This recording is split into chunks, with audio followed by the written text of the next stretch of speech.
It's just moments away. Look, I'm ready for the game, but honestly, I want to see how deep Selfmade's AP jungle pool actually goes now that we're seeing, like, Rumble nerfs come in on this patch. He showed the Evelynn. I know Evelyn's super, super good, but what else is up his sleeve? Because if Leader wants to go for those AD mids and, you know, SLT is playing tank tops or, like, the Lulu tops, Selfmade is going to have to be more of an AP carry and show us a few more options in his toolbox. Absolutely. Well, I can't wait to have a little rummage in his toolbox. Sounds very fun. Either way, let's go ahead and get this one started because a clear top 6 is starting to take shape in the LEC. And with the halfway mark quickly approaching, teams like Astralis need to hurry up and pull up their socks. Let's pass it over to no strangers to a good sock game. It's Medi and Vedi.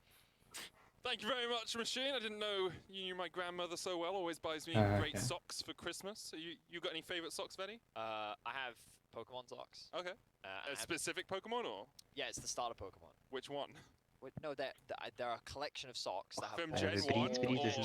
Of course, Gen 1. We're oldies, man. We're the OG Pokemon. I don't even know the names of any of the new Pokemon. You don't know Cyndaquil? That's not new. That's not Gen 1. Yeah, but it's new. Ja, altså du kommer til å møte opp sett, du. You've seen the set of keys. Stop it. Anyway, look at socks. Sets us off. Welcome, everyone. We're back here for week 4. We're just about to hit the halfway mark for the LEC. And what a way to kick things off. Vitality coming off a fantastic week 3. Looking to continue that. Har du mulighet til å skru opp på Switch og skru kanskje på din egen? A little bit, but we'll see what adaptations they have made coming into this week. It's definitely going to be a very important game. We've already heard the analyst breakdown. What are your thoughts, Medic? Ja. I think Astralis Ja, det bare sånn lyden min. Det for høyen å se seg på hvor mye de tar selv. Det hyggelig. That would be your expectation. Yeah. Clearly, you haven't watched the LEC before. That is true. Okay, Astralis versus Vitality. Right. Go into draft. The first time we're going to see 11-13 here in Europe. And the question is, will we start to see some changes? Nocturne immediately. Nocturne, I believe so, because usually it's if you start the week, it's from today. You move on to the new patch, and I think we're the first. Because I saw LCK was on 11-12. Nocturne har ganske high ban pick rate, sammen med Viego. Ja, han ikke banna nå. Nei, han ikke nerfet nå. Det skjer neste patch. Lyset?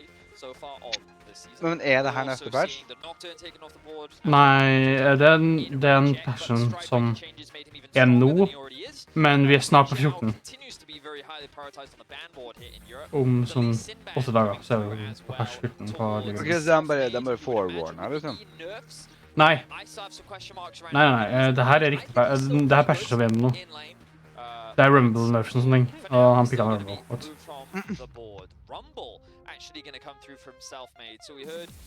Ja, for at det den patchen vi i. Det var spilt en tidligere patch. Ja. Aphelios-buffen også kommet.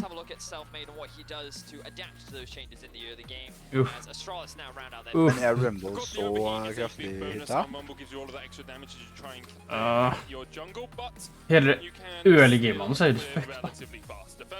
Han har litt om han har lyst til å gå til den der overheat-moden sin. Det kan han ikke gjøre på level 1, for han kan ikke spamme W helt til han blir overheatet, og så kan han bare ta en Crampen som overheatet. Hæ? Det det som greia han etter. Det at du bare kan få det av en ability? Han kunne spamme så mye at han kunne bli overheatet i løpet av det. De har tatt opp cooldown, men jeg vet ikke hva som var greia med det. Men han har ikke muligheten til å bare spamme W helt til at han blir overheatet nå. På levelen. Eller kanskje han bruker det. He does like champions that have globals for ultimates. Bit of a meme. This is quite a few of them. De får clear første capen, og det har veldig mye å si på jungle. Det Q, ikke sant? Ikke W. Man startet Q før, jeg vet ikke hva startet nå. Ja, Q jo burning. Ja, men man startet W før. På levelen. Startet man W nå og spamme den for å få... Det var det som Rumble jungle. Ok. For at den hadde så på å cooldown, man kan liksom få overheat av den.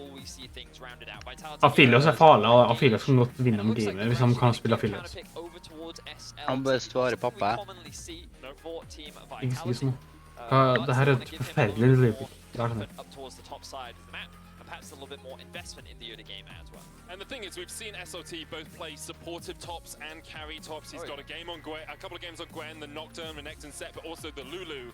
And when I look at a composition like Team Vitality's, I say a supportive top could work really well here. You just don't want to get counterpicked, and already Astralis have a bully in the lane phase. That Renekton going to team that up with a jungler here for Zanzaro. So, what jungler will he go for? I'm not going to talk about the hovers. Thinking about what are they lacking right now. Well, their engage isn't the strongest. They're going to go with... I'm not really a fan of Trundle into this. You know, like double AD carries that both have a dash. Arguably against like a Rumble, it's okay. But in terms of early matchup, like I think Trundle is always strong in the early matchup, and with the changes to Rumble, I'm not quite sure if his early game suddenly got like weaker, but Rumble has always been quite a strong early duelist. But I think the biggest problem for Charlotte right now is that they don't have the best engage, and I think the Vitality's comp is actually very long range. You have Gangplank Ultimate, which I think is fantastic against the Felios. You also have the Ezreal that basically kites you and keeps your arm's length. You then have a secondary AD carry, you have Rumble's Ultimate that's like... I think that it's just a very good long-range comp that can then engage with the Nautilus afterwards, and they can use the GP Ultimate and the Rumble Ultimate to actually set up a fight for themselves. So I think that on paper, I just kind of prefer Vitality's comp. They have pushing mids, they have a pretty safe top side. I think Gangplank at level 1 and level 2 can even win this matchup against Renekton. I think the bot side is going to be relatively weak. Sorry, weak, that's not what I meant. I meant like that they're likely going to concede the push in the early 2 versus 2, but when you have the priority in mid-jungle that Leader and Selfmade like to have often, I think that they can leverage that to kind of turn in their favor. So I think this is going to be a difficult game for Astralis. We'll see how they turn it around. They do have some strong late game with the Aphelios, but I wonder if he's even going to be able to get that damage off. We're going to be jumping into our first game of the day, Astralis versus Vitality, so let's get into it. Dun, dun, dun, dun.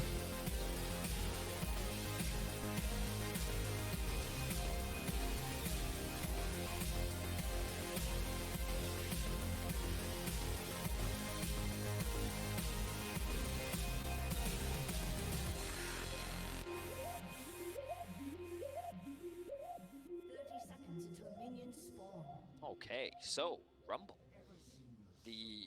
To go specifically into the nerfs that happened on 11-13, the scratch shield, the W, the cooldown was increased, which means that stacking that passive early is a little bit harder. So observers, could you quickly just click on Selfmade once again? I think I saw that he hasn't started anything yet. So keep an eye on what he decides to start. I have heard that you can start with the Q instead of the W to still act as like pretty effective wave clear. But I am interested to see what the adaptations are from Selfmade and how he will shift up. Because right now, as you can see, he's not building up any heat. But that was one of the big advantages that Rumble has, because when you got into that overheat, you were able to clear very quickly. He's actually going to start with the E. Okay, so this is pretty interesting. For now, it seems like he's just going to do a pretty standard path, nothing too crazy relating to the overheat. And the whole goal of this nerf was to reduce Rumble's early game clear speed, which it's definitely going to do, which means that while I imagine the Rumble is still likely going to be that bit faster than a Trundle even after the nerfs, the gap is likely not going to be as big as it was on the previous patch. And Zanzaro obviously very comfortable on this Trundle. We've seen him bring it out a couple of times already in the LEC, notably in the time when his wrist was a little bit worse for wear. And here we'll have a look at how much he can impact the map. He does always talk about the fact that he likes a red into red start, but here he has started on the top side of the map on his blue, and will work his way down towards his own red, not looking for anything. So I want to very quickly talk about priority, because he is starting in the top side. He knows that the one lane he's going to have... Ikke stor fan av lysen. Hva er greia med at White Knight ikke spiller hverken Nocturne eller Lysene? Jeg bare tok banna. Det er for Lucian, det er ikke noe å skryte av. Jeg tror ikke jeg er så mye spesielt, men Akali fikk jeg det. Jeg kan jævlig skummelt. At level 6, the Akali can have kill pressure on a Lucian, but until that point, the Lucian's just going to continue to bully out the Akali lane. So with that prio, it means a very easy topside scuttle crown for Selfmade, which is likely what he's going to look to play for. Ja, må fort turne gamet. pretty easy for him. Ja, de har affiliate. He's about a camp up right now, already on his red buff, whereas Zanzara is just working already finishing his red buff. Zanzara is just working on his final razor peak. And you can see immediately Selfmade into that topside jungle. We'll probably look to see just how many camps have been cleared out here. You want to keep tracks on exactly where the trundle is. If you know this has been cleared completely, you know just about where it's going to be on the bot side of the map. Hello? And Crownshot being pushed under the wave. They want to avoid the possibility of being dived by Zanzara, who could have gone for a faster clear. As you rightly said, it's very much just confirming where the enemy jungler is. With the Gromp gone, you could say with relative certainty, he's probably bot side, guys. It makes sense. He's not doing anything too crazy. And it looks like pretty standard of an early game. Advantages being gained where we expect them to. Vitality, small leads in mid and top. Meanwhile, in the bot lane, very small lead for Jessica and Promiscu with what is a very powerful 2 versus 2. And the junglers dropping. Yeah, normally you see these wards dropped on the Gromp so that you can see the respawn time, but also you can get an idea of what the enemy jungler is doing, because if Selfmade ganks top now, if you're the Trundle, you can actually see if he shows up on the Gromp, then you're like, okay, well now it's just constantly about getting information, making informed decisions, and then kind of adapting your pathing depending on what makes the most sense. And you see White Knight doing the same thing here, realizing I can't push up that far, I do not have the vision. I know that Selfmade can have worked his way up towards the top side. He has pushing top, pushing mid, and White Knight will have to burn his teleport to get back on into this lane. Jeg ser veldig godt på hvordan min, jeg husker du kommenterte på meg, hvor jeg plasserer meg hen i lane. De har liksom en grunn til å stå der de står. Ja. Jeg prøver å observere for å bruke noen litt til hvor jeg skal plassere meg.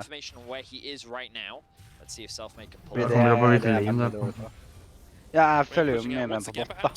Acting more as a bodyguard for Crownshot and Labrov will back away as his Gromp Selfmade går rundt og gjør ingenting. on this ward as he starts up with the Electro Hub. So now Astralis have perfect vision on Selfmade in the jungle and can track him through his next rotation of camps. You see the ward on the cross up here as well. Vitality her, ja.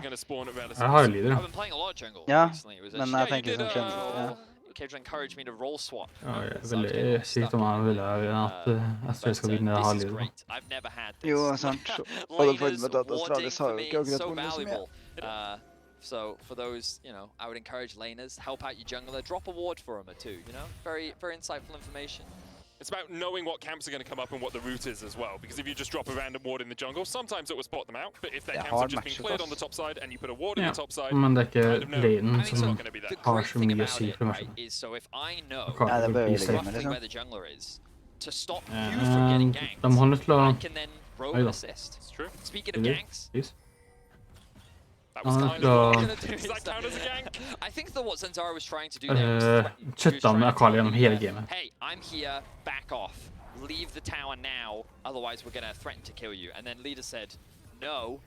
And then Zanzara said, okay, have a nice day. Oh, fuck it, yeah.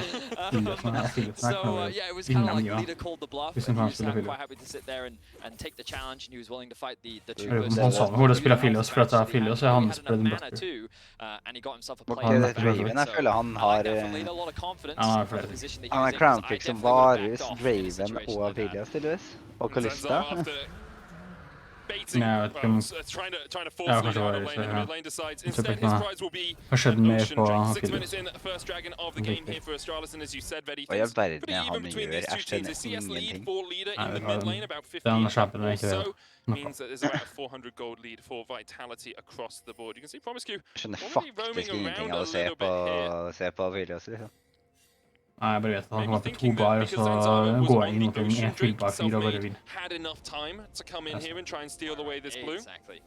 It's very much about like Promiscu wasn't entirely sure what vision was there, so he waited for his jungler. Now the jungler's arrived, and now they're going for the game. SOC's already used the oranges, doesn't really have anywhere to go. He's going to try and clear out the minion wave, but there's just nowhere for Gangplank to go. First blood to Astralis. Det var 3 personer for å drepe en There are a lot of layers to this, which is basically that Astralis knew that Selfmade was basically playing on the opposite side of the map to Zanzara. Zanzara. So while Zanzara was on the Drake, Selfmade was topside, and that's why Promiscuous hovering around. He didn't want to expose himself too early in case the ward was there, spotted him out, and then that would have scared SLT away. So he waited for Zanzara to show up, then he sweeps through the jungle to see if they have been spotted out. They're not, so they're able to make the top lane gank happen. And again, it all comes back to that awareness of where the enemy jungler is and making those early game plays. So Astralis, they're able to draw first blood. It's off the back of Promiscuous. And one of the big criticisms that we had of him was that he was the giver of first bloods throughout the split. Last week he was able to avoid that finally. He did die shortly after. But this week now, he assists his team in securing first blood. And Astralis have not had many this one. No, not at all. And I will say as well, we wondered if Selfmade would be able to take over the jungle with this Rumble, you know, fast, early clear against a Trundle that only really has single target clear. Zanzara hasn't fallen behind at all in this matchup. At the moment, he has got an extra Ocean Drake. He's assisted in first blood. Now he's starting up the Rift Herald. He didn't have push in the top lane. He didn't have push in the mid lane. Perhaps he needs to be a little wary about the fact that Vitality could collapse on this. Leader still in mid lane, LeBron working his way up, but SLT's just walked straight in, does still have the flash, but already he is down before he can even flash. And that equalizer is only going to tick away at the Herald. Now, Astralis will retreat from this. You can see Promiscuous is working his way all the way up from bottom lane and is a little bit late to the play, but Astralis will have a numbers advantage in about 5 seconds time. Vitality looking to take it, but Zanzara still has the smite. Zanzara will fall first. 2v3 for the moment. Promiscuous on his way as well, and White Knight almost goes down. The Lantern has been pink-warded there by the Brock. Clean shutdown. Hvorfor går det ikke inn igjen? Det var en dårlig waving her. I believe Vitality must have got it. Magic Felix flashing in.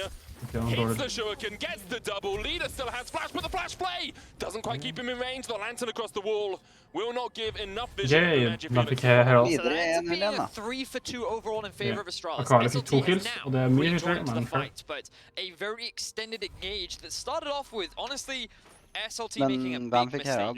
The idea from Vitality was to collapse, but Leader actually pushed in mid first, and Selfmade was still doing his red buff before SLT had already moved up, and there actually wasn't enough time for the rest of the team to collapse. So he ended up getting collapsed on instead. He ends up losing his life, and then Vitality saying, well, we have numbers advantage. So let's see where we come back to this play. So again, look at the mini-map right now. So the idea is that Selfmade and Leader all collapse with the support coming through first, but Selfmade only just finishes the red buff. Leader is pushing out mid, so SLT is just too early on the play, ends up getting punished for it. Good damage though from Selfmade using his ultimate.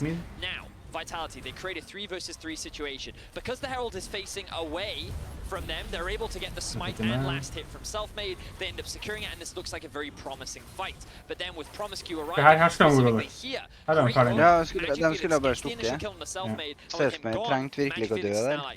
Da får han Hva greia med den Q-en der? Hvorfor ikke bare Q-en unna? And then forces Leader's flash out. So Astralis end up coming out ahead in the kills. They do end up losing out on the Herald. But in this early game, they're doing pretty well. They're matching Vitality in a lot of these early skirmishes. They're being very proactive on the map. So where exactly is this goal difference coming from? It is mid lane. It is Leader on the Lucian, who ended up taking that mid tier 1 tower, which I missed while the replay was going on. So they ended up using that Herald to secure that objective. So even though Astralis have the kill lead, have been very proactive. Jeg mistet turreten sin, og det jævlig. And it's a bad sign for Astralis in the moments to come as well. Vitality, when they are ahead at 15 minutes, well, they end up winning. They get a 4.5 gold lead at 15 minutes in wins. They have high kills to death ratio. They're in a major lead for the majority of the game. They're ready to they do end up losing a lot of the time, but right now, Vitality are the ones turning the screw against Astralis and getting this early lead. And to add another layer onto these stats, a lot of their losses, right? Yeah, he's just been solo killed by Leader. That was a full culling coming out from him. Hashtag Magic Felix kan vinne gamet. Yeah, LeBron pulled out of his own hook's going to put the depth charge down, but even Aftershock will not save you. Second Dragon though secured for Vitality, so now it's one apiece. Men jeg fikk den, bare skjønner. Sykt Trundle tar ikke inn til adkjøren sin. In the form of the soul. Wow, Okay, well, Leader secures himself another tower. Yeah, and the point I was going to make about those stats was that a lot of their losses happened in the very beginning of the split. I think you said they're on a 3-game winning streak right now, Medic. So you can see that Vitality have only gone from strength to strength as the weeks have gone by. And they are a typically top-side focused team. Their bot lane plays relatively defensively. They kind of just soak up a lot of the pressure. They play alone in the 2 versus 2, while SLT and Leader get a lot more of the resources. And you can see how the Vitality early game kind of works around that and how these solo laners use their lead. So SLT not had the best performance this game, but Leader definitely making up for it in his 1 versus 1. Yeah, having a stellar performance on the Lucian in the mid lane. Now has the Gale Force as well. Magic Felix starting to roam around the map, looking to see if he can get this Akali snowball rolling. Does still already have 2 kills in the rocket belt. It's about to come off cooldown as well, as they look for SLT once again. Has the flash, has the oranges. Da var ikke toucha ulten, tror jeg. White Knight here. The dominance is ticking away on him. Magic Felix unable to get in range, and SLT will flash, and the equalizer will force White Knight and Magic Felix to disengage. Like sterkt, men han blir ikke like sterk. Han er ikke bra nok. Han er ikke så godt som er en veldig stor del av junglen. Som ikke så bare går i Rumble enn Nuke igjen. Men i Rumble er helt kitt. Rumble blir ødelagt på leken. Nå er det bare utlandet som er på å si, og det er helt respekt av leken. Ja. Det var minst igjen med Rollerstick. Altså, W-en er jo shield, E-en gjør jo ingenting, det er sånn piercing slow, liksom. Og så Q-en er jo for så vidt grei, men du må ha en del AP for at du skal bli denne, så det synes jeg er ulten. And again, I think what we want to see from him is actually play towards these other outer towers that they have, because the Herald isn't alive, the Drake isn't alive. And the thing is, if you're not going to do anything, this is actually one of those situations where it can actually be very good to freeze. Because the thing is, if you're not actually going to do anything with your prio, then you may as well try and deny as much farm from your opposition and force them to actually come out overextending the lane, and then you can actually look for a pick. And right now, I think that we're seeing a little bit from Leader, but I like this a lot more, this swap that they're actually bringing through from Vitality. Keep Leader in a side lane, keep him in the matchup against Magic Felix, which we know he's stronger in, and then he can actually threaten these side lane towers much more efficiently, while also not losing or taking farm away from his bot lane or his top laner. And something we've always praised the great EU mids for doing is getting out of their lane with a lead and then translating that into other leads. You look at Caps back in 2019, you look at Humanoid at the moment as well. It's about moving into other lanes, getting out of mid, and really influencing the rest of the map. So that's what we want to see from Leader at the moment. They've said, okay, well, Magic Felix is going bot. Leader, you match him, you can get that 1v1, you're already winning it, and because you're winning it, you'll get prio, and then you can get those towers. Keep track on exactly how Leader does on that front across the course of the next few minutes. At the moment, 40 CS up at 15 minutes, a 2,000 gold lead in that mid lane. Now, Astralis have started up the Rift Herald. Zanzara is not near this. If Vitality wanted to step in, they could, but for the moment, they do not have the vision control that they would like. Most of their vision has been invested down towards that bottom side to make sure that Leader isn't going to get ganked on this Lucian. Well, to be fair, Lucian, Vitality don't actually have a huge amount of vision at all right now. They haven't actually invested that much vision, even with all the power that the Lucian does have right now. It's simply a cross map that we're seeing. The Rumble Ultimate is going to come out to try and slow Astralis down. It's just a straight up cross map. Bra Herald. 3 stykker på en turret, mens de fikk 1 person bort. Sammen med at de også blir Herald. Exactly the same as the team that is behind you. If you're Astralis here, you got a tower, you got a charge on the tier 2 in the top lane, and you only gave up a tower in the bottom lane for it. You're actually getting the same amount of gold, which makes that margin between the two teams less and less as a total percentage as the game goes on. Astralis will be happy with that, they're still only 1,000 gold behind. Men de tenker ikke over at Nei, de sa basically det samme. De sa basically dere fikk akkurat like mye. If you ever get towards those late game team fights. I still again think about the comp difference though, where Astralis are a little bit behind, but men fikk en difficult for Astralis to play into this comp simply due to the range difference, and I'm not sure how they effectively engage with this comp either, unless White Knight can find an effective flank or Promise Q can land a good hook. But like, let's watch this fight right now, because Vitality have the du initial kan ikke se control. det? Promise Q is on the flank. Kan sikkert det skrive en strikke på the gap against this double AD carry. De bursten er før de kommer det. There's the hook as well onto Selfmade. Flash in from Zanzava. White Knight with a good flank. The dominance is ticking away and Selfmade's already dead. Magic Felix picks up the first of the fight as they look for more. Pushing in here. SLT has not joined this. There's two for Magic Felix. Leader dodges to the side, but then into the box. Magic Felix going forward. Leader just surviving. Crown Shot will take it, but in the end, here comes Abelios. Shut down onto Leader. Funneled into Astralis. So that flank from White Knight was extremely important, and Crown Shot could be in some danger. Crown Shot? Here comes Jeskler once again. Crown Shot down. Jeskler gets his first 2 kills of the game, and one of them was that shutdown. Very well executed fight here from Astralis, because my biggest concern was Astralis' ability to actually get the engage off, and they're able to do it very well. The fact that SLT never actually joins the fight, the fact that Astralis have the numbers advantage, and again, look at this ward here dropped by Promise Q. Thank you for highlighting this, observers, because it gives Astralis exactly what they want, the flank, the ability for Renekton to get onto the backline easily, and look, Leader and Crown Shot are immediately forced away, and Selfmade and Labrov are separated from their team. This allows Astralis to get the chase down, while the Gangplank is sitting in the top lane. Now he's in a 1v1 against Magic Felix. Magic Felix chunks out SOT, does have the flash, has the Trinity Force complete and the level advantage, but it doesn't matter. Magic Felix has 5 kills on the board on this Akali. He's on his way towards his Onions. So all that early advantage that Leader did have now means very little. Yes, he still has a 4 TCS lead, but if we quickly look at the goal, please observers, we can see that that gap is stuck. Never mind, no it's not, it's still 2,000. But Akali's just Akali, I guess. I will say the gap between the AD carries has started to expand in favor of Jeskler. He's about 1,500 gold ahead of Crown Shot, who has also decided to go for the Trinity Force build here, as we see Selfmade chasing, getting chased down by Zanzara. Subjugate coming out, Promise Q in a great position. Blast going across, and Selfmade has nowhere to go. Jeskler will be gifted this kill. There's the cannon barrage, and Vitality want this fight. Vitality always want the fight. Promise Q flashes away. SLT now goes low. Here comes White Knight as well. Labrov is on the wrong side of the wall. The rest of his team has to retreat. Sykt, da brukte alle forkampere ikke en litt, da. Choking on my spit like Vitality have choked the last few minutes of this game, Veddy. Like it. Astralis, they're doing great. Det sykt da hvis Vitality skal ta opp, og så er det selvfølgelig mot Fnatic og G2. Det er faktisk litt trist. Magic Felix gets a solo kill on SLT mot Fnatic. Det var Mad Lions, så det ikke? Du har ikke tatt en daily i år. Faen. Jeg kan få Bippo igjen.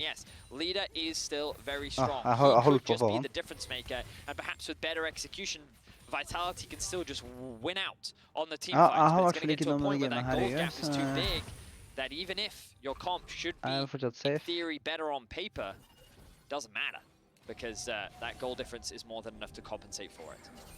Oh, I love this. Jeg glemmer at jeg har på share, så det kan du se nøyaktig hva jeg har hørt lese. Stronger than you right now, so we're going to force you to fight, or we're going to get ourselves a Baron. Selfmade is doing grub. SLT does not have TP. Labrov and Crown Shot might now realize that it's happening, but Magic Felix is still in the mid lane and could look for a flank position. SLT is on his way, but he's still in mid. That Baron should go to Astralis. Smite by Zanzara, now secured. Det var Tuborg-light du skulle ha. Det var Tuborg-light du skulle ha. Det er bra damage. Det er bra damage. Det er bra damage! Lider. Bra. Så der er bra fight. Ingen. Ok, det ulta fucker Renekton!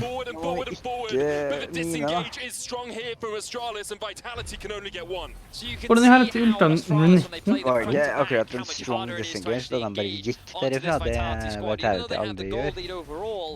Let's have a look at this. So, Leader and Crown Shot just continue to poke as they start to back away. Slows, barrels, everything comes through, and then the equalizer from Rumble as well does so much damage before Astralis even get a hit onto the Vitality squad. And this is kind of how I expected the team fights to play out.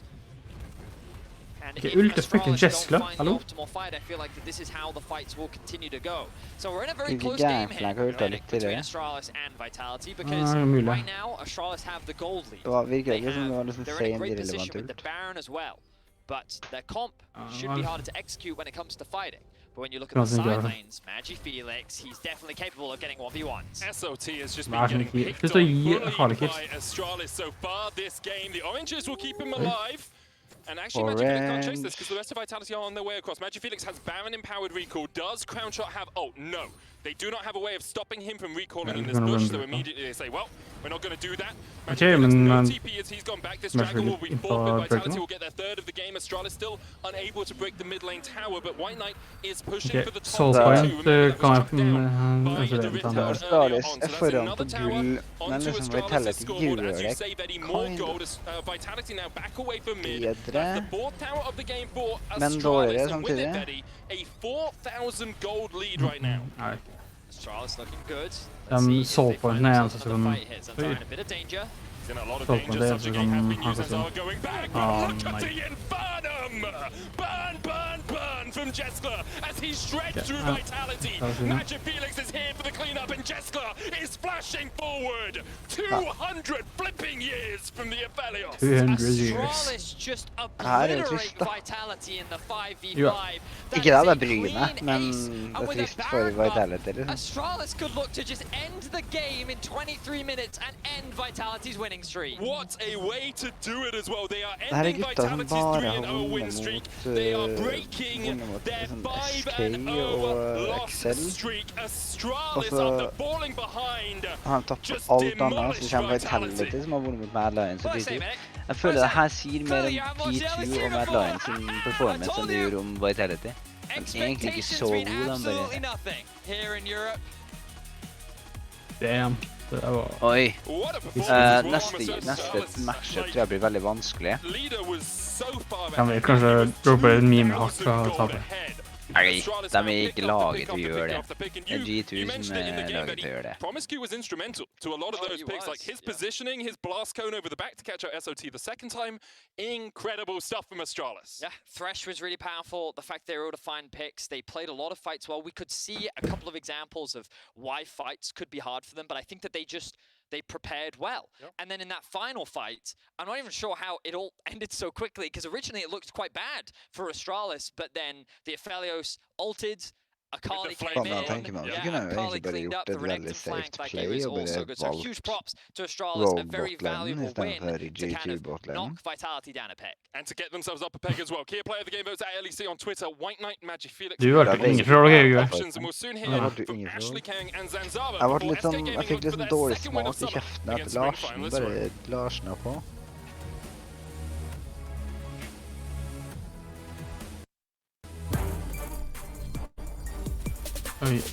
Oi. Coming up next. Blue.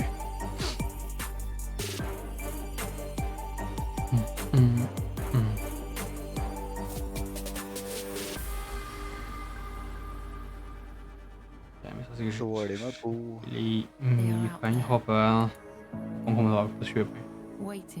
Han fikk relativt mye poeng. Det var så fucking stats, hvilken? Han fikk 2-3. Some of them are big. And some of them are small. But that's the thing with ideas.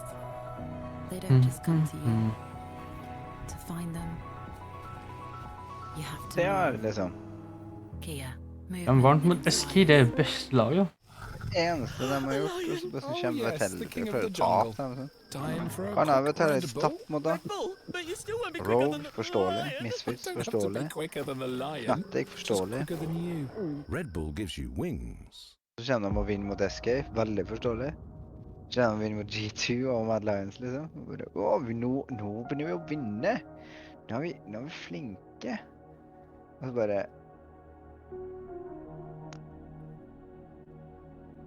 Ja. Jeg var ganske sikker på at det der var ferdig snakket, liksom. Men... never underestimate Vitality. De har intervju med Sixhead. Den panna til mannen. Det var det verste jeg på lenge. Håper ingen andre kommer til å pikke Rumble. Herregud, det var trist å si. Ja, bare display her, liksom. Ja. Men jeg synes Selfmade kan spille Evelyn. Hvorfor ikke bare? Det er jo fantastisk med det. Det er bedre hvis de ikke forventer det. Og det kan de forvente det, som spiller seg til gøy. Noe som Nocturne Fiddlesticks-komboen som har funket en gang fordi Vogue bare smekket, liksom. Vel, Shalt spilte også. Ja, det gikk jo bra.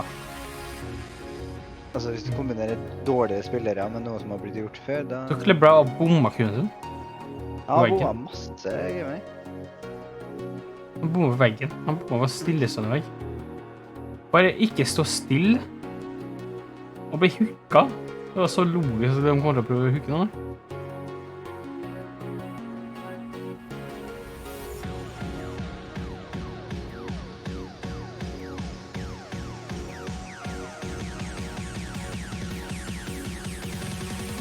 Hva er det du gjør her, Karnot? Unnskyld meg. Hva er det du helper med å gjøre? Ja, han går rundt over der, og så går han til venstre, liksom. En eller annen grunn.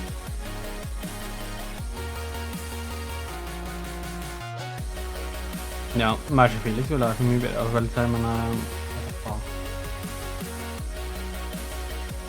Å, herregud, for en dårlig rumble.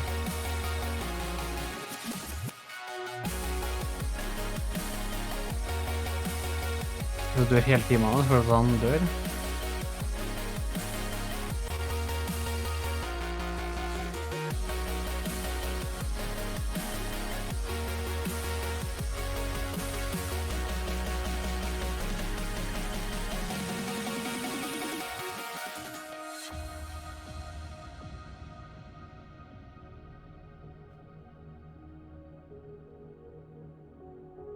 Ja.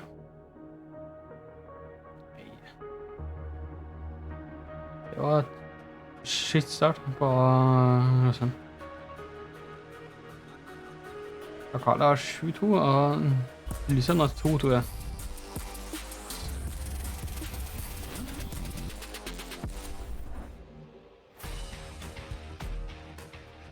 Oi, hun sier veldig mye.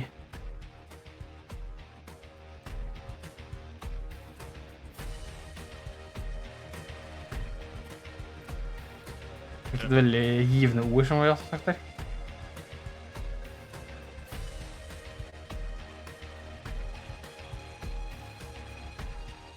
Welcome back to the LEC.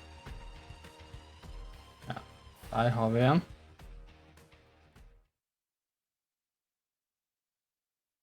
Oi, så mye imponerende ting der.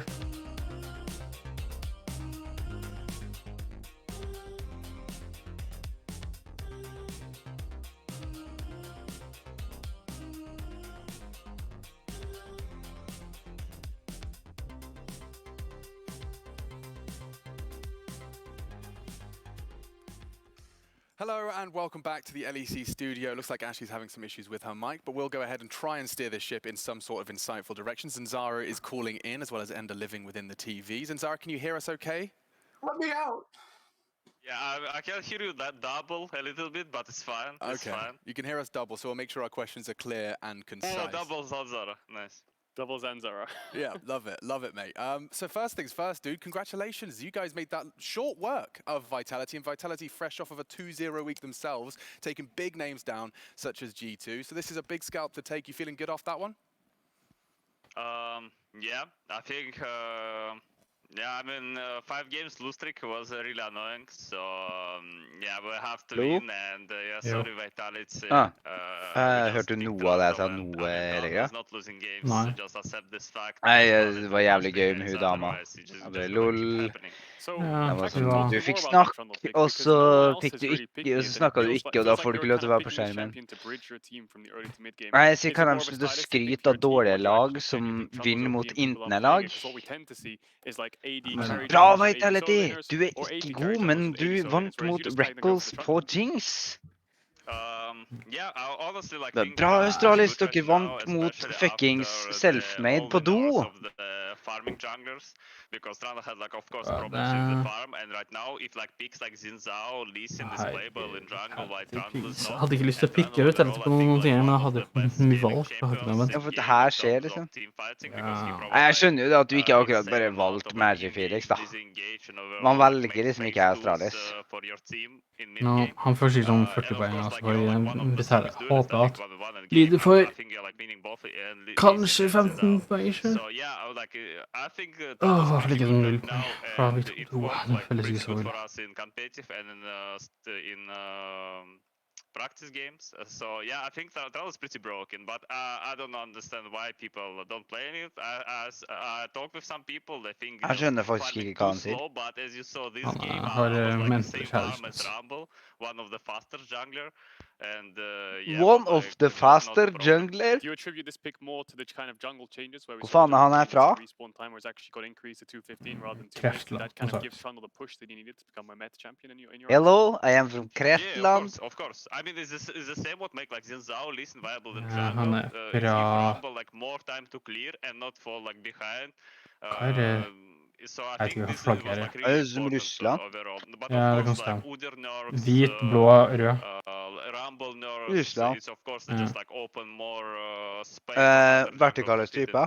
Yeah, well, you made it look fantastic today, so det thank you går very much for nedover. taking the time to do the interview Går with us. nedover, Thank you, Zanzara, ikke and bortover. congratulations on a compulsory, mandatory win. I'm looking for more Ja. of that. After the break, though, it is time for SK Gaming Østerrike, versus da. Rogue, and we'll get some time to talk Nei. about Rogue bot lane. So Det don't må go ikke too- sånn. Let me out! Let me out! Det er ikke Russland, i hvert fall.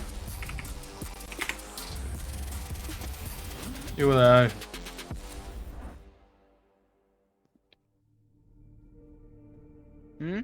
Det er Russland. Jeg bare sier nedover, som at fargene går nedover. Ikke selve stripen.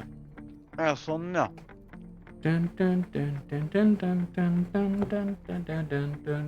Innbjør for det her blir dagen. Australis vinn, SK vinn, Mad Lions vinn, Salke vinn, XL vinn. Det vil ikke forundre meg. De folkene som får høy poeng med den dagen, de er folkene som har gitt opp livet sitt. Sånn prispoengsum, 100 poeng. Nei, altså... Honestly, though. Hvis på en eller annen... I et eller annet sært univers, det kommer aldri til å skje. Men i et eller annet sært univers hvor SK slår Rogue... Det kan godt gjøre, for Rogue bare ikke hardt og bare velger sånne rare champs og bare... Men tuller hardt. i det universet som aldri kommer til å skje, da. Ja. Så får SK sånn 1700 poeng, da. Inspired. Du har han samme også, ikke? Jævlig bra self-made det oppe strømmer de store gutta. Det virker som han fortjener. Ja, men han er eneste på laget deres som faktisk kan få awarden. Jo. Sånn, Janko skal godt få det på en game, og Cap kan fortsatt få det på en game, og Rogue vet jeg har Hansama og Inspired. Og damene som har fått mange ganger før. Sist blitz. For jeg tenker at Vippo og Upset og Hilly på noen ganger.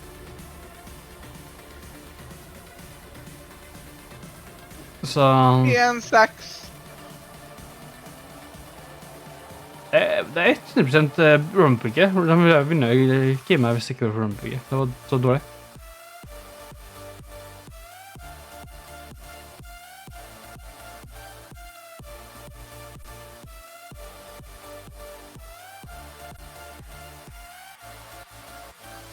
G2 er nede i Intland sammen med Mad Lions. Ja, de fortjener å være der.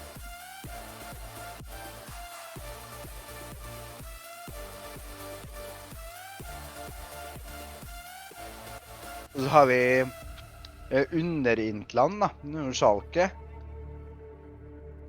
Sammen med liksom Australis, XL, SK og... Det kan sies at G2 for noen par uker siden var et team som var på toppen. Og nå er det bare helt med det her. Det er ganske imponerende. Det er ganske trist. Sangen her. Den kom på YouTube-kjønnet.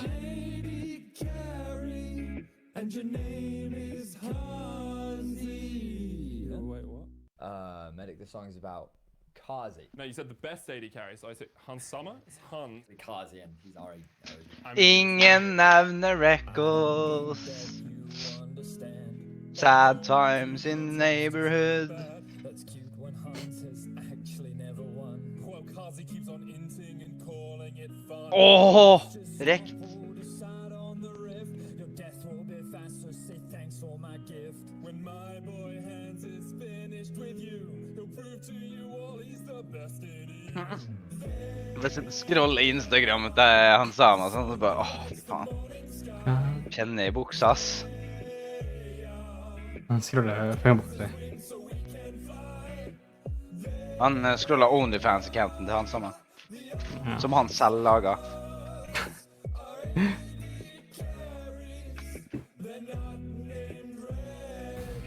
Åh, virkelig! Faen, det dårlig gjort, ass. Jeg skjønte at det var noe. They're not named Red Bull. Men altså, RIP Misfits da gjør det best, og de bare... Nei, det fordi det Game of the Week. Nei,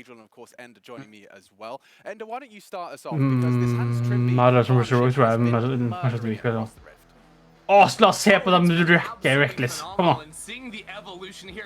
Nei, jeg står og rydder. Jeg vil ikke. Åh, se. Ha det, Reckless.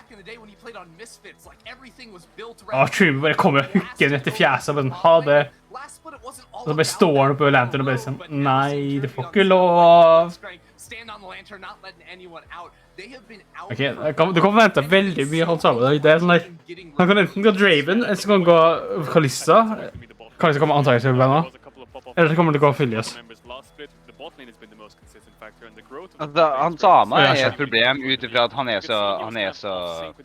har så huge champion pool, som han god med. Det er veldig mange som har det. Han bare så aggressiv. Jo, men liksom... Varus, Aphelios, Vel, bare så nerfet til Grams, det kan ut til Kalista. Men har Reckles så stor pool, da? Jin, Varus, Tristana. Kommer ikke på noe mer.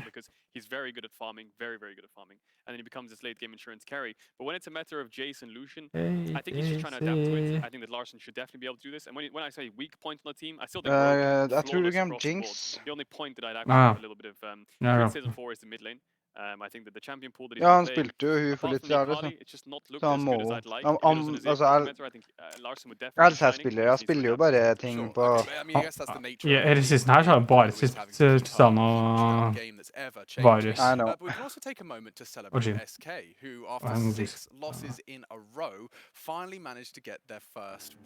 og så bestemte seg for å ikke gjøre det Blue Smurf jeg med han gjør skikkelig bra Nei, Nintendo Jesu, ha det ut for det Tristana. Yeah, absolutely. And you sort of love to see how they played it too around Blue in the early game. Blue looking like an absolute monster on that Silas and really incorporating Lilip into the team as well. Lilip and Jesu running around the map, making plays happen. And it's a really important step in the right direction. But they're going to have to do more than just beat an Excel if they want to have a chance to get back in the season and end up making a playoffs run. Yeah, and it's hard to say if SK can turn the ship around from this. Obviously, it's a massive confidence boost that you get your first win in the split. You know, a lot of pressure is relieved from the shoulders. But now it's about stepping up, because XL looked kind of weak. They looked a little bit vulnerable. The draft wasn't that strong, but still a very important win for them. Jeg har dusja nettopp.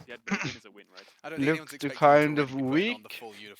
XL, ja. No panic just yet, but it is a good start in the right Are weak. SK, and of course, we'll be seeing if they can get a little bit closer as we step into their Men altså, han topplaneren til SK, han ser ut som han blir påkjørt, liksom, I trynet. Han har jo det.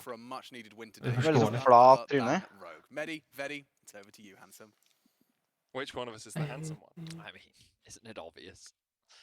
Ja, Tom bør så le av at han bare kjører på. We have Rogue versus SK. Now, earlier in the day, Medic, you quite clearly stated that Vitality should have been favorites versus Strikers. I mean, they were favorites. To which they were then promptly destroyed. Yep. Therefore, obliterating all credibility you have as a League of Legends professional. Understandable. So now I must ask you the same question and outline our expectations for this game. But here's the thing, I have no credibility, so I think you should answer it. No, but I mean, you've already set the expectation now, Medic, so why do you not... Okay, yeah. Well, it's top of the table versus bottom of the table, right? Rogue are looking really strong. Their early game especially looks really good, even though they're not getting a lot of kills. Right. SK do not look so strong. Right. Their early game has been okay, but even with the introduction of Lilith... XL. No, but generally, even before that, like, Treats was still in a good position generally in the early game. However, their team fights haven't looked the best, and their overall coordination doesn't look out of the caliber of someone like Rogue. So my expectation is SK take it in 18 minutes. Of course, we are just having a bit of fun. Because it was quite a surprising and fast to start off the day. Eller kan de bare sånn LOL, ikke misforstå oss. SK kommer til å ta. But of course now the team has had a little bit more time to integrate De kommer til å vinne. So we'll see what adaptations the team has been able to make. We're jumping into the draft of our second game of the day. Rogue jævlig kjapp på draften. Det hvert jævla Rogue-game.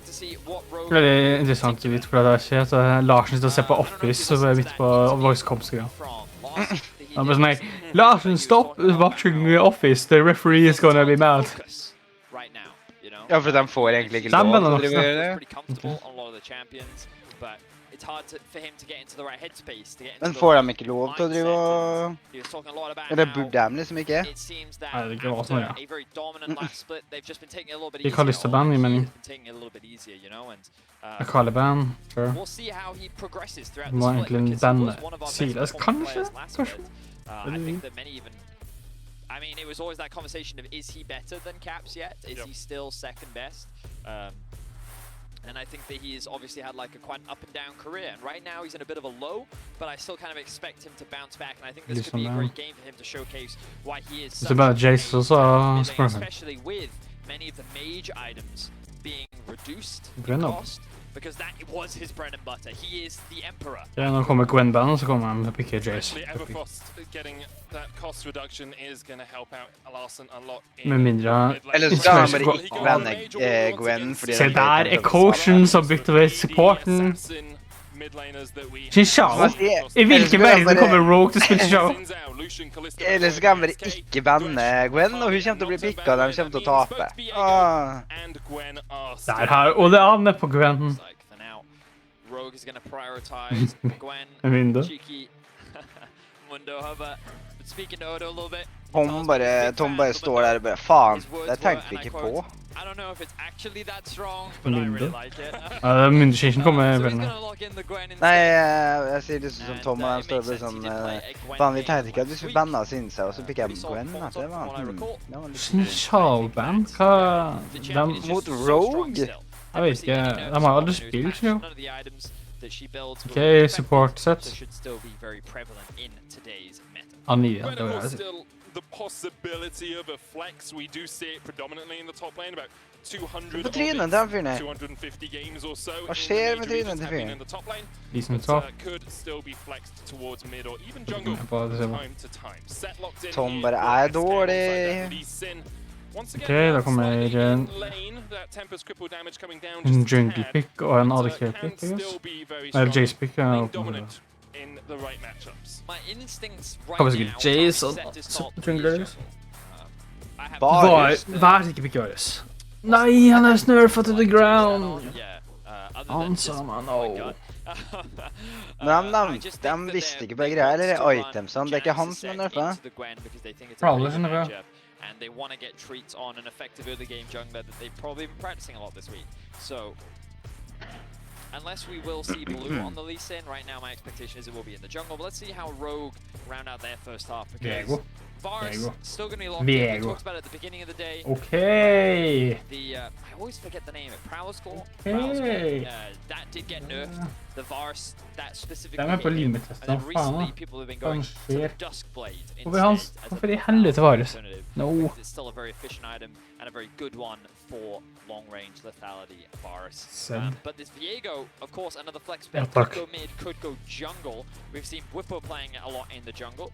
And to get to see Inspired it's very exciting, especially when we think of Inspired so highly in LEC, how strong he is as a jungler. Give him a playmaker, give him the ability to carry. What can he do on it? It was interesting because that was a big question last split, where it was very much like, okay, sure, he's great on farming junglers, but what if the junglers suddenly have way more agency and he has to gank more and he has to be way more proactive? Fun fact, guys, when he first joined the split, he was an Olaf one trick. All of his wins were basically on Olaf, and he like dominated every other game that he got that champion. So yeah, I would still be pretty confident on his ability to be active in the early game and be a carry in his own right. But he doesn't really spend that much time around his lanes in the early game. I believe he has the lowest jungle proximity of any jungler. So something like the Viego, it definitely does. Something like the Viego, maybe a little bit more gank orientated, maybe looking at those early ganks. Still scaling too, of course. 100%. We'll see what Inspired decides to do if he does end up on the Viego. Ezreal locked in for SK. That will go down to Jezu in the bottom lane. Last game we saw a Trinity Force flex build from Crown Shot instead of the normal Divine Sundra. I think Sundra is still good on Ezreal, still has a relatively high win rate in solo queue, but Trinity Force does give you just that little bit extra movement speed and... get buffed as well. Did it get buffed on this patch? I might be thinking of next patch. I may have read ahead. But I know that Trinity Force has had some recent changes. I'm convinced that it was buffed not too long ago. It's quite possible with this patch that I just missed. In any case, I'll focus more on like what is happening on our screens right now. Another mage is going to be removed in the Victor. Does suggest to me that Rogue is looking at a mid lane mage right now. With both LeBlanc and the Victor removed, perhaps we see a return of something like the Azir or the Orianna for Larson, as SK have gotten themselves a little bit more engaged with the Alistair. So you can already see a lot of all-in composition. Set, Lee, Alistair all want to get in your face, all want to fight. Curious as to how they will round out their draft. As there we are going to get that mid-lane mage back in the hands of Larson. So definitely a big comfort pick for him. Will be playing his first game of the Altså selve jobben, liksom, ikke noen fra jobben. Orianna, something that Larson is, as you say, very inspired på fucking Viego. Inspired på Viego. Can help you with that. Of course, does give you a lot of disengage, but the Nautilus a little bit easier to engage with. That hook often finds its mark. Trimby will be on the Nautilus. Sikker på at det ikke er inspired på Orianna, da. Ja. Jeg liker ikke bare slike. Har de fått med seg at ting har blitt nerfa, eller hva? Jo. Rogue's comp would be great with a Braum right now. Yeah, their engage would be very good, but who cares? You're playing against Alistair, Lee, Set. Like, they're going to do all the engaging for you, and a Braum would have been perfect. Something that Rogue has utilized before, but by having that taken away, Silas kan ta Orianna-ulten. The Nautilus. So their disengage tool's not as strong, but of course Gwen W, the Orianna Shockwave, the Varus ultimate, there are still ways for Rogue to avoid fights while also re-engaging themselves. But SK's comp is very much a brawling comp. They want to get in your face, they want to skirmish, they have a very powerful mid-jungle early game duo.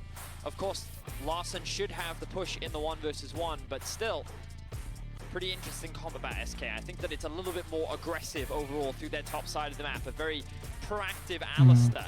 So we'll see how proactive SK can be against Rogue, a team that will fight you.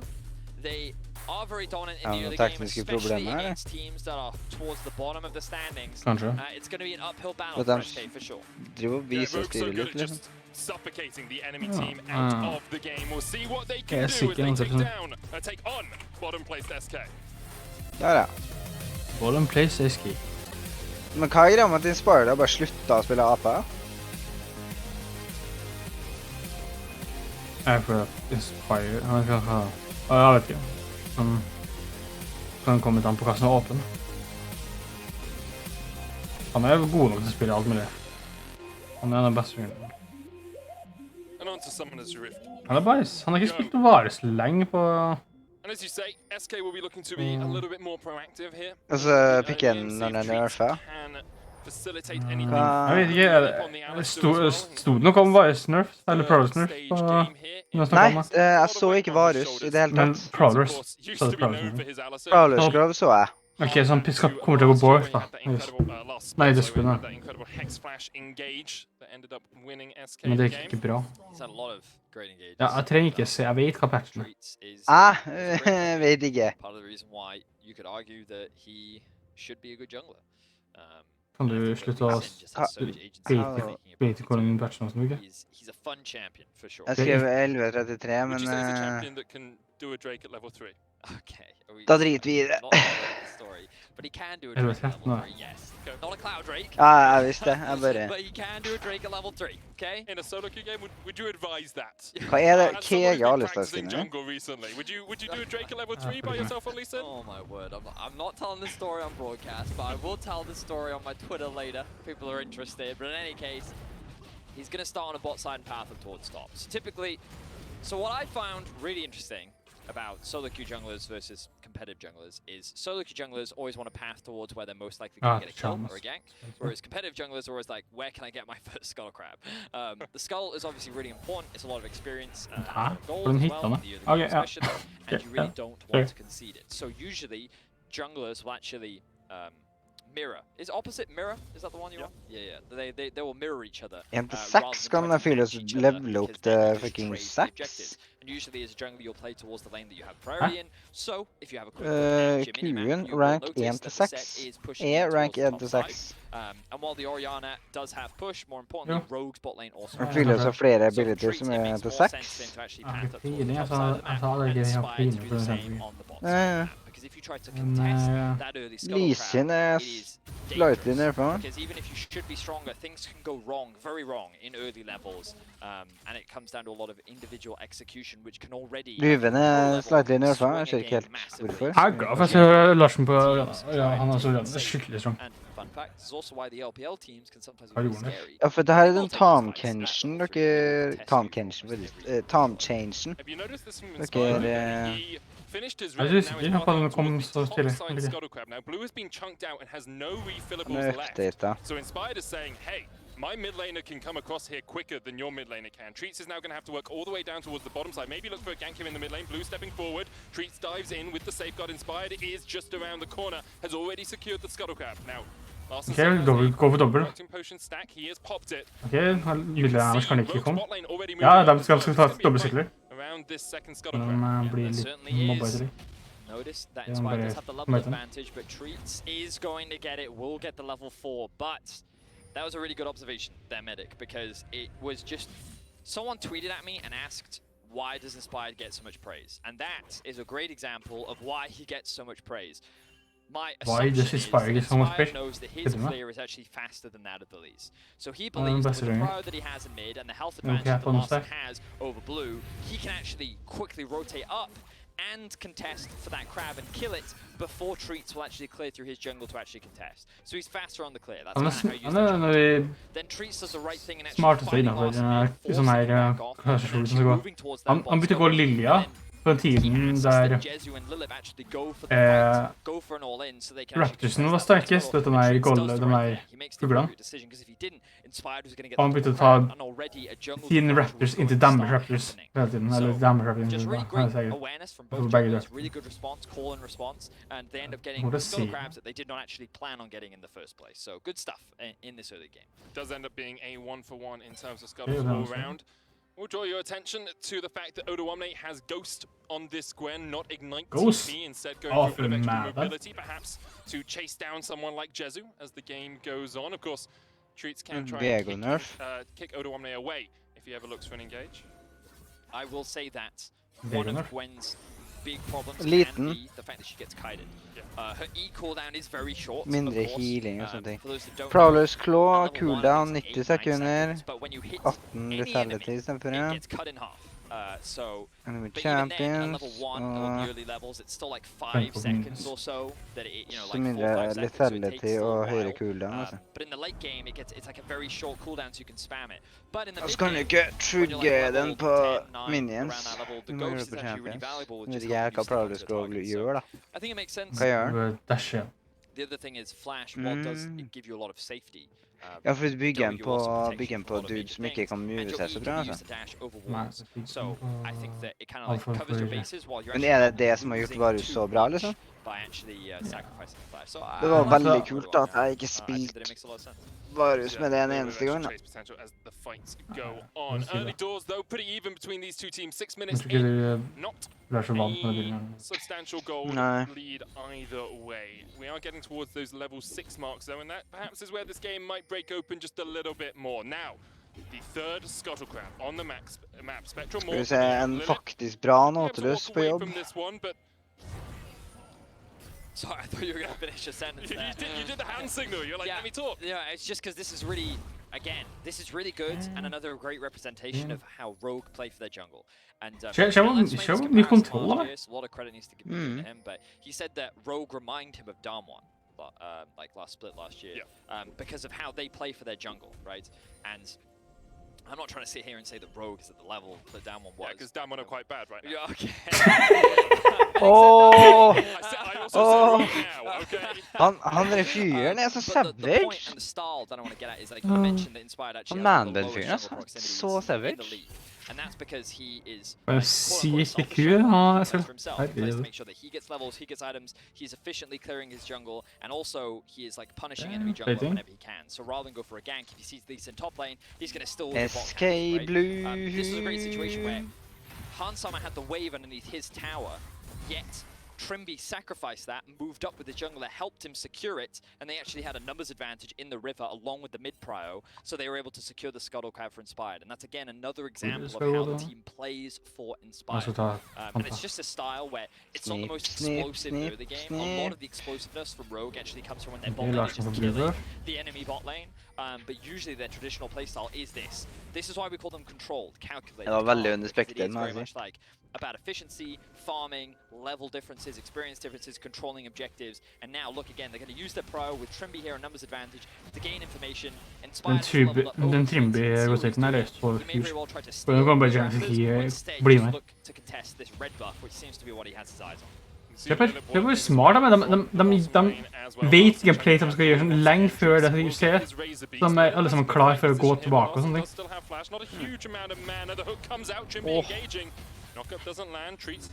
Der har du en Nautilus som vet hva han driver med.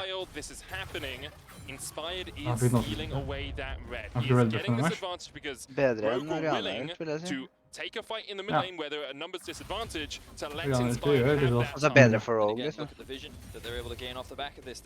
Nei, for Silas kan ikke ulte fra ballen, han kan bare ulte over på seg. Ja, da jo det. Han har ikke ballen. Da jo det elendig. Ja. Da vil jo liksom du som en Oriana gå foran folk, liksom. Which means that all this vision is even harder to clear out because you don't have that early clear that you often get from many other junglers. And as I said, I also noticed Inspired not actually taking this. Men han fikk vekk smartene, så han kom til å... Inspired er jo så mye bedre jungler. Men jeg trenger at resten av Rogue kommer, ja. Men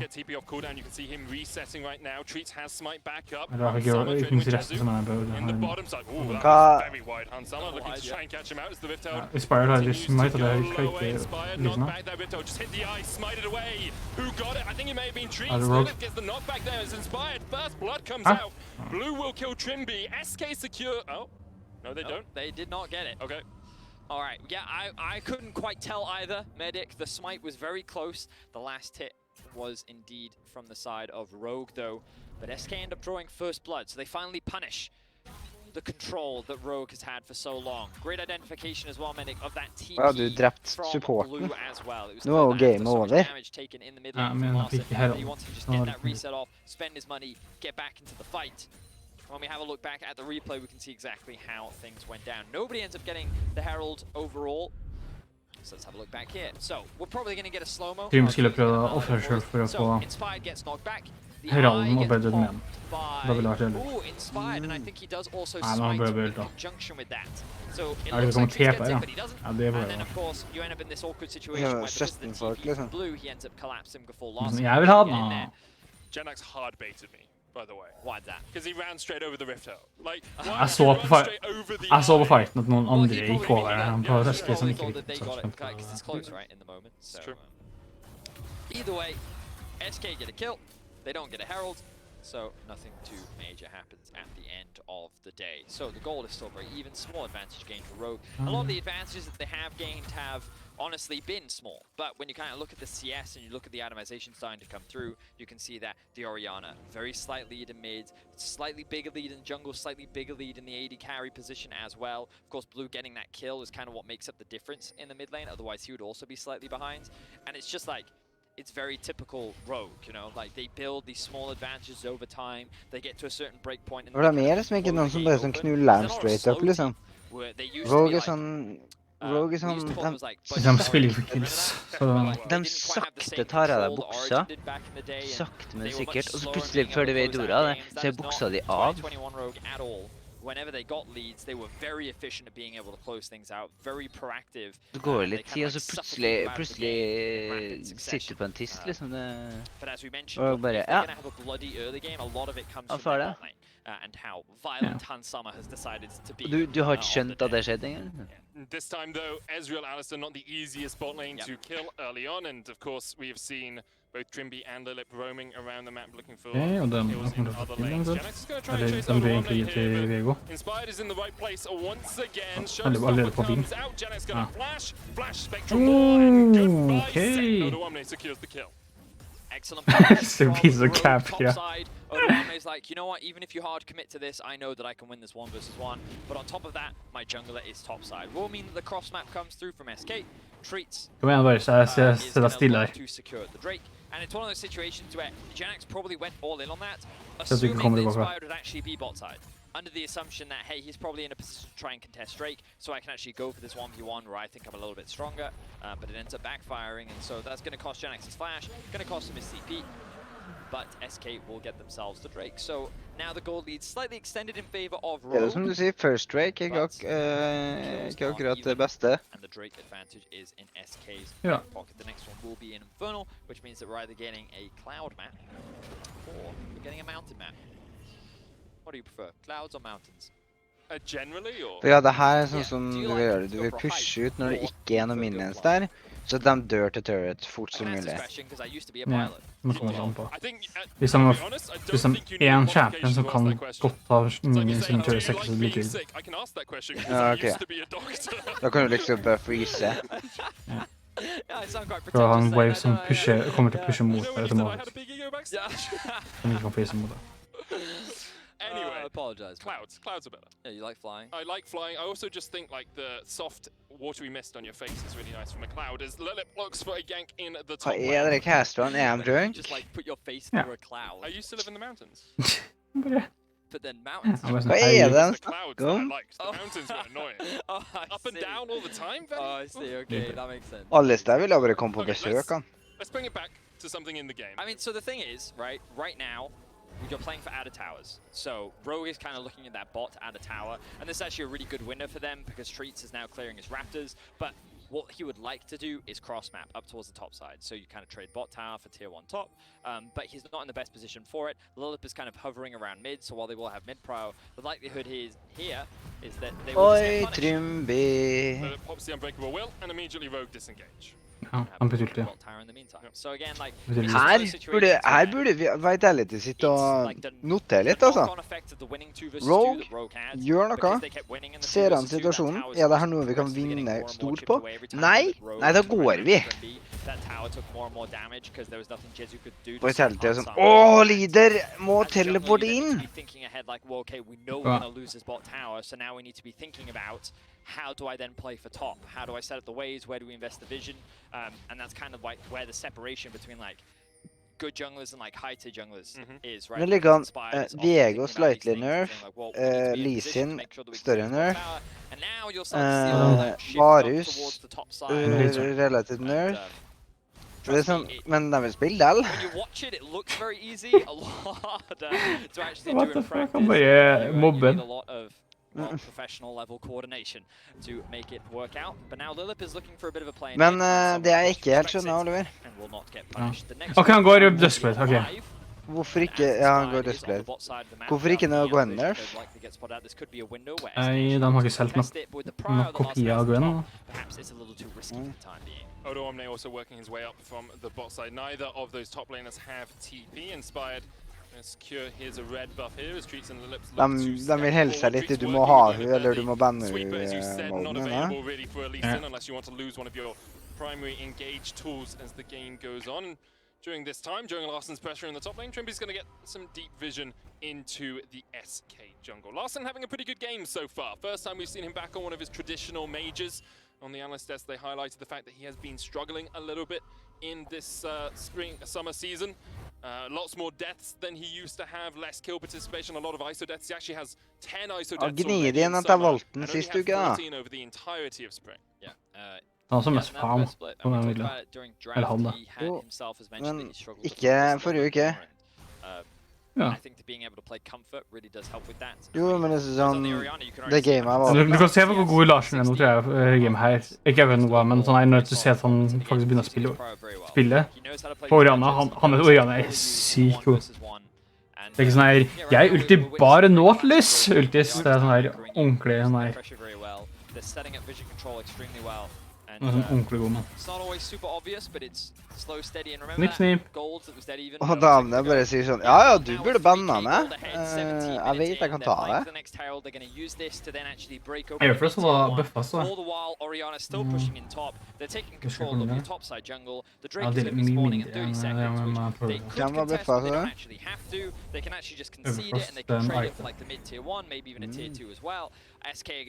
Everfrost, ja, det er fuckings alle... Det er en bra slå, altså. Smart of him could have gone back towards the tower, and then Lilith would have been in prime range to knock him out of that hook. Rift Hold is going to be used here. You have to think by Inspired in the top lane. Okay. As Larsen's going to continue to push in, but the thing is, you only have TP on blue. He's recalling now. This dragon will be started up. That Rift Hold is going to get a charge on a tier 3. Now, taking an inhibitor before around the 19-20 minute mark, unless you're in total control of the game, can lead to you losing out on XP and gold because you're funneling minions into the enemy. But taking the inhibitor tower does not do that, Betty. Exactly that. I think that... Ooh, hang on, here we go. Ghost. Looks for the kick as well. Odoamne trying to get away. The Hallowed Mist will follow him. Treat still chasing forward. Odoamne. Ghost! Okay, Ghost var faktisk jævlig sykt. Snipperen. Hvis det ikke er Ghost her, så vil jeg aldri hoste det. Snipperen, og Odoamne er god. Ja, det var jo stille mye mindre. Kanskje bra at du ikke valgte han samme likevel, for at han bestemte seg. Han sitter og molester med bakken.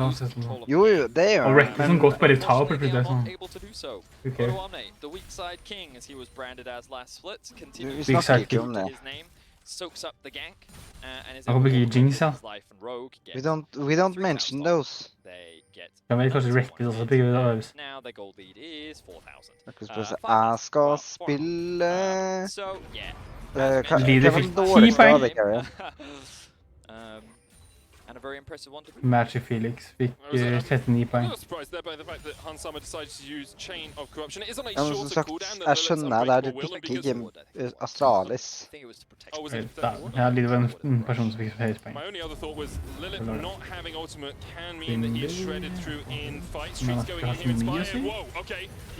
Ja, du ga reset til Diego.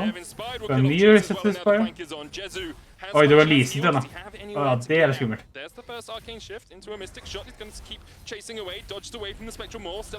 Viego! Ja, Viego, by the way. Now Rogue turn their eyes towards the Baron. And you can see desperation starting to come out from SK. Det er litt sånn god stemning med sånn Gwen, Viego. Det er litt sånn god champions på laget. Ja. Og så er de liksom bedre enn SK også, da. Det hjelper liksom ikke på broken-faktoren. Nei, de lot veldig mye ting stå åpne. Jeg tror de prøvde å bluffe ham, for han trodde de ikke spilte. For de ikke spilt tidligere. De har spilt, og det vanlige har spilt Gwen en gang tidligere, tror jeg. Ja, vi har aldri spilt opp. Hei! Yeah, we definitely have a competitive top 6, but the gap between the top 6 and the bottom, well, I say that Vitality got smashed by Perhaps that gap is not as clear-cut as we initially thought, but at the very least, the top 3 from last. Well, I'm going to say Rogue. Rogue looked very good. They look very good in this game. De må ha drukket nå, altså. Typical Define themselves by Rogue this versus, playstyle and they continue to play it very well. Ja, men sånn, matcha så dårlig at vi må ha et drinking game. Hver gang noen... På et tidspunkt så ser det bare som Rogue kommer til å vinne uten at han tar fight. Men jeg får en onkel fight så hører til Larsen. Bare for noen sick farm meg ut. Very strong here for Rogue. As on the other side, I mean, Blue is in an okay position. He does have 2 items on this Silas. Sure. No grievous wounds apart from the... Det som problemet. Blue is in an okay position. Okay ikke bra nok. Inspired is really strong. Let's see, 1 versus 2. Yeah, Treats and Lilith working well together here. The Heartseeker, Heartbreaker from Inspired. Blue looking to go in. There's the hijack chain of corruption immediately used. Counter chain coming out. Sonya's away from the shot. Okay, da får han reset på Vego. Og det han bare dør ikke. Han bare dør ikke. Han har noe sånn 3 stykker i bakgrunnen.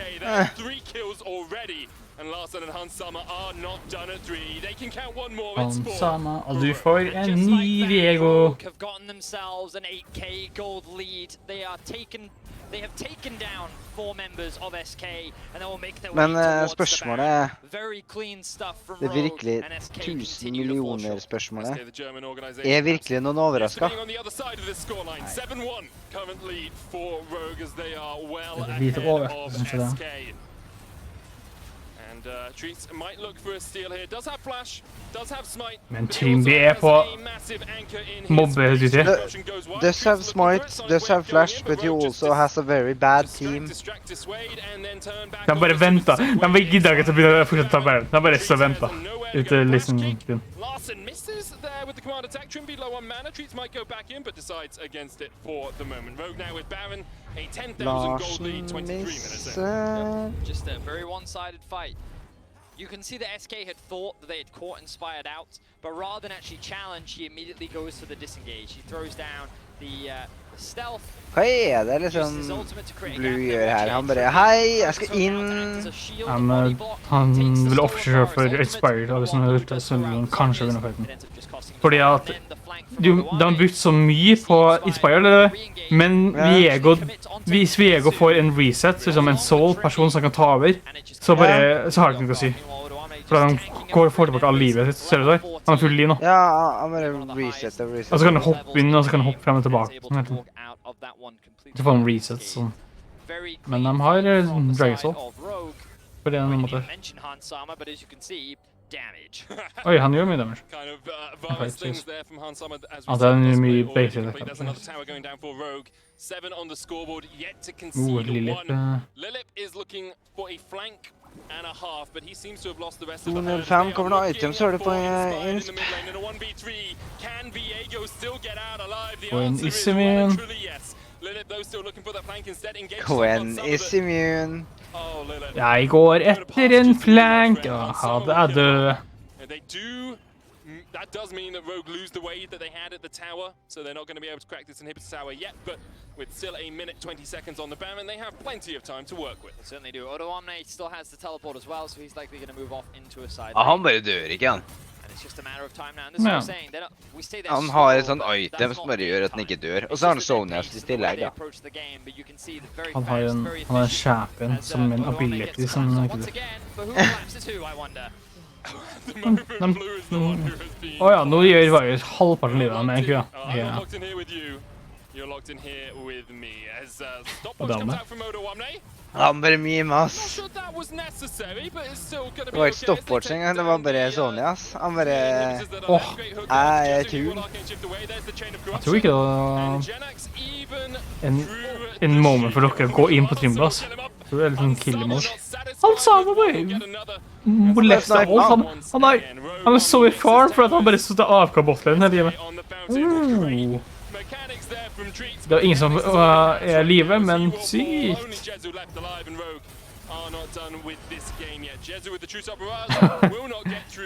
Bra, det carry! Ikke han sa det, vær sikker. Det bare Trymby som har dødd en gang? Ja. Fy faen. SK er dårlig, Rogue er god. Hva sitt Inspired slipper seg? Det og damene. Ja. Fucking de har tår, ok? Nei. De har sånn blonde tupper begge to. Jeg lurer på om det han Sama. Easy clap. Altså, var det virkelig en spørsmål? Bra du valgte... Ja, de ser litt bakse hver selvfølgelig.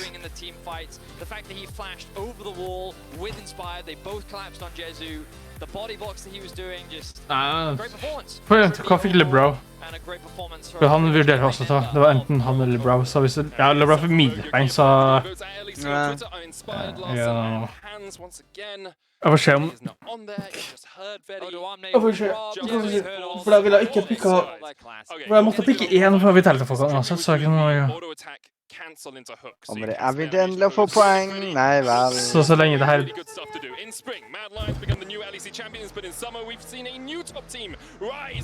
Misfits Gaming, ja. Mot hvem? Mot meg der, ja. Det går begge. Mad Inters. De skal i teorien ta dem, men det er liksom Mad Inters. Forhåpentligvis er det ikke uka med mest middelin-folk som gjør bra. Eller kan jeg ha heller ingenting med det gamet der å gjøre. Jeg har en dude der, og så resten her. I mean, Misfits was looking pretty good. I think they should be for sure playoff contenders. I'm so good to Hero. But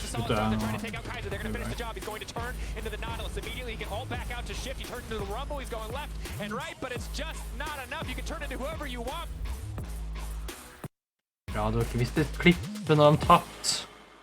The planet and us are connected. We share its veins. Hva har det her med en kjøleskap-reklame å gjøre? Hæ?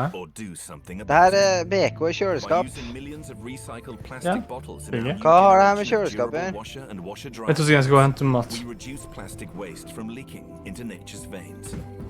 Skal det vaskemaskin nå? For healthy living on a healthy planet.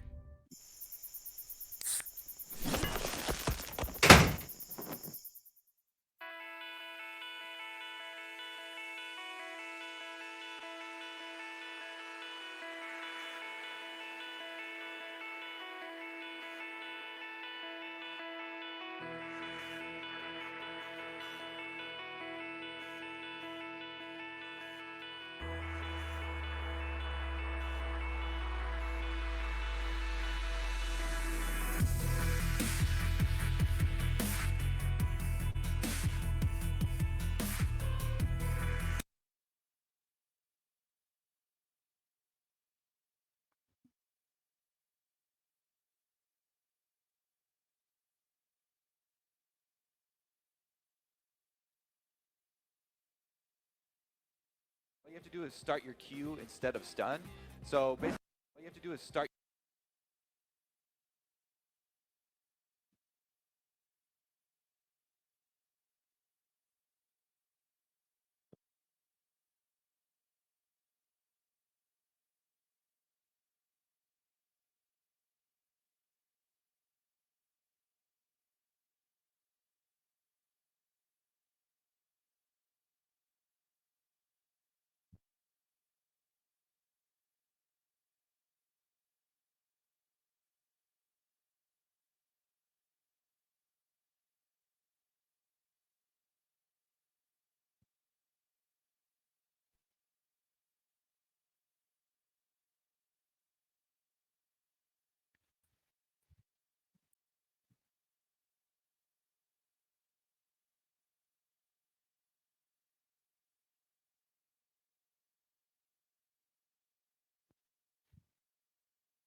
you have to do is start your Q instead of stun. So basically, I like something like bacon with salad. Like, salad's disgusting. Hvorfor sitter du og ser på LCS? Jeg sitter ikke og ser på LCS. Du har på headsetet ditt? Ja. Fordi det her jo... Det her mellom-match-underholdninger. all you have to do is start your Q instead of stun. So Ja. Det liksom hele poenget at du hører. I like something like bacon with salad. Like, salad's disgusting. Yeah, you're probably right. Ja, altså, han må jobbe ut ifra hva munnen deres gjør. Så han kan ikke bare kjøre helt på. Wow.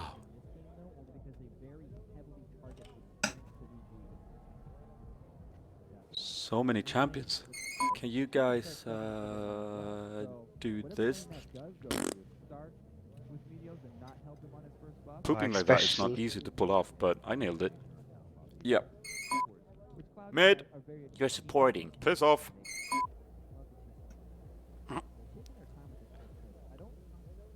Where am I?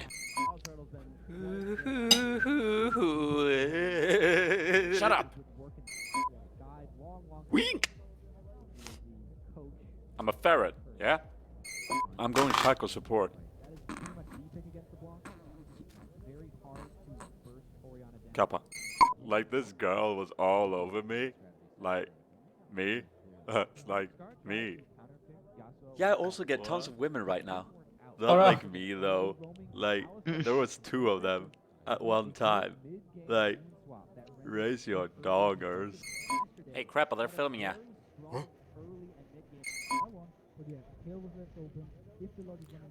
Tori Brosnejast Alex. Duh. Yo, hombre. We're gonna destroy them. Are you listening to me, amigos? Destroy them. Sånn, Alexis. Alexis, det var best man. This girl from before, she didn't seem to appreciate my looks, and I was really... I think you're hot. Vent, var ikke Gambit på... Hæ? På EU? Det her... Gambit? Ja. Det husker jeg ikke. Jeg bare synes akkurat den her er bare jævlig bra. Resten det er egentlig ganske shit, men liksom jeg bare... Like, this girl from before, she didn't seem to appreciate my looks, and I was really... I think you're hot. Det var Zuckerberg. Young Mark Zuckerberg. Me too. Snoop, yes. Tons of damage, tons of damage, tons of damage, tons of... In Korea, yes. Yeah.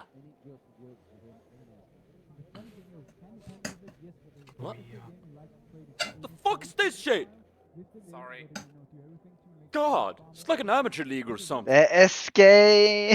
Then, man. Gee. Den faktisk var bra. Excuse me. Want to play Flappy Bird? Ja, det er på. Hvor står det LCS, sjefen?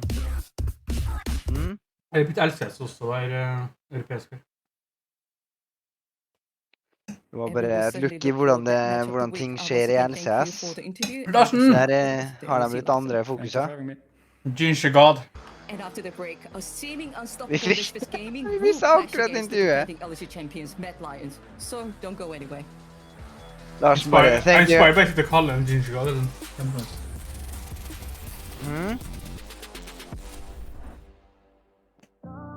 Come inspired. Jeg kaller Larsen en Ginger God.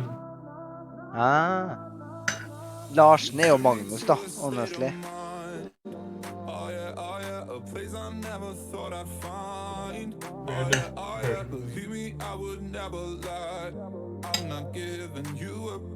I won't give you up. I'm getting higher and higher.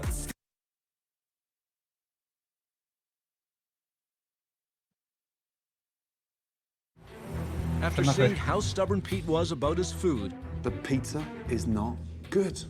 Jeg lurer på hva som skjer. Han går i den boet, og så gir han sample size av 3 pizza, en frozen pizza, pizzaen damage og en ordentlig pizza, og den kommer last. Du har sett det før? So he headed downtown. It was kind of a little mushy. Too much cheese. To do a little organized research. Ok, unnskyld meg.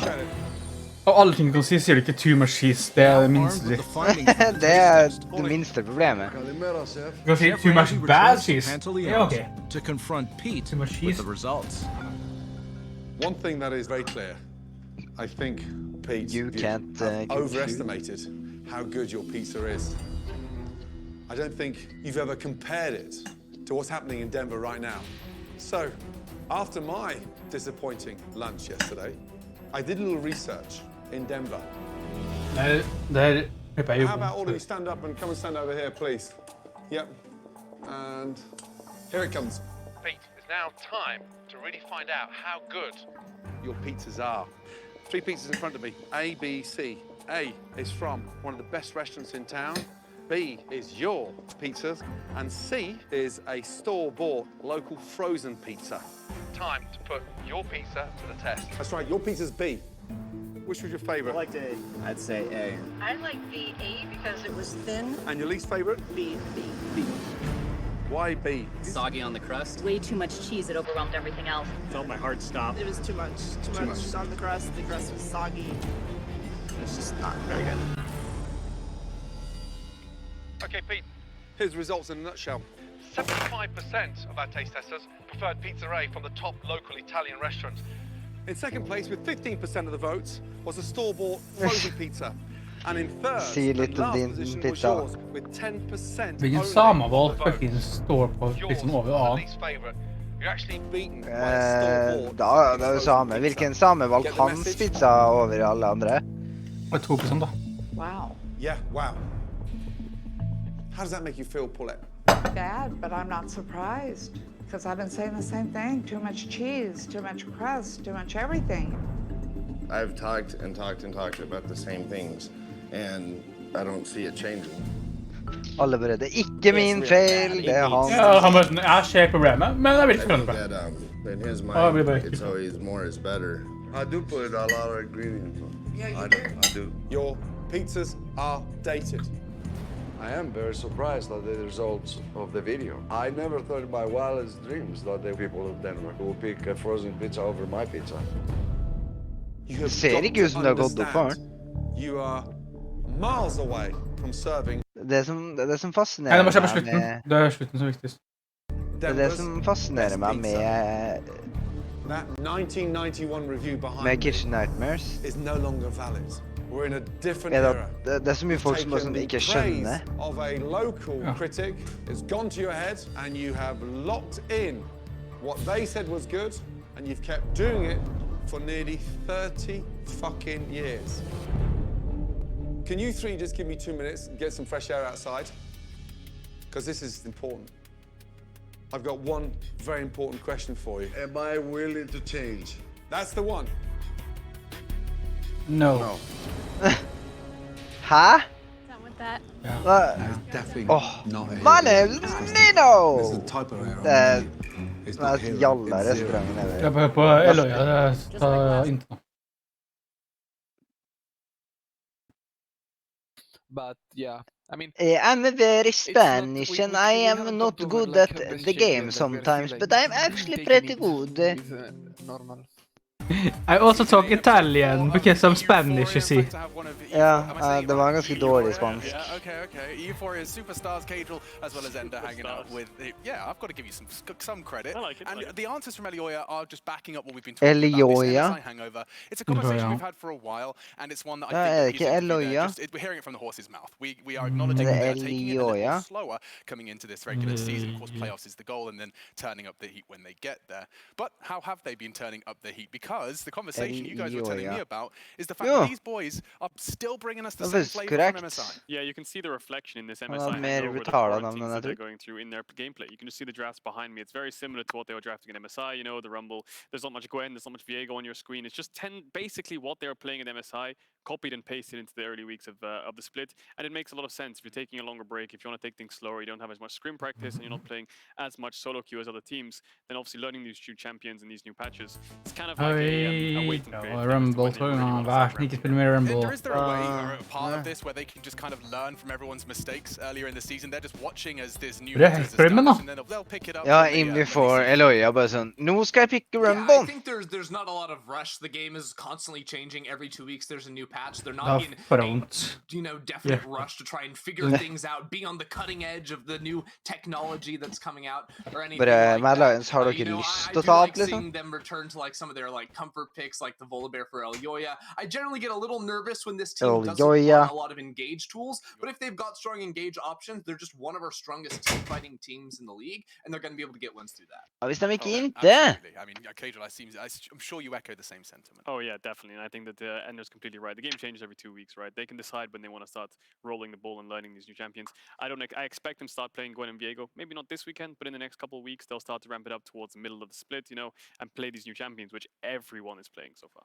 Yeah, and I mean, tonight, Mad Lions face a tough challenge as they go up against the current top team in the LEC and the biggest surprise of summer. It's Misfits Gaming. They're still holding on to that top spot. And, I mean, in stark contrast to what we just discussed in the Mad Lions, these are the other end of the spectrum, right? Yeah. We've got the innovators. Yeah, you basically got on one end, you've got Mad Lions, which is just coming off MSI, and then you've got Misfits, which is just coming off possibly one of the best splits they've had, well, basically this year, of course, because their top side is just on fire. You know, we talk about innovation, we talk about things like these new champions coming in, they're playing Gwen, they're playing Viego, they're coming in a lot more explosive at the start of the split, and they're just going all out. I mean, they're pulling the trigger on every engage, they're skirmishing heavy around top side, they found win conditions for them, and massive props to Misfits coming out the gate swinging. We've also just seen like mid and jungle also playing a lot of different styles too. You know, mid lane can play the more aggressive Lee Sin, Silas, Akali route, or VTO has also looked super good on the range champions like the Victor, like the Cinder, these types of things. So I think that VTO being able to show a lot of different styles, Razor, Hewit ser liksom ut som han Samas they've shown a very well-rounded version of Misfits that's looking very strong in summer. Kødda, de ligner ikke I det hele tatt. Best player in spring, and that's Hewit basically, right? You've got this mid jungle where it's the opposite. Det var Nation joke. Is rank 1 in solo queue right now. He's been sweating for his life in the offseason, whereas Elyoya and Euphoria was saying that he's taking a break from solo queue. He's playing a lot more slow. So definitely start contrasting team styles in terms of team's expectations and also individual expectations. All right, it's time for a test, a litmus test, perhaps. We'll see who's acid, who's alkaline. We'll find out exactly who gets that big green tick. We've got a bloody brilliant matchup on our hands as the current top team in the LEC goes up against the Savage Man into the capable hands of Dr. Chamberlain and Vedius. We'll find out who's acid, we'll find out who's alkaline, but there's one thing I know, that Machine is based. That's a clever joke that I refuse to laugh. Dr. Chamberlain and Vedius. Why are you Dr. Chamberlain, whereas I could have been like Mr. Day, you know what I mean? Like, that's got a nice range. Nei, gå vekk. Det han som legenden. Mannen. Misfits versus Mad. Man-bun-mannen. We are in for a bloody Men du så snappen forresten, ja? G2-greia. Ja, han representa, så nå må de levere. De kommer til å ta, da. Nei! Excel jo det beste teamet. De tar på Excel. Og drikke olje, for faen. Ok, det gjør jeg ikke. Det har jeg ikke så veldig lyst til. Hvis jeg får dårlig poeng, er mye kills, så får jeg vondt også. De gir ikke nok punishment for deaths. Hvis de gjort det, så ville jeg gjort det så mye bedre, for at de får ikke deaths, men de får heller ikke kills, så kill-referensen deres er mye større. Kill-referensen skulle ha mer å si enn bare kills selv. Så hvis du har en viss antall med kills overfor andre teamet, hvis du går prosentvis, for begge teamene får 40 kills, så har jeg ikke noe å si om en 40 kill. Alle får 80 poeng, det.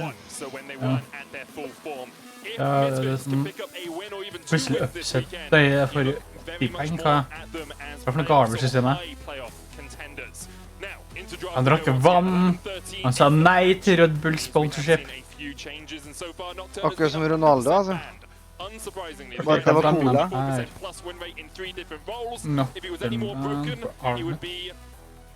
Something that's very broken. my heart after Vetti. Ikke latt Gwen stå åpen for Herit. Men det jævlig stil på den gangen. Ja, det det. Den banner Jeg hadde meg. lyst på poeng. Trisha, det er det. Looks like Lucian, Nocturne, Thresh all being removed. Akali, Gwen, so nothing too crazy. Normally we would see a Rumble here, but I don't think we'll see that anymore. Of course, Rumble is Razork's most played jungler so far this split.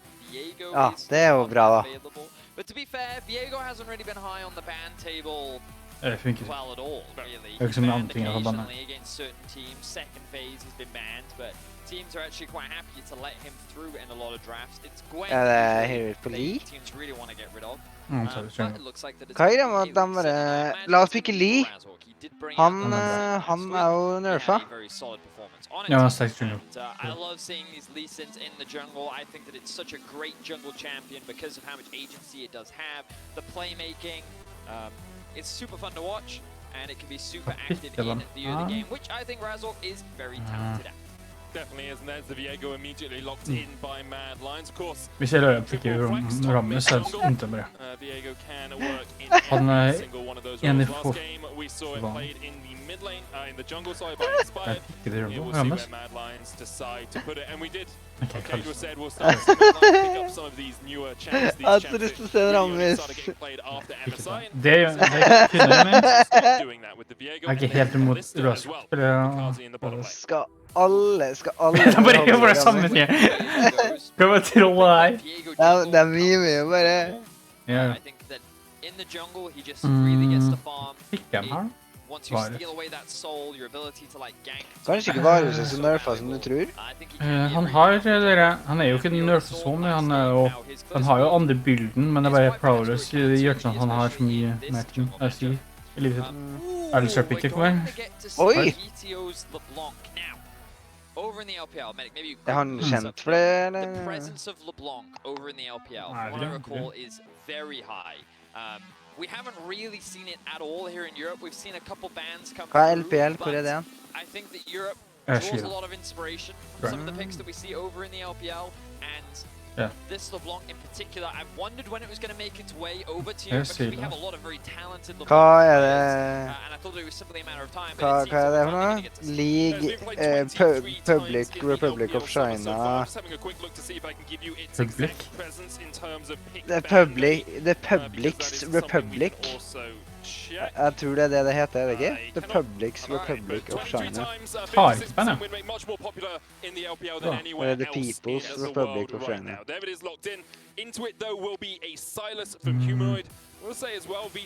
Alistair Band kommer vel fra Misfits. Mye de er veldig sånn til noen andre. It's funny because when he joined the league, he was kind of praised as having a lot of these like high-profile champions that he was very talented at, but like his champion pool was kind of attacked last split. But like only when he got Zoe was he very strong. But this split we've seen from him Akali, Silas, Victor, Syndra. Alistair så åpen, I guess. Now we're going to get to see is LeBlanc. We've seen all kinds of great stuff from VTO. He's continued to look very good. But let's see how the rest of these drafts. Kanskje jeg må lyst til at han skal ta Alistair fra han, sånn at han kan få syl som Alistair til. Og kan ta Viego som Alistair og bare sånn, knock off.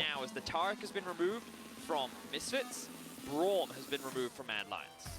Leona er the carry. Det er strong. Det er ganske bra for det, ja. Nesten like bra som Kalista og Ringo. Det burde nerfes, annerledes det. Men hva synes du er best av Varus? Eller Kalista? Kalista, da? Ja, det var det jeg tenkte, liksom. Men Varus er jo liksom flex, da. Han er flex jungle. Ja, han kan også Camille. Liksom. Camille. Blind Camille. Er det blind? Det er Viego og Armito. Ja. Det kan godt være en jungle. Ja, hvis han nettopp er Viego og jungle. I wonder if this is a call out to Armut saying you don't have any champions that can stop our Camille. Altså, teknisk sett så kan både Sylas og Viego gå jungle, liksom. Will Armut choose to go? We know he can play the Renekton. Perhaps he has something else. De tror det er Viego og jungle. Perhaps the Wukong. Maybe he thinks that could be a good matchup here into something like a Varus. Yeah. It is one of his comfort picks after all. Gives you a little bit more team fight power, and it is going to be the lock-in. So Wukong did receive a small Lee sin AD carry, ja, det kult. I think a bit of his armor was reduced in the early game to try and make some of those matchups a little bit easier. Det ikke den sykeste matchup for Camilla. But in any case, men så Armut god på Wukong, ja. I think it's going to be well. I was going to say I think mening, Wukong ser litt tyrkisk ut. Definitely going to be truth for Misfits. I think the Mad Men altså Camille towards the bot side. Klonen gjør sånn at han ikke kan gå inn på. Scaling when you look at side lanes, I think, oh wow, Misfits, very powerful side lane with the Camille. Camille-teorien When I kind of look at team fights, well, I think that Mad Lions have a lot more crowd control. They have the ability to steal things like the Varus ultimate away, the Lee Sin kick.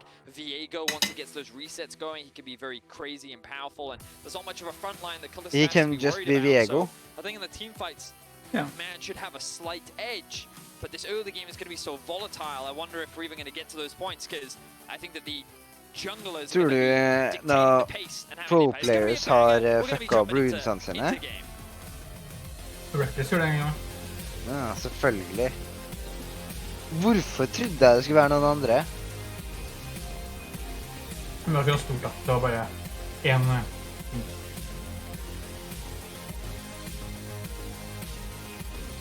In before cars, det var sånn, åh nei, jeg gikk fucking Stark Harvest. On to the rift we go. VTO across his career, almost at 80%. Det ville vært noe som han gikk fiske nå. 28.6, second most played champion. Ja, ok, ja. Very, very good. Jeg tror han kan vise det hvis de gjør det. Ja, de kan det altså. Hvis det går helt på hjelp, det blir bare for dumt, liksom. Ja, så det kan teknisk som teknikalities, for noen ganger så kan jeg ikke bytte om for det er noen tull som skjer. Så hvis det skjer, så kan han bare si at det er noen feil. For noen ganger så lages det ikke, og alt som er sånn. Og de vil aldri vite om det faktisk er eller ikke, men... Det hjelper ikke å bare deny dem for å gjøre det. Ingen som gidder å se på en Leona med Hell of Blade som skal... Nei, det er litt sånn...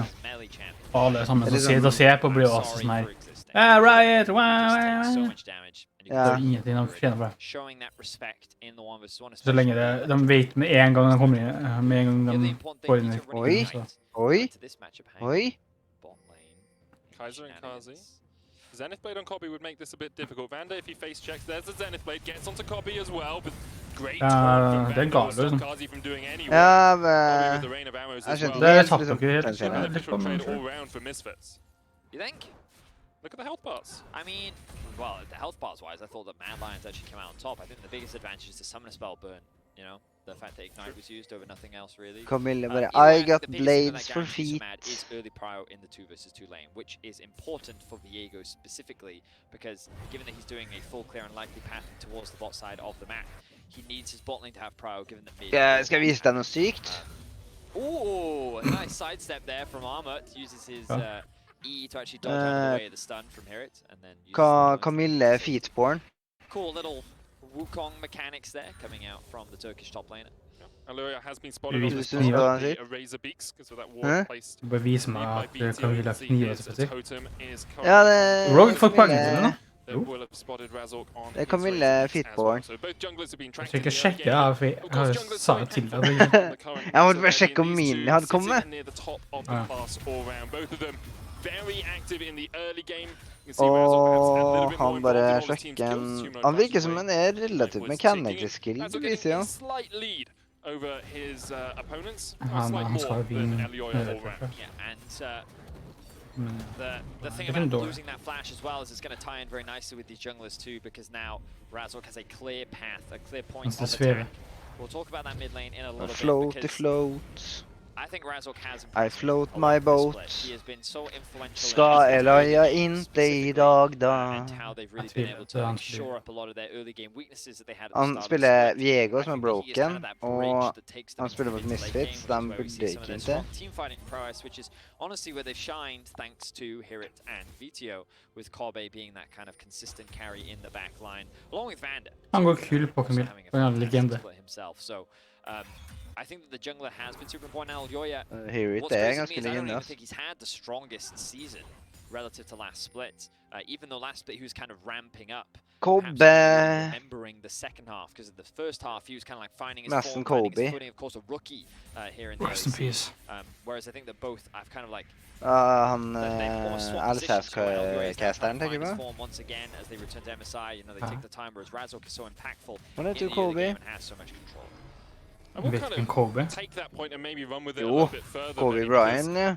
I think a lot of people look at Mad Lions at the moment, and we hear talk of them, you know, taking a bit more of a break, taking scrim days off, and they think the Mad Lions are a lot worse than they were at this point in spring last year. But actually, if you look at it as we see Humanoid dash away, they're actually relatively even with where they were at this point last year in spring. You can see similar goal differences early on, similar hero percent, spending the same amount of time in a major lead, and although Mad Lions are taking things a little bit slower and not being as explosive as perhaps they were MSI, it's the regular season, and they are slowly developing again into a team that can challenge near the top.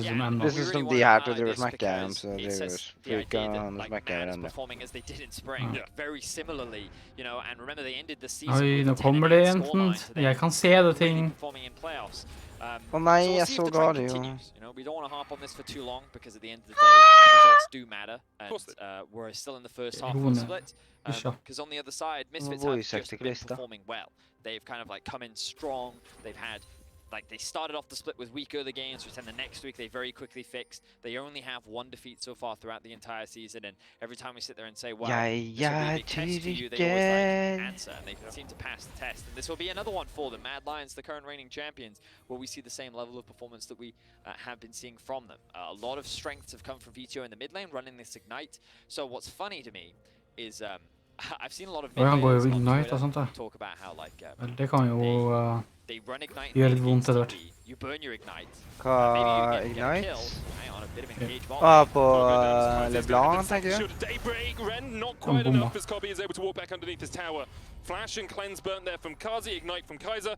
Kobe burnt both his sums as well. On his way down here. Now recall should finish from Kobe. Vander can block the Spectral Maw here, which he's positioned in the right place to do. Now, Mad Lions, you've got 7 minions here to work with. First one will die in 2 shots. He's going to try and clear them out as well, but Kaiser is going to be able to help Kazi pick this one up. Pretty easy stuff there from Mad, as now Misfits try and answer on the other side. Decoy used by Armor, but he is locked in place, and Misfits will equalize it 1-for-1. The damage was clean there from Misfits. Ikke ut for killa. Det vel bedre at Razork får det, men ikke ut for det. Bare av prinsipp. Men det jeg synes er så stilig med Misfits er at de vet at Hero er god, de fokuserer mye på topside, og det funker. The big advantage here for Razork is he actually steals away the red buff. We'll get level 6 off of that, whereas his red buff is still alive. Navigating his way around, now has his eyes on Humanoid, who doesn't have flash. Vander has flash, has torn flash. Oi. Straight away there with the chains of Humanoid. Nowhere to go. VTO on the board. 1-0. Beautifully done from Big plays, altså. Back to that in a second because we're going to have a quickly look back at these. Det her var jo ikke lenge siden. Det er veldig godt hva som skjedde. Man bare var en gale mot 3 stykker. Jeg føler det som ikke vi trengte replay av det der. Ok, det her kan jeg gjøre. Han står og venter sånn skikkelig lenge, for han venter på kronen. Tydelig det blank, kanskje, men det blir egentlig tenkt at det blir Lisen for ølig start på lyden, så kan EV'ene liksom komme der som sånn. LeBlanc kan ikke gjøre så mye til mål.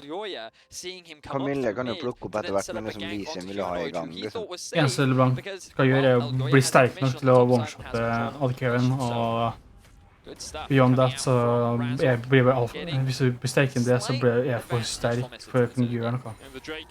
Du blir sterkere enn du trenger å være, altså bruker masse ressurser. Fordi du kan ikke gjøre mer enn drepe en target uansett. Fordi du kan kombo på det. Jo, lockdown assassin, så. Så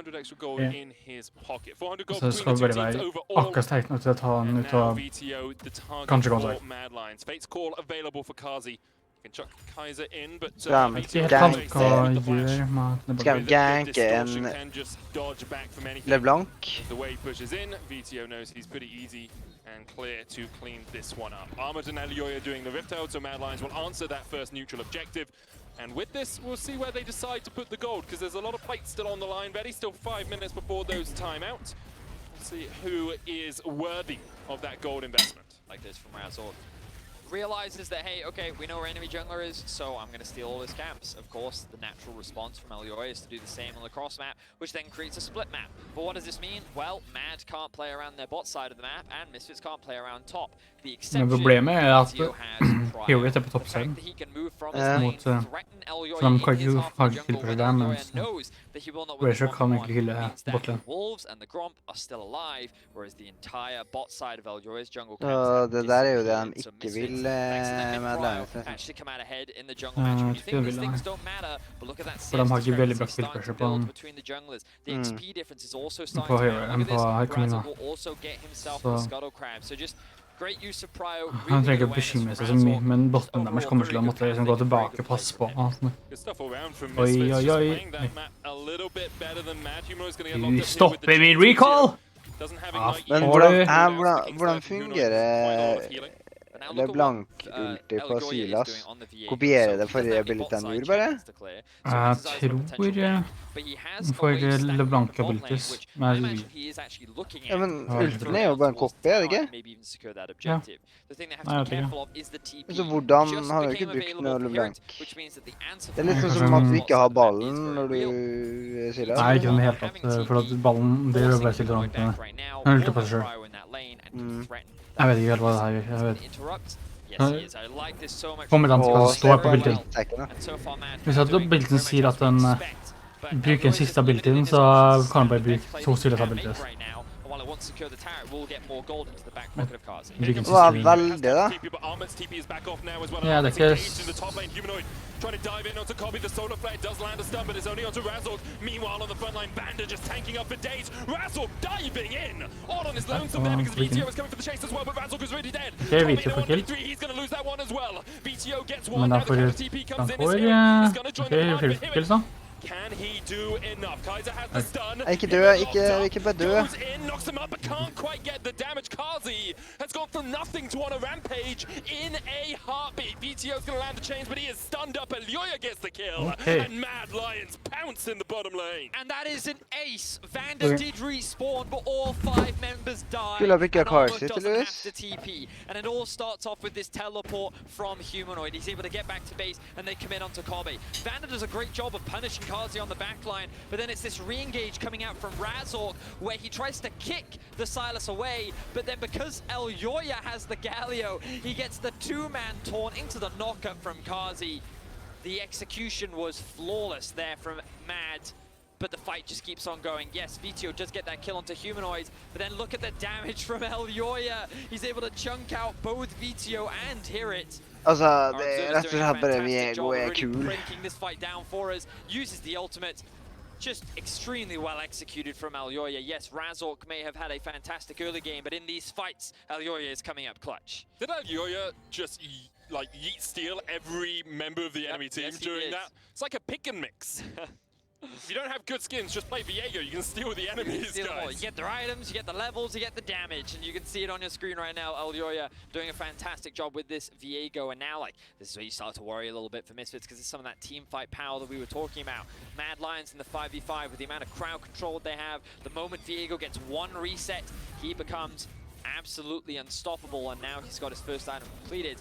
But Misfits, they're not slowing down. They have their eyes on Armut, and they're looking to make a gank happen in top lane. I'm not sure they know Elioya is here. VTO's on the way as well. They're looking for Armut first, but the Cyclone is going to lock them up for the moment. Razork will be low, heals up with a Triumph just enough to survive. Vanda on his way as well. Humanoid diving in for Hirit. Hirit, of course, no flash on the Camille here. The chains will slow him down. Elioya misses the Spectral more, though, and a great chain from VTO is going to keep Humanoid locked in place. The taunt just at the tip of it, just at the edge, will get Humanoid. VTO gets another 4 kills on the board for that LeBlanc. Surprisingly, Mad Lions You missed a big place. That was a big place. Okay. To me from Misfits, but they're able to outperform Mad individually. And they're able to come away with 2 big kills, a couple of extra plates, and that was much needed. Armut butthurt, ass. Og Humanoid I hvert fall butthurt. Det Cars, ja, men altså, den fighten der, ikke for å kalle meg dårlig, den spilte veldig bra. Men den fighten der, det var VegoEkul.com. Jo. Han resetter opp på hver eneste jævel. Hvis han prøver å gå for Viego og han ikke dreper den, så bare taper han fighten igjen. Men de har en LeBlanc som teknisk kan bare fokusere hvis de tjener. Så det kan være vinkasjoner. Får man Prowlers på Viego selv om den er nerfa? Det er ikke Prowlers. Er det ikke? Hva er det? Syndrer. Divine Syndrer, tror jeg. Hva er den gjør? Her power comes from the fact that she is basically a poke champion. Don't get me wrong, she's an assassin. She can one-shot you. But when you have an immortal shield bow, it's kind of hard. So that's not really your goal. What your goal is you W over a wall, QR, maybe land a chain, proc your electrocute, you stun him, you chunk him out, and you're like, oh, you faen meg armet blir bare Q comes out. Oh, you missed everything. Never mind. But it doesn't matter. All of Misfits is here on the top side. They're looking to secure themselves. Jeg litt sånn misfornøyd med at jeg ikke valgte Visio. At jeg valgte Niski I stedet for. It's just too greedy trying to defend this. This tower's going to fall before Mad Lions can come in for the fight, and Humanoid does not have TP. If Mad take this battle, there will be a massive man disadvantage. Han burde begynne å ha noen nøkkel intro. Jo, ja. Det er det jeg mener, men altså Visio bra, og han gjør det veldig bra nå, liksom. Det var bare at jeg var litt redd for Mad Lions. Ha det.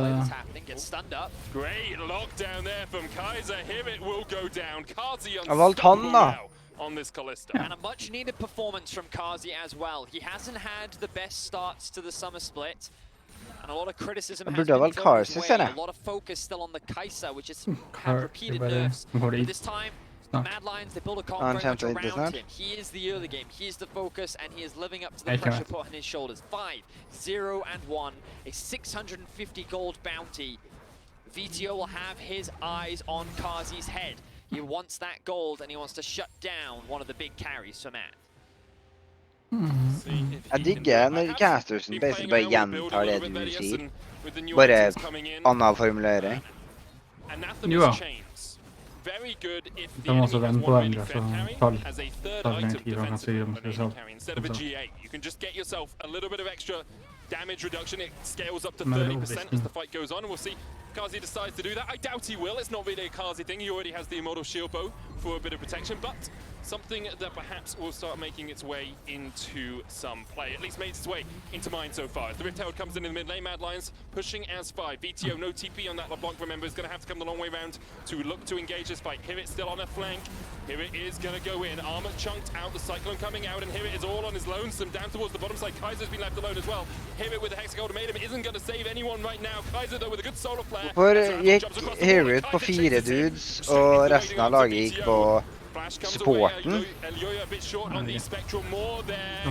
Kazi continues to dominate VTO! Oh my goodness, that combo was just darn wrong. Totally messed up the flash distortion combination there, and now he's on the wrong side of the rift. On the wrong side of the tracks, and Kazi is chasing him down instead. Mad Lions will set up the 2 kills they got. Var ikke det her hans pick, da? This is a situation when Nei, han bare TP really did hurt VTO. He's pushing out the bot wave. Mad Lions, they had the Rift Herald, which meant that they could just guarantee tempo, they could force it, right? It doesn't matter that, you know, even if Misfits is in a better position on the map, because by dropping that Herald, you take that first tower down so much quicker than Misfits is able to respond to. And look, VTO, he's so far away on the play, the tier 2 tower falls, and then Herod engages and the rest of the team can't follow up. Vander can't use his ultimate because it's not available, and Kaiser's also just acting as a distraction. He is soaking up all of this damage, and then the re-engage comes through as Mad get that initial kill onto Hirit. They recognize that Vander, once again, out of position, does have the flash, but can't E away. Doesn't even bother flashing, and here, VTO flashes into the wall. He's not in the bush, which means that he doesn't have vision, can't get that kill onto Kaiser, and Misfits end up losing 2 members. So again, when it comes to these fights, Misfits are just not getting the proper setup. They want to be finding picks, they want to be trying to find like side lane plays, but right now, they're being forced into these 5v5s that Mad Lions is just consistently coming out on top. Bitte litt mer enn Kaiser og Vander. That he does, sir, that he does. Yeah. Elioya has the second most in the game as well from that jump position. Goal 206 900 complete on him. Kazi det has är the god. Phantom Han Dancer, har... second item is building up. Det är ju ända värre, ja. Looking for a fight, but it's Kaiser once again on the front line, and Vander just can't do anything. Galio stolen away, Kaiser diving in onto Kobe, uses the Kleins to try and get away. Razzle looking for Kazi, but he's just chasing into the midst of the cyclone. Him diving in as well from the side of BTO. Verdens bästa ADG med tanke på laget liksom. Humanoid kills off BTO. It's a clean ace. Det blir lite poäng för det. 19 minutes in. Kazi and Kaiser just obliterates the Misfits team. Nej, jag tog ett safe-valg. Lock down Kobe through his summoner spells. Jag kunde med Hurrit. Han er jo det safeste valget. Fra erfaring da. Du kan jo ikke bruke det gamet her som erfaring. They just face check, they don't care, they one-shot Vander, and look, the ultimate comes through. Fikk Inspire bare 27 poeng, kødder du med? Er du syk ikke, eller? Tries to peel for his AD carries too little, too late. And when it comes to the front-to-back team fight, you can just see how much easier it is for Mad to execute VTO trying to get picks where he can, trying to do what damage he can, but the fight just happens so fast. And you can see that the gold investment into Kazi is more than 66 damage from VTO. Det er 75, jeg går ikke They don't want to be going for these front-to-back 5v5s, which Mad with their comp is just so much easier to play off. And Kazi now becomes even harder to kill. The Guardian Angel, his defensive item of choice. He is at 3 items. Bobby is at 1 right now. In fact, all of Misfits are at 1 as Razzle went in to steal the Scuttle Crab. Didn't get it. And getting flashbacks to C9 at MSI, but Razzle is able to get that pick out Rogue bot lane. Jag skulle picka hela Again, it just goes to show that Misfits... Alla. Mad. Jag skulle egentligen picka Mad Lions bot lane. Sure, they've been taking things easy. They've been not having the best start to a summer split. They are still a strong team that you can't afford. Men alltså, det är lättare att stole på att de gör ting. Hvis de slutar inte. Back on form and carrying games with his support. Elyoya also having that same level of performance, and now they're starting off they're forcing Misfits into another fight, and already Razork is dead. Razork is down, here it goes into Mr. 5, Mad Lions, he's going to be able to get out for the moment. Kaiser is keeping BTO off towards the top side, Vander going in here, nor can BTO. He's going to try and dive towards Kaiser, but Kaiser is unkillable right now on that. Leona gets out with 300 health to spare, and the Baron next on the menu here for the Mad Lions. Just no slowing down from Mad. The bot lane is yet to die from the Mad Lions. And again, while the early game was going not so great for Armand in the top side, he was playing weak side. You know, like Misfits heavily invested into playing through top. They got VTO ahead, but even with his lead, VTO was not able to convert that in the fights because Kazi was just getting kill after kill after kill after kill. 9, 0, and 6. He has been involved in 15 of their 16 kills. What a turnaround week for Kazi. A big performance from Mad, and a much needed one, I think, to silence some of the criticism and show to the LEC fans that they definitely are a team that you can't afford to underestimate. Oh, definitely. I think Kill som har mest att säga och liksom kan spela mot så här MSI with the fact they're having to play from home at the moment, not being able to be in the same room, have had some struggles, but they continue to be an impressive team, and on their day they can challenge anyone here in the LEC. Misfits, after falling behind, haven't really been able to find that spark that we have seen from them in previous weeks. Of course, still a very strong team themselves, as we see Elyoya kicked back, but he jumps out with the showstopper. Hexagold made him onto Elyoya as well. Here comes Humanoid as the engage continues. VTO forced away. He has Cars over there for the start. Mad Lions once again get a first kill of the fight, and Misfits are forced back to the fountain. So smart from Humanoid to steal away the Galio ultimates to get involved in that fight. Very well played by him. Helps the team out. That will be the first inhibitor of the game. I think that this is a little overzealous if Mad want to try and end, but they do have the bot wave, so they're looking for more, that's for sure. Should be able to get this second inhibitor tower at least. Will they go for even more from this? Pretty healthy, of course. They do have an Ocean Drake on their side, so a little bit of extra healing coming from that. Kazi still full HP with the shield as they back away, taking the second inhibitor. 17 kills to 6:23 minutes in a 10,000 gold lead for the Mad Lions. They are truly on form so far today, and no one's recall is cancelled. Absolute domination from Mad Lions, and it really started with that bot lane play. Let's have a look back quickly at this fight. So Elyoya, he gets caught out just a little bit. Razork, 2 levels down, still feels that he can go for those plays. Ends up kicking Elyoya over the wall, shields over to Vito, and then here comes the Galio ultimate to his safety to get the double knock up onto the carries, to then set Kazi up for Kaiser to then just blow up Vito.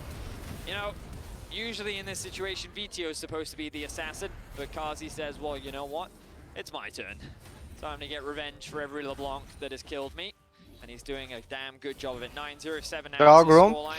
There's 3 members of Mad Lions actually sitting at 0 deaths this game. Kazi, Elyoya, and Kaiser all having stellar matches. Der har Armut begynt å gjøre ting, men det er jo XP, da. That sits in Kaiser's inventory. I'm going to say he has chosen LeBlanc as his nemesis. Det er snart level 15, da. See that from the thing? You can't see who it is. I'm pretty sure it is LeBlanc because he continues just to step in Vito's face whenever Vito tries to step forward. He has reduced 107 damage right now. Good job. Perhaps not as effective as you'd like, but also obviously reduces their tenacity, which is important. Locking up someone like Vito who's trying to dodge into the fight as much as you can. First stun going on to Razork. Beautiful stuff with the engage coming out, even with the Cyclone. I mean, it's a bit of a cluster, it's a bit of a mess of pixels. Kalista er best for hus der. Unsurprising, looking for the Penta, but it's stolen away. Elyoya bare, hei, hadde du lyst på Penta? Kill! But you can kill him, you cannot kill the Mad Lions. Super minions pushing in, the Nexus towers will 12-0-8. Jeg lurer på hvor mye points han kommer til å få, så ikke død. To sacrifice himself to the Lion Kings. Instead, they'll take the Nexus. 25-minute win there for Mad Lions in dominant fashion. Jeg vet Kaiser bare sitter i sånn mørk rom. Spiller mot en fucking Svares, altså. Perhaps the meta is just way more snowballing now. You know, perhaps we're seeing a shift. It's kind of crazy how quickly Kanskje det blir en god match mot Rogue. But what a great performance on the Ja, hvis de fortsetter sånn, så. Game plan, you know, like it's not fair to be critical of Armut in this situation. He didn't get jungle support. This game wasn't about him. All of the resources were invested into the bot side of the map, and it paid off at the end of the day. He just had to play the weak sides, and while VTO was very fed, he like in the team fights in the straight up front to back 5v5, Mad were just so much stronger. They just can't do anything against a Kalista. I was going to say a Kazi. A Kalista that is that fed. Key player of the game votes at LEC on Twitter. Elyoya for his early game and his team fighting towards that bottom lane. Kazi for his Kalista or Kaiser for building Anathema's chain. So I got to say the name and correct Fenny on his pronunciation. We'll tell you more about this game in just a few minutes as Ashley Kang is joined by Humanoid right after a discussion with Machine of Friends. Kommer ikke til 5 packs, men det skal skje da.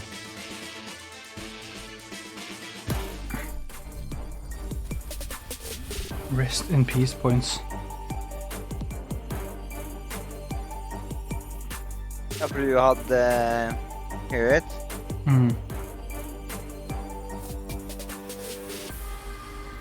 Hvor mange points har du igjen så lenge? 186.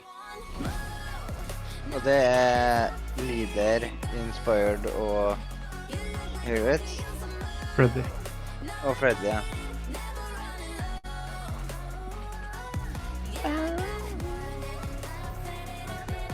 Men igjen, Upset har ikke kommet der på siden nå. Og han har min figur som kan... Ja, det er Upset, ja. Ja, Upset. Spennende. Na na na. Na na na. Na na na na. Si Maniga. Maniga. Nei, si Maniga. Maniga.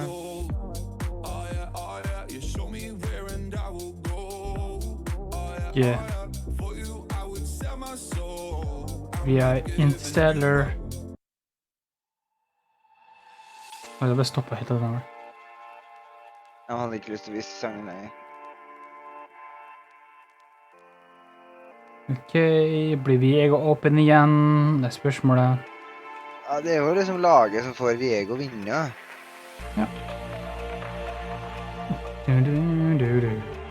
Ok, men jeg håper Harald fikk med seg det enda her fra i morgen. De valgte Viego. Mad Lions valgte Viego. Forhåpentligvis Benham eller First Player til Viego.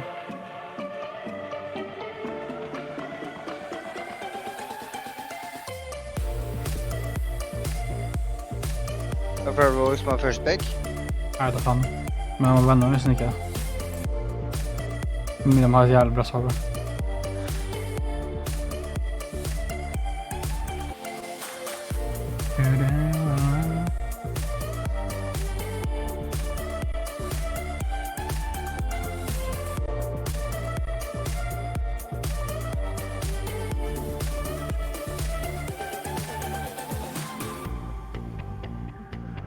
Jeg synes at Mad Lions kan være mye bedre enn de fleste, hvis de bare... Ok, så nå betyr at Misfits... Det betyr at Misfits er på delt førsteplass sammen med Rogue og Fnatic. Sammen med Rogue og Fnatic? Ja. Oi. Og det er før Fnatic sitt game? Nei, det blir samme hvis de vinner. Ok. Hvis de taper nå, så går de til G2... Nei, ikke snakk om sånt da. Hva med sånne Mad Lions, G2? Ja, men G2 kommer til å få et win i dag, så hvordan ligger de an? Det er jo 5-3. De ligger helt likens, det er de som taper, som man kan si. Du går ikke opp i ranking av win games, du går ned før å tape games. Fordi alle andre har vinner også games.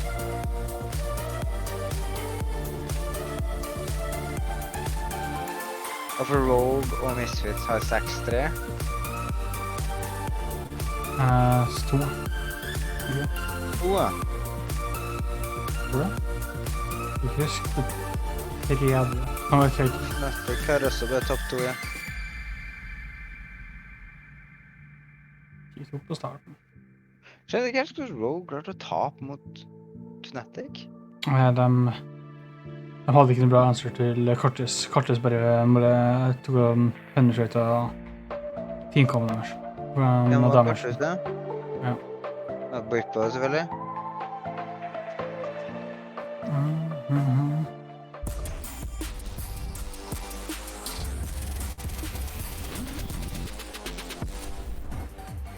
Okay, welcome back to the analyst desk. Misfits humbled just a little bit, and the Mad Lions have bore their teeth. Do you bore them? You bear them? I think one of the two. Either way, I hope I'm not boring you. You do have Cadril and Ender hanging out, ready to get this one started. We're here to break it down. Ender, how are you feeling, first of all? I haven't been able to hang out with you. You enjoying the show? Look, it's claustrophobic down in here. I don't know how to get out of this desk. Somebody please open the door, unlock it. I'm trapped, dude, man. Look, I saw you eating a 4 a.m. acai bowl. Acai bowl. I'm not from California. I don't know how to say it. But he had a bougie breakfast, and now he's ready to give us the insight. Let's start talking about that draft, fellas. You can see it behind us. This, obviously, is where the game started. Was it determined by the draft, though? I wouldn't say so much, but I really like Misfits' idea of the draft. You have two synergized kind of champions coming in here. So you have Camille Galio, which makes a lot of sense into a Kalista. Lockdown with the Galio ult, very makes sense. And then LeBlanc Lee Sin, which is an old classic, really powerful mid-jungle. I think the LeBlanc pick was essentially good because the enemy team has 4 melee champs. You can kite around it, you can get the push and play towards top side. Alternative for Mad Lions, just really good team fight, really good skirmish, and then playing towards bot side. So both comps had really clear win conditions, I think. Yeah, and of course, win conditions were met. Exactly. It wasn't so much as like won or lost in the draft, but it was a very sharp draft coming through from the Misfits. I felt like their way to winning the game, they had fewer win conditions, right? Like because they had these high agency individual champions, they were more focused on like taking their pressure and using that to collapse on side lanes, get picks in the enemy jungle, these sorts of things. When you look at how they actually are supposed to team fight, it's a little bit less easy for them, right? A lot of single damage dealers. You know, you facing off against a Kalista, against, you know, a Wukong, like these are champions not that easy to team fight into. So I felt like if Misfits were going to win that game, it was from an early lead and then using that map pressure to create fights with the numbers span. Yeah, and it's completely right. They should play over sides to collapse over mid. Unfortunately, what happened was a lot of bot lane dives. You know, they got Karzi rolling. I think we've got a clip of the second dive. The first dive was onto the Galio, and the second one is here. So I'd like to pause the clip here if we could. So look at top lane. What actually is about to happen in top lane, ironically, is that Armut's going to all in top. Although he's losing, he's going to use his ultimate to stop Harriet from TPing. So now we can play the clip out. You can see Humanoid's TPing in, VTO's far on the map, and Armut's actually all in top to stop Harriet from getting here. So they have basically like a 4v3 down here. for a couple of seconds. And Mad Lions actually have enough time to actually make the fight continue to the point that they can actually kill off members before they can collapse. So now you'll see Hiri to the minimap run away and try to TP. Armor doesn't have the ult to stop him. And now VTO finally arrives. So now the solo laners are here. These are the strong parts of Misfits, but they just get straight up outplayed. Hiri tries to go in, gets chain CC'd, VTO's too low, and then Karzi just picks up so many kills. Oh, absolutely. Carsey heroes. Momentum was picked up. The Mad Lions Drake fight. Vega som bare har 70 dashes for at han bare kan ta champions. Yeah, it sort of showed exactly how, you know, these team compositions face off in the 5v5. There's this situation where Misfits know they're getting outscaled. Jeg sier ikke da at Eloy ikke spilt bra, det gjorde han, men jeg begynner bare å bli fed up med hvor besta den championen er. Gwen er en ting, men Vega er en annen ting, altså. Misfits getting split up. Kave over on the left side of the fight, the big dragon wall isolating his front line, his damage dealers from protecting him as well. So Mad Lions could just sort of press W, or it's not Valorant, you can't press W, right click forward and get kills. Yeah, no, I think if you look at the positioning of that fight, Misfits kind of got caught with their pants down in a way. They had full vision around the dragon. They weren't expecting Mad Lions, I think, to just pull the trigger instantly, and then they split up. Kobe was very split apart from his team, but you can just see Karzi was the man doing the most damage in the fights, of course. His team being more skirmish just to buy time, right? The Wukong, Diego, Leona, Silas are going to dive in there, buy time for him, so this man behind me can do all the damage and carry the fights. Yeah, and I'm sure from an analytical point of view, Mark, as well, like this is, it's about time we started talking, you know, big things about Karzi. He's been obviously quite a quiet start for him in this season. Oh yeah, definitely. I think Karzi had a great performance at MSI, although the finals in spring were a little bit shaky up against the Rogue spot lane. This time around, a lot more consistent. I think if you watch his games this split, you'll see that Mad Lions win a fight. Karzi jumps in to try and save the fight even more than he really needs to, and then he'll end up dying and winning the fight for the enemy team, ironically. So yeah, definitely a great game from him. No deaths. Det er ikke sånn at jeg skal drikke eller noe sånt, men jeg skal bare ta en sånn let's go. Nei, det er det jeg sier. Jeg skal ikke drikke noe særlig. Jeg skal bare ta én dram-shot for G2. Joiner meg. Jeg trenger det. Noe. Kanskje. Men ikke det nå. Thank you so much, Machine. Humanoid, you and Mad Lions just managed to stop Misfits' win streak. How happy are you, given the opponent, given that you actually managed to turn a difficult early game? Det kan de sånn, vi må ha hun der som intervjuer folk, for hun sitter på sånn soverommet sitt. Top teams in the standings right now, and yeah, we didn't do that well for this season yet, so jeg digger hvor god de er i engelsk. Feeling to win against like the top teams. And these are the first few games that we are seeing on patch 11.13, but we're kind of seeing faster games that snowball in one direction. Do you think this is due to patch 11.13? Is this like what you're seeing in pure as much as you can tell me, of course. Pure. I mean, I think it comes mainly from the earlier patch. Because now junglers can actually gank a lot, with extreme air condition. Det er sånn Mad Lions lounge han sitter i. Men som Rogue har sånn fotballgreier. Du skjønner hva jeg mener? Ja. But would you also say that this style of game is the style that you and Mad Lions personally prefer and are confident, like those bloody skirmish heavy games that snowball out of control? Oh yeah, for sure. I think everyone who watches our games. Han gjorde det så veldig bra en gang. So I think it fits our style pretty well, and it's also way more fun to play the game like this. It's not fun to just farm for 20 minutes where nothing happens. So yeah, it's really good for us. And with this Mad Lions, you know, smell for blood, with this newfound confidence, tomorrow is the match of the week as you will be facing currently very dominating looking Rogue. What is your outlook on this finals rematch? Jeg kommer til å høre meg langt i den matchupen. Since it's early in the season, it doesn't really matter the outcome of the match, but I'm really excited to play against them since they probably want to beat us a lot to take revenge. So I guess they are going to be prepared really well. But yeah, it doesn't really mean that much since we're going to play them again. And we're going to most likely play them again in playoffs. So it probably matters more in the playoffs match. Jeg visste ikke det. Du visste ikke det? Eller du har sikkert fortalt det, men jeg husker ikke at det var Rogue. Du visste ikke at G2 sugde balle og ikke kom til finalen? Du, vi snakker ikke om det der.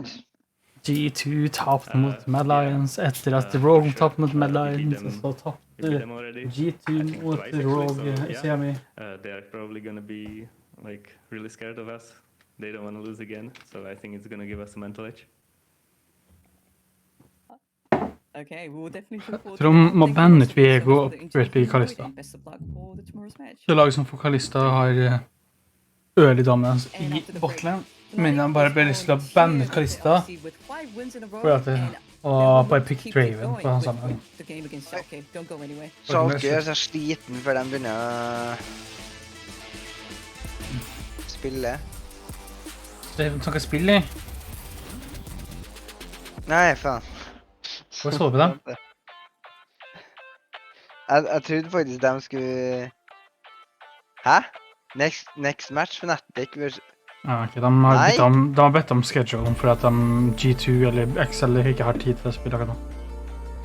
G2 er for lei seg? Ja, de er sånn, jeg kan ikke spille. Nå tok jeg en shot for G2 da. Ja, men da sier... Det var en shot for Fnatic i stedet for. Nei, det er ikke sånn det funker. Det var sånn igjen.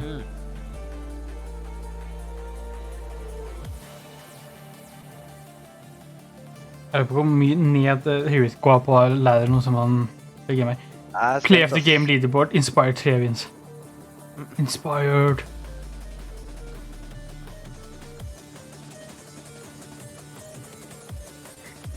Hvis jeg trykker på den nok ganger, tror jeg den kommer da? Jeg mener, det kommer en gang. Rogue vs. SK kommer jo midt inn i gamet på her, sånn.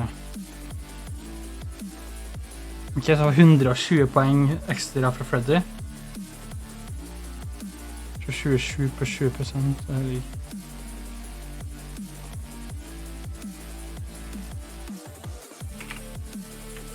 Jeg starter ganske dårlig ut, men det er nå det gjelder. Men hvordan gjør de det da, når de har byttet? Bare poppe Fnatic opp her, liksom? Ok, så jeg får 27, jeg får 34 poeng. Ekstra poeng. Ja, der er Misfit Sommer Rogue. Da kommer Fnatic til å være sammen med dem, ja, hvis de vinner, noe de kommer til å gjøre. Og så kommer forhåpentligvis G2 til å klatre sammen med Mad Lions. Ja. Der også fuckings Team Vitality kunne ha vært, hvis de ikke har vært skikkelig dårlige. Ja. SK17, det er så trist det.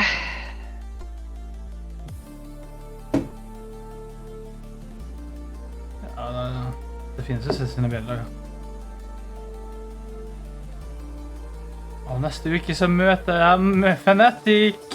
Og så møter jeg Vitality. Nei, vent. De møter Schalke etterpå. Der kan vi. Så møter jeg Vitality. Jevne.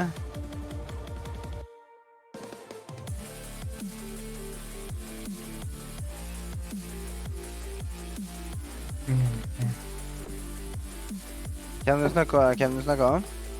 Nei, jeg lurer på hvem som spiller med Fnatic. De må kanskje ikke... SK!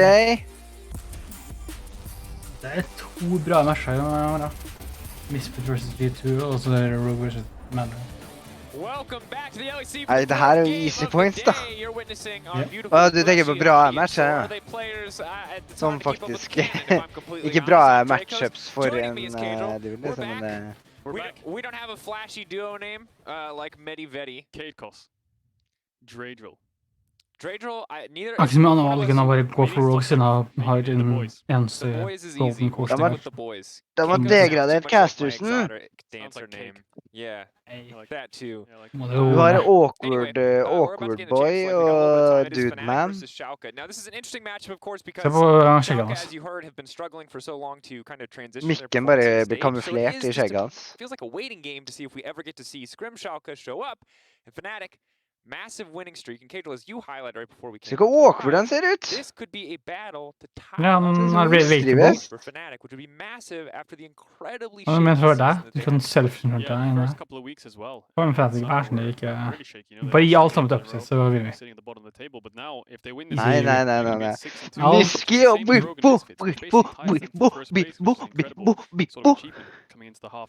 Og gi alt sammen til upset, så er det digg. I am broken blade. I takest the broken blade. Jeg digger at han faktisk spiller Riven. Det er bare litt for bra. Ja, jeg digger hvordan han inntar. Helt riktig. Jo, men liksom, det at Broken Blade spilt Riven. Tim Reichert in the interview earlier today said that they're performing really well in scrims, and the rumor has it that Schalke is not that bad in scrims, just on stage. Rumor has it that Schalke is bad. Naturally, when we talk about that, we're going to look towards the jungle matchup. We were talking this week on Euphoria about our jungle tier list, and sadly, Kira wasn't able to medium. He hasn't really been able to show up in a big way, so don't want to put too much more pressure on the man, but he is a guy that we've got our eye on, see if he can step up a bit more today, or if the team can maybe facilitate him a little bit better. The thing that surprised me about Kira is he just has the lowest kill participation on his team, which is not what you want from a jungler. You want them to be able to do things, you know, so I need to see more from Kira. He's been having a very shaky couple of weeks, could be adjusting to the LEC stage. Han spilte Tristana, Lucia, Aphelios, Caitlyn, Tristana. Han ble fett på lista. Ja. PF. Aisa, Tristana, Jinx, Ezreal, Lee Sin, Jungle, Lucia, mid, antageligvis. Another miracle run, a third one, why not? To close it all out. Ja, Tristana. Ja, det var det mye til han. Han gjør det. Men liksom, hvorfor spiller han ikke bare botlane? Spiller han litt sånn overalt, eller? Det ligger jo helt fint ikke sånn at man bare får rollen sin. Jo, Men Trymbi spilte jo bare support, så å si. Nei, han får botlane også, så pikker han Seraphim Adegjør. Han pikker Seraphim Adegjør, ja. Keg. Se på Dylan Falco, han bare, hei, jeg er Dylan Falco. Og så bare, veldig da. Veldig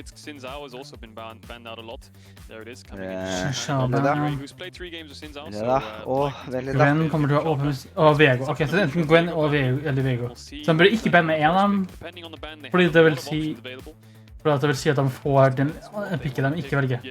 Og nå bare pikker de ikke Gwen. Det her er pikk, ok. Det her, ja. Gwen er oppe. See the Mundo hover here. Would be surprising to see it locked in. I've heard it's not the greatest solo pick. There are a few top laners busting it out. I wanna go Mundo. Broken Blade says. Akali though, in general, we see the Lucian as the response more often than not. Varus, of course, still an incredibly powerful AD carry, still very flexible as well. Du bør slutte å pikke Varus. Alle pikker Varus. Did take a hit on 11-12. Schalke taking their time here on the second pick. Lee Sin locked in now, nerfed notably for the Hva skjer med Gwen? who would be maxing E. De burde ikke pikke Gwen fordi de har mye AK nå. Hvis han er sånn, man kanskje ikke bryr seg, for at det er dårlig tid. Så bare vent til siste pikken. More so of a jungler right now, but still can function very easily. Oh, se på! I think matching AD and going jungle here would make the most sense going into the 4-5s. There's Tristana locked in for upset. You'd expect upset bare sånn. Could put Akali top, go Tristana mid, but that's very unlikely. I think those champions in their respective roles are already very powerful. I think a jungler here for Fnatic would be the best option. Niske på Akali, det kan gå bra. Top lane pick till 4-5. Ja, det burde det. They respond with. The thing is with Varus is it's a strong champion. Spent på Whippo da. Getting reworked and disabled, it's really hard to play Oi! And of course, even if he was enabled, we see this champion obviously having to wait till level 6 on the Devour is a big deal. It takes away a lot of early safety that the champion would provide. Det er bra pick. We have the Volibear locked in. There's some room for a flex pick here. Could be the jungle, as you highlighted. It could go somewhere else. On the opposite side, we have Twisted Fate now. Please send Volibear topp igjen da. Please. Det skjer ikke. De sa det var flexpick. Yeah, and he can reveal Akali in her shroud, so even more reason Ja, to pick it, especially ikke mitt flexpick som Akali. because TF Lee Ja, Sin vi really får good setup Akali for gå. Lee Sin to get the early Kanskje hun games går off, top or lane, just kanskje går plays around support. mid, because Lee Sin TF really good champions into Akali. Both can reveal her. Se So Jan! 2v2 should be slightly favored for Schalke just because of that towards level 6 mark, but Akali Volibear still really strong champions. Brown ban spells out an Bro, so good ban response there from fra Fnatic. folk han vil ha And egentlig Brown ban, you bronse. just want to kind of take that away because I having players guess. like Leona, Nautilus, Alistar struggle against Brown in lane. So I wouldn't be Og surprised den to er see fortsatt a åpen, I support guess, coming in men on 4 perhaps han for har ikke den Schalke, as they draften take som away vil Leona. ha på Nautilus det could be moment, the one kanskje. that they're Altså, looking det er towards. jo det er jo både Still have AP options like midlaners, Enchanters, da, så jeg Karma is tror still ikke up. noen vil ha Gwen, But I akkurat think nå. we have Twisted Fate TF using kan vil ha det, fordi at han kan gå og ha so you can supporter. get those ganks down there. Certainly, but we also don't know what Broken Blade will be piloting. Of course, there is still room for the Lee Sin to head into the top lane, but he has been one of the strongest individual performing members on this Schalke lineup, so have to see what he gets Nei, with this red sier du side. det? Potential counterpick if they do go for support. Men det jeg here sier on jo mer four. om teamene som How det gjør om Adam's han, gonna da. respond. Adam, of course, Han a bør guy who ikke venn at statistically in the til G2 TF game, not that support. flashy, but Hvis when you watch the vi game skal faktisk itself, prøve you inn. saw how crucial he was in those big moments. Yeah, we'll see what he decides to blind pick. That was on a Renekton. Now looking at support here, Rakan is pretty powerful, I think, with Varus. We'll see if Limit wants to go for that. The reason for that is lots of these aftershock supports have been taken out of the game.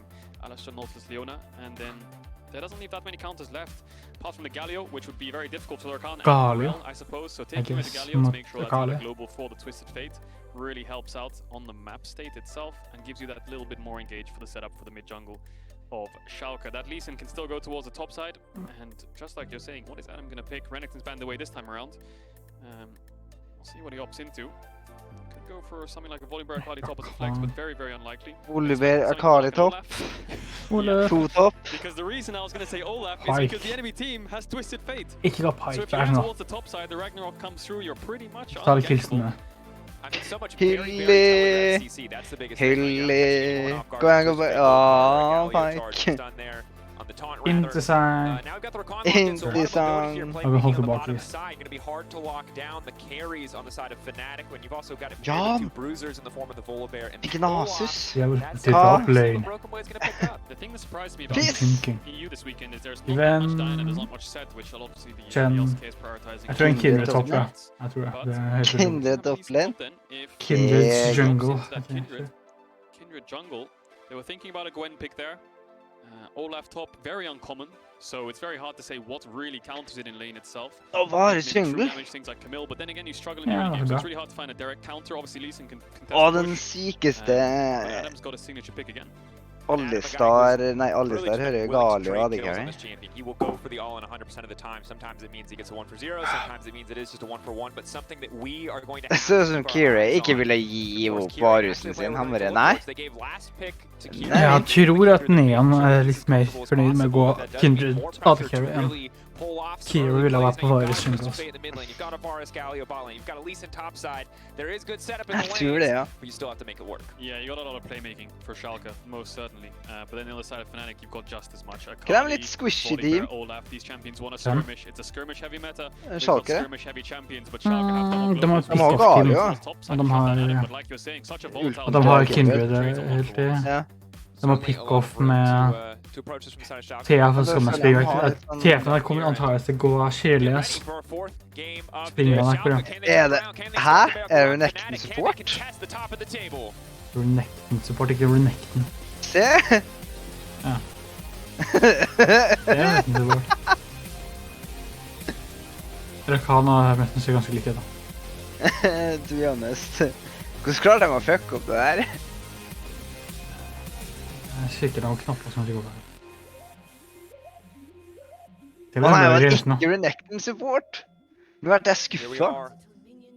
Det høres skikkelig bad ut. Renekton What I really like about this support. game, Cadril, is already there are so many interesting lane matchups to talk about. Now, Olaf Lee Sin isn't the craziest lane matchup, but for Adam and Broken Blade, two players who have been really stand out on their team, right? Adam because he's a rookie, because he's doing so much in his first split, and Broken Blade because even in Schalke's losses, he's been such a monster. These are guys that I naturally just want to gravitate Jeg håper Krillin bare Jeg liker han dem som Broken Blade i Search Master 7., 4. Yeah, and the reason we highlight Broken Blade is just because in Schalke's wins, he looks like the core member to take them over that finish line. We'll see if he can do it this time around on Lee Sin. It tends to be on the carry champions, but again, slow start to the split, definitely picking it up. The game against G2 stands out on the Renekton, you know, even when he's getting ganked, he's trading 1 for 1s. Program ser egentlig ut som han dealer damage. That's about it. last weekend. We'll see if he can keep it up. Hva den mime I botlane her? Himself a fight here. Both just kind of sweeping them away. Both supports did the same thing. They both watered the bush and they both based level 1 limit though. Turning back, he's finally gonna get that aftershock proc, but he got it proc so late that he's given up half of his health. He's gonna have to burn through his pots very quickly. Overall, a positive trade for the side of Fnatic. Additionally, they have Spell Thieves for a bit of extra poke. Guardian, obviously, unconditional shielding as opposed to the aftershock, where you need to hit that CC. So positive first moments of the lane. That said, Varsi, very strong ability, level 1, is gonna secure push for Schalke. Går man på forhjulslevelen? Then we'll get the push in the early stages, which is very important. If you look at the minimap, both junglers pathing down towards the bot side of the map. So bot scuttle could be contested. One of the junglers might backtrack towards top, as you expect. Probably they all have to have the top push, and then mid lane will be. Hvorfor bare spille Schalkes jungleren som taper? Nei, ikke som taper, men som Rogue spiller. Ja, Rogue spiller noe, og så bare sånn, ja, men spesielt Schalke, bare sånn, vi må... Kiray bare tar det Inspired-spillet. Han sånn Inspired-fan 101. Det var veldig unødvendig klens, men sure. Hva greia med at Galio blir så mye pikket nå plutselig? Det en bra sjanse. Jeg vet ikke hvorfor han plutselig på det. Kanskje for at noen andre supporter har blitt nerfet. Det en bra support. Whippo might have two options here. He can either clear out the red Krugs base and go towards top side, or he can clear out the red Krugs and look for some action towards the bot side on that. That'll be risky, however, though, because Nuclear Int has the push, and Kiray is down here. So I expect him to maybe base and go towards the top side of the map. Very risky to fake check. Adam with Tariq Olaf. Maybe get some information as to where the enemy jungler is. Secure this top side scuttle for his jungler. Hang on, he might go for a mid gank though. Niski is there and the wave is pushing in. Nuclear Int super confident, very easy matchup early on if it's just the 1v1, but if Adam makes his way in, things will change very rapidly. Adam using that top lane advantage just to relieve a little bit of pressure on the mid lane makes a lot of sense, but now shifting our focus to the bottom side of the map. Kiray moving forward. Look at what Adam's doing here. He just ran from top lane all the way to bot crab to make sure Fnatic can secure it to the 5v4 situation. And the reason they're doing this is because that bot crab was the Kindred mark. If they can take det Kindred mark, det skjer. Det jo ganske huge. Early stages, and Whippo might be able to look for a double crab here. That's pretty massive. Adam now moving back to the top side. Yes, it looks like he's going to give up 3 or 4 creeps. There's no cannon there. Bare jeg skal være inte farmen min. At least a few more melees. And Broken Blade moving down just to make sure that the double crab cannot come through. Might just take that one for himself. Kiray in the meantime. Face check, Whippo. Going to be difficult. Kiray, that was definitely not where you want to be. Det bare sto der. Ok, men du kan få doble... Whippo playing with the Conqueror on volley bear. I didn't notice that until now when he gets it fully stacked off, not going for the PTA gold predator, which you normally tend to see. Niski fighting Nuclear Int here. Whippo's around. Kiray trying to get the stop grab, but Broken Blade's here too. Gold card locked. Holding onto it for now, has used it on Whippo. Whippo gets the Whippo ikke død. He gets stunned though, buying a bit more space. Good damage coming in from the stacked deck, but not nearly enough to get Whippo out of the exchange. Yeah, very confusing series of events here. Kiray kind of getting caught off guard there. You saw him ward the blue buff, his own blue buff, as Whippo went onto him, so he definitely lost track of him because Whippo didn't run through mid to top grab, so Kiray was worried as to where he was. Both top laners, nevertheless, didn't base. Broken Blade Hva greia med at det her game over topplanerne, bare sånn, jeg skal ture over hele verden.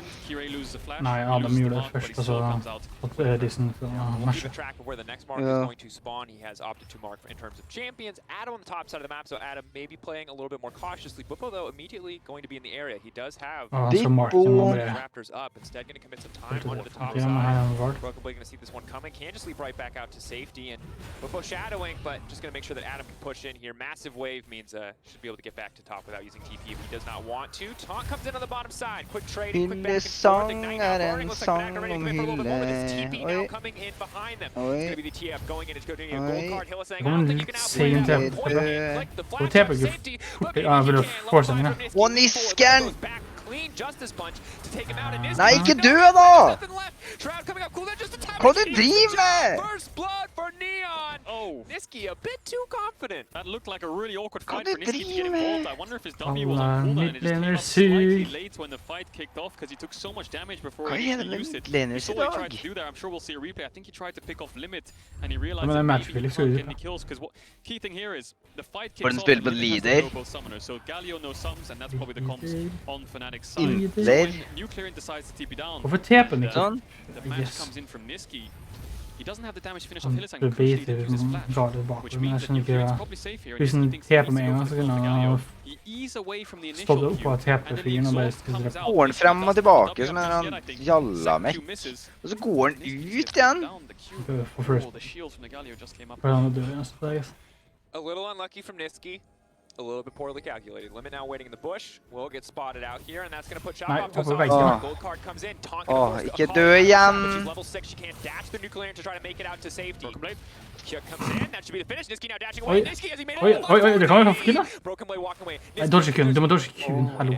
Is just going to back away. A little bit cheeky there on the walk forward on the Akali Q. Niski leker med følelsene mine mer enn Andrea gjør, altså. Niski's ultimate, which is going to be a long cooldown. Kirei gets the bot side crab now and the mark, so slightly, yeah, much better situation he was earlier on in the game, so he's definitely back in it. Det kan fort bli en Schalke-vinner. Nei, vet du hva, det skjer ikke. Da drar jeg hjem. Det ser sånn ut, men jeg vet ikke sånn best tid, men Schalke har jo godt tid, vet du. Good execution there, punishing Adam from hitting the tower. He Den didn't get a begge place from it, but nuclear and instant levels Nei, det are som punished. med Fnatic for dager, hvorfor tida, de du tror de gjør det bra, så bare plutselig bare, de Vitality bare bedre. De legit Vitality bare bedre. Og det ikke noe du vil bli være kjent som. Hva det Kindred Marks gjør igjen? Altså, hva skjer hvis du får det? Det attack speed, attack damage, eller hva? It's only going to get scarier. Yes, TF can mitigate that, but Akali just does way more damage. But TF can mitigate it, right? When it comes to teamfights, TF can use that ultimate to expose Akali. Ja, gi meg 25 poeng. Schalke picking up the Drake. And it's Schalke's first Drake, folks. It's their first Drake ever. It's not a miracle run, but it's their first Drake of the entire season. It's not their first Drake cost. Hei, sånn. Ikke mist den, ikke mist den. So Drake for Herald trades, always worth it for the Herald in the early stages of the game. The Herald can get you more gold, which means you're more powerful when it comes to contesting the second dragon. And it looks like Fnatic have completed a full-on swap towards his top side. Upset's going to lose a lot of experience, and Neon's going to be able to farm plates, but Upset should get rewarded with the Herald. Well, the Baron, we talked about in the early game. Schalke's Get fucked. Here, definitely stepping Jeg var bare nervøs. He is a little bit behind in CS, but he's managed to find plays on top. Find plays on top, and the TF For at jeg holdt på å miste den, liksom. Hvis det var Heralds. Only level 4 for Hylissang. Upset now level 6. The knock going to come through on the Broken Blade. That's good damage now coming in. The Lee Sin running for his life. The taunt is there to buy a bit more space. Bra. Nei, Bipo! 2.5 seconds counting, ticking now, going down. Bipo! Bippen! Nei! He flashes into the cards. It's not what he wants. Now running for the hills. Niski just can't finish the kill. Schalke, they're getting away with Nei, jeg fikk ikke red buffen. can't get a single kill back. Oh, Schalke. Hva det skjer? Playing like a man unleashed. He gets the red buff. Neon will take the last kill. Hva den dagen her? Going in favor of Schalke, no fear. Yeah, it's a 3-for-1 broken. Nei, det her ser ut som Excel kommer til å vinne mot G2, altså. Hvis det her Jeg overrasker over at det er for barn til gamet. Liksom, det ikke var dagen for det. Nei. Ja, alt er 4 snart, altså.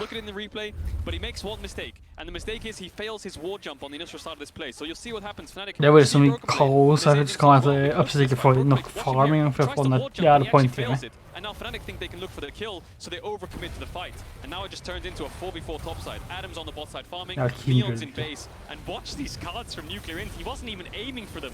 He was aiming at Bwipo initially on his first part, and then the other part of the cards gets him, so that's unlucky. Oh, it's disastrous. And then Kirei manages to live as well. Keep in mind, on top of that, Niski was trying to ult through and then land the E, I believe, under Broken Blade. Så får effekten snuke i red buffen med kappen som bommer på. Can't finish the kill on limit. The follow-up here is easy. The second you're ahead in a fight with a Lethality Varus and a Twisted Fate, things are easy. I would love to see the bot lane tower though observe because bot lane tower took 3 plates down already because if Just sånn, jeg har ikke bra farm. While it all happened, Adam was just hitting bot tower, level 9. Jeg kommer ikke tilbake på commitment. Alt sammen er galt. Jeg valgte hvertfall ikke sånn at hvis de mister inhibs, så har det ikke så mye å si. Jeg valgte dem i hvert fall points hvis de tar inhibs. Certainly is. 1.5 individually for Adam is massive. Olaf is not a champion that you want to go toe-to-toe with. Not a champion you want to stat check. Get a toe-to-toe because his thing's under toe. What are you doing today? You are like I can't tell if you're griefing me on wordplay or if you're a wordplay genius. It's like, well, Niski, speaking of potentially being in trouble here, he is going to dash away. Clean. He's out.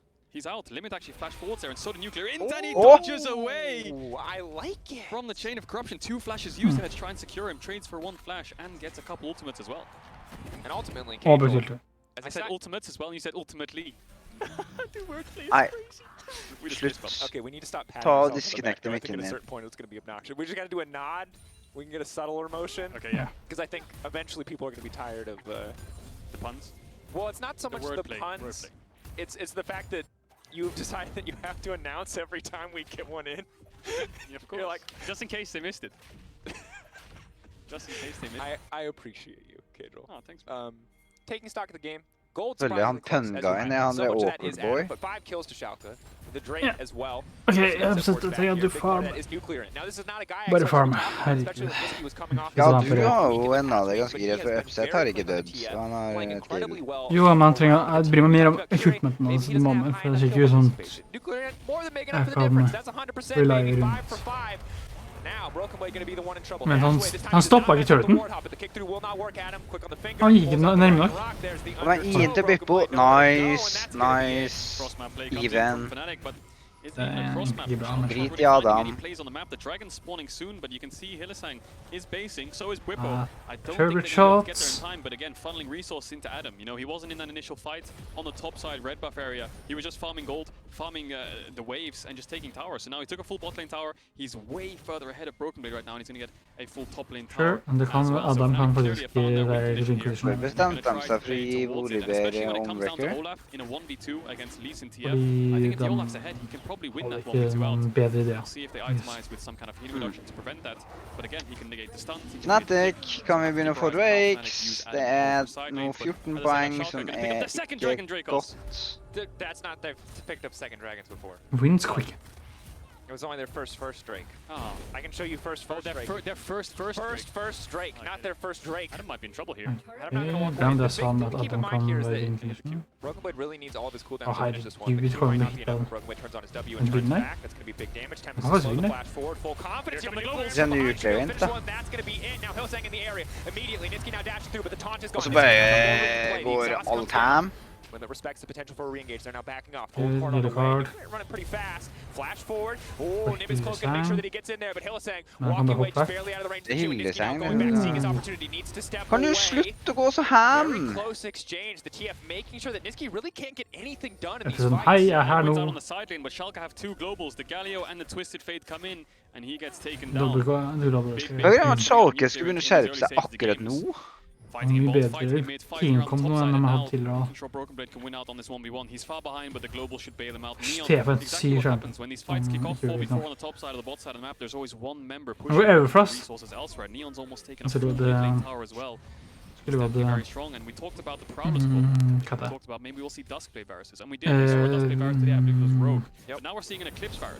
So everyone seems to have differing opinions as to what the best fit is on the champion. And I certainly like the Eclipse in the sense that the Omnivamp and the additional shield you get in the context of dueling is going to help survive a lot of these champions that want to leap in and dive on your backside. And while, yes, he might struggle to kill Adam, he might struggle to kill Whippo, Niski and Upset, Hillsang, who's only level 7, keep in mind, he's been sacrificing so much of his own XP just to roam. Similar story for Limit on the opposite side. Easy pickings for this Varus. So if we see another fight break out where Neon is in the area, they have to be careful. That said, they're not interested to deal with it. Neon just going to get on out of that one as quickly as he possibly can. The flash to heal, generate all the space he needs. Yep. Forced out to kaste en på ham og bare flashe og heale unna. He's really, really immobile, so they can definitely lock him down with things like the Olaf, Volibear, Kali Rakan, so much engaged, so much mobility to get onto the Varus, who's very immobile. So Schalke need to be careful. Definitely, if these Varus arrows hit onto the squishy members of Fnatic, they're basically immediately out of the fight. Du mister første bæren, altså da... That's really important for the game state itself. Da blir jeg lei meg. Og så begynner dere å få Drakes, vær så snill. Ok, Upset har begynt å ta det opp for sånn. Nei,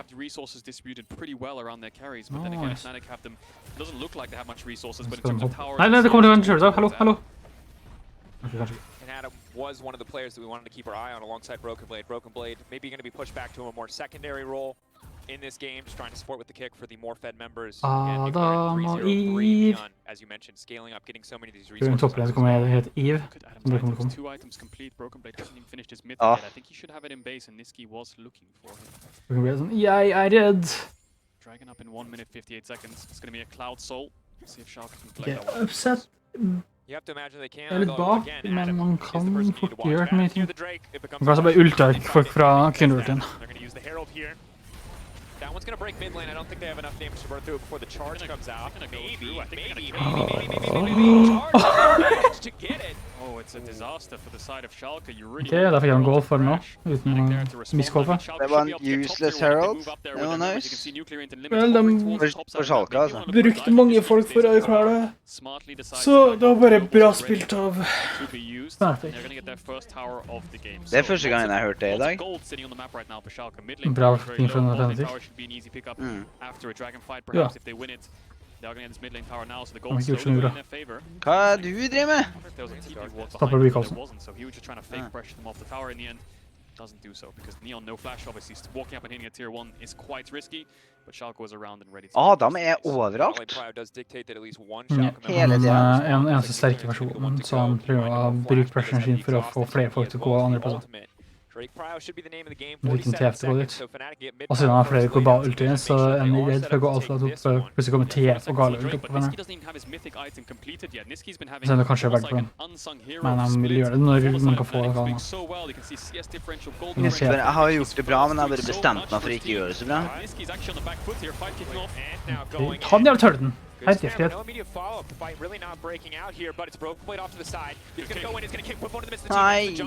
Schalke, they're just going to back off and settle for the Drake again. Getting the soul point 18 minutes into the game, very strong position for Schalke to be in. Yeah, going to push in this mid wave and move towards the dragon, make sure that Fnatic can't look for a Det trade er when bare it hoppe comes fremover, og ingen gidder å gjøre up in around 10 seconds now. They should be able to pick this up pretty free. There's no real objectives on the other side for Fnatic, but if you look at top wave, looks like they might want to fix it. Hillesang taking a lot of damage, and again, this is the threat of the lethality Varus. Neon Nuclear and the two strong Det fed members of the team. Broken Blade, the one who starts the playoff, but Schalke now should just easily be able to pick up this Drake. Jeg forstår at de kommer til å really velge. gonna put them in a commanding position. Gold, of course, just about dead even overall. Maybe 2k advantage to Schalke as this all shakes out, but it's the 3 Drakes that are really going to count against Fnatic. Yeah, and as we talked about that bot tower earlier on, getting the bot tower from a free Drake, this is exactly what I talked about. If they win a Drake fight or they manage to get a pick and they can get some vision around the dragon, they should be able to push towards the bot tier. Adam's here, Nuclear's around. Kyrie's here too. They're going to look to dive Adam perhaps if he stays, but regardless, this should be free pick up for them. Ikke dive den, da. Ok, hvis han tar turreten, så er det bra. Stop these tier 2s from falling, because Fnatic obviously, when everyone's down towards the bot side, they're going to push in top, try to take away your jungle camps, and look for deep vision, which they're doing now. Schalke need to make sure they base, and they're there to respond in time. About 23 minutes, a little bit more. Before the soul is on the table, where Fnatic are going to have to be ready to fight. It is going to be difficult now. Again, we talked about Niski earlier being kind of one of the unsung heroes of Fnatic. Hvis jeg går noen andre, så la jeg for at jeg får dårlig penger. Jeg vil gå bier på, så jeg ikke skulle bli Jeg blir på. Hasn't been the case this game. Part of that is due to how well Nuclear is playing, and part of that is due to the fact Ja, that kult, this så 2 bra. matchup. Jeg blir avstrenglet Curious som en dårlig sesong. Akali has looked kind of untouchable in the past weeks in the LEC, but Schalke and Nuclear making it very clear that maybe the priority on this champion is either a bit too high, or at least the answers are now starting to finally come in from the script metas. I mean, it's a rough game from Niski. The TP bot initially, he wasn't able to find the kill. Adam? The fight around top side didn't find anything either. Adam getting called out. Jeg kan bare stoppe målet, det er faktisk jævlig sykt. Alle folk som kunne oppleve det. TP now being used from Schalke. Clear in the area, relatively low mana, but more than enough for a stun card. Hillesang can lead back out to safety, so nothing gonna happen. Yeah, they don't force anything out, only the TP of Nuclear Int, which won't really affect him too much because he's playing towards the top side of the map anyway, and he has a global of his own regardless. And if you look at Nuclear Int's items, he's playing a supportive role for the team. Everfrost, he has lots of ability haste, stopwatch, 10 stacks from the Jais, and now he's building towards a rapid fire. So he's going to set up his team, which he has done so perfectly this game. 100% full participation. And we talked about the mid jungle of Schalke at the start of the game. They need to make sure they find their footing to get this roster, which finished 4th with the 3 core members last split, back on track, and that's exactly what he's doing so far. Making sure Kyrie's bailed out in the early game, now helping his team throughout the mid game. And it's a big deal. Again, replacing Abadage, a bit of a question mark, as we now see Limit going back in here. Solid trade overall. Bubu trying to step forward, trying to body block. Good damage now coming in. Nuclear going to be in trouble. As you mentioned, the TF a little bit squishy. Golden, but it's going to be 2. Blame I'm not the Nuclear in. Backside Limit should be easy pickings here. The knockback now walking away. Abadage er så sykt billig.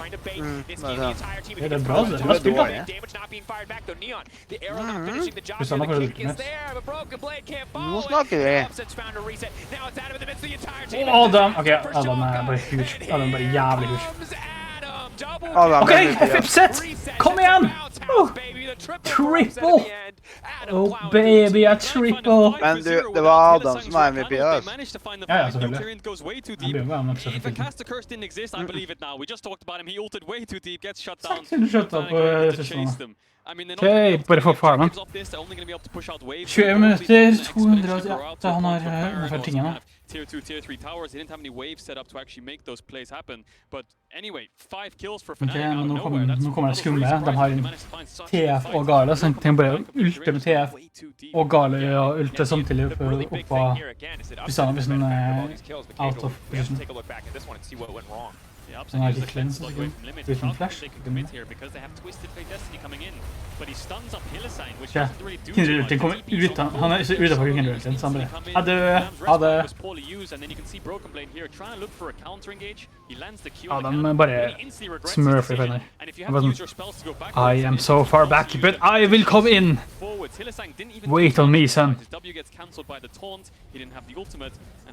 I will flash, and you will die a horrific death. Yeah, and the big thing here too is Broken death. he goes for that retreat. So Fnatic keep this fight going long enough for Adam to get back into the front line to still be able to use ult in that context. And Adam was the scary one. Fikk en dritt, da. 4.1k damage. Adam was absolutely the scary one. The problem now for Schalke is it's not just Adam anymore. Yes, Niski is still behind, but Upset. So many kills. 4-0-1, 600 gold bounty on this man's head. He's at 2.5 items out of nowhere. Jo, den ser den, det bare viser ikke. Ikke! Mist den her! Han trenger skyte vekk Tyrion når den kommer. Åh! Han vil hele sin bom.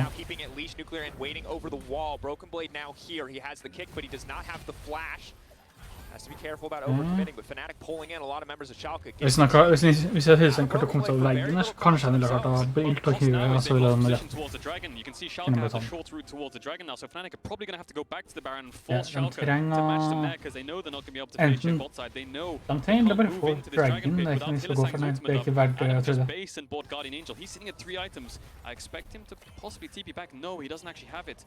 And Schalke, you can see Curie on the minimap going towards the dragon. Kan du fuckings lense buskes og gjøre det? Yeah, and you can see Fnatic looks like they were faking for the Baron, hoping to draw the attention of all 5 members, but Curie easily can solo this objective out. This is the problem. This is the hole that Fnatic put themselves in. They're going to be giving up Cloud Soul. Now, it's not the worst soul to keep up, but those ultis are very important for this team. Curie should finish the job there. That's Cloud Soul now for the side of Schalke. Ja, de har jo fuckings ikke igjen, ja. Dance of Arrow over the walls for Curie. Schalke happy with that one. Dere må ta Baron nå. Det her blir for dumt. Det gjør ingenting av det nå. Ikke mist den. Jeg blir med på å miste den. Det får det ta hvis de ikke gjør noe. Det er 25 points for meg, det er alt jeg blir med. Barely completed. I mean, he has 1 mythic item and a stopwatch. Look across the board, everyone's building towards 2 or 3 items. Det er hvis de taper. Between him and just Adam, but they're gonna force this Baron regardless. There's no TP on Niski, and Cure's basing. Schalke må vite det, for det er eneste han kan gjøre. Limit places a ward, but it's not into the pit. He's not ready for that one. He's now walking around. He's going to be a little bit in the area. I mean, we talk about cards would certainly be a miraculous steal. Wins of war, that's going to be all there's no way you can steal this. Nice. I was worried for a second there. I was worried. And Kire was just clearing out his bot camps and basing. Fnatic had a lot of tempo towards the top side of the map. I think Schalke didn't expect them to start the Baron. Hvordan expect de ikke det? Det var jo mest logisk, ja. Åh, jeg digger det! Adam, du er faen meg syk. Trenger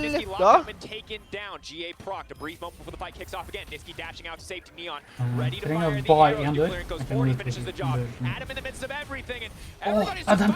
Adam, du er jo faen meg helt syk da.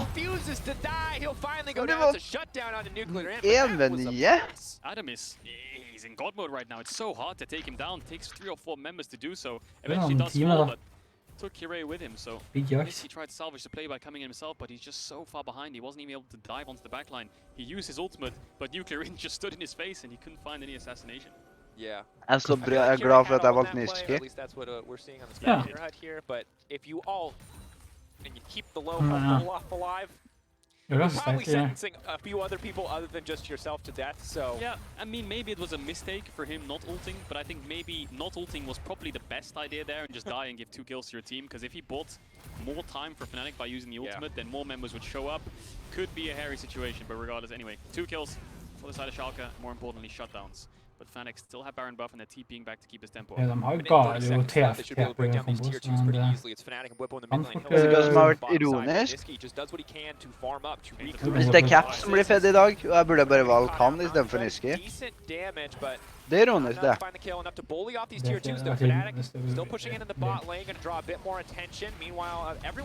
han spiller med Nyktik, da. Han Nyktik gjør det nesten like bra på development. Nå vi på jobb, Fnatic. Jo, men de har det nærmere sett, for de kan bare TF på. De har ikke akkurat Norwegs, da. Får ikke få Norwegs heller. And I think the thing is, Cadril, that if Niski was the fed one in this game, if Niski was just massively fed, I would say that ult is super valuable. Men kommer det bare Drakes til et lag av 4, eller hva? Adam is the one who's getting fed, who ignores all this. Jeg vet ikke hvordan det Soul-greien fungerer. Hvis du får 4 Drakes, får du så. Never again. Never again. That's a fast FF for me when the Olaf has a Cloud Soul. Og så kommer Elder Drake, eller kommer den etter sånn? Nei, kommer etter 4. Drake. Certainly how Schalke are feeling this game. But så den kommer nå? A bit harder with the lethality bars without the but he gets movement speed to get himself away. Du redd, kommer det ulte, ha det. For the Elder Dragon. 2 minutes, you can see on the top left of your screen until that Elder Drake spawns. Fnatic should have initial control around it, but Schalke can easily face check. They can just use the Twisted Fate ultimate to spot out all the members of Fnatic. Upsetter Big, Adam har største... Ja, hvorfor brukte de ikke TF-ulti for å vise om de står på bæren og sånn? Det var jo... Magic damage is nuclear int, which is faen. He's not a mage. Du trenger ikke å gå inn, du trenger ikke å være nærheten å ta den. Du trenger bare å vise at du på consistent, kanskje. Kan du cancele TF-ult? Ja. Ikke vision-greia, men den teleporten. Bare spinne den. any cooldowns until everyone else is in the area. Will probably ult up this gold card. Just run a nuclear right now. He goes gold to try and buy a bit more time. Taunt comes in. He's unstoppable. Oh my god. No! Get it done. Upset walking to the top lane is too far away. Okay, good pick off there for the side of Schalke. Punishing Adam again. Han bare så mobba han og gøyla kvar. Han bare sånn, nei! Du død. Han bare brukte den på knappen av den. Sånn da, synes jeg. Balanced item. Det har vært død for lenge siden. Han skulle gått sånn selv, skulle jeg jo. Han er snart faktisk ferdig bildet, sånn da. Still maintaining control, and Upset hasn't even been in these fights where Schalke is slightly ahead, you know, when it comes to the mid fight and now this top fight. They're going to have a real trouble with Upset, who has both summoners and 3 items now. Nuclear now ready to go. Nei, det kommer til for det.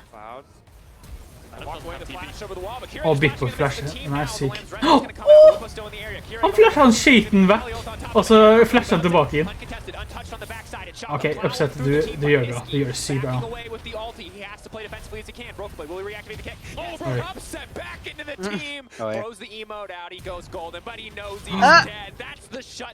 Ja, nesten da.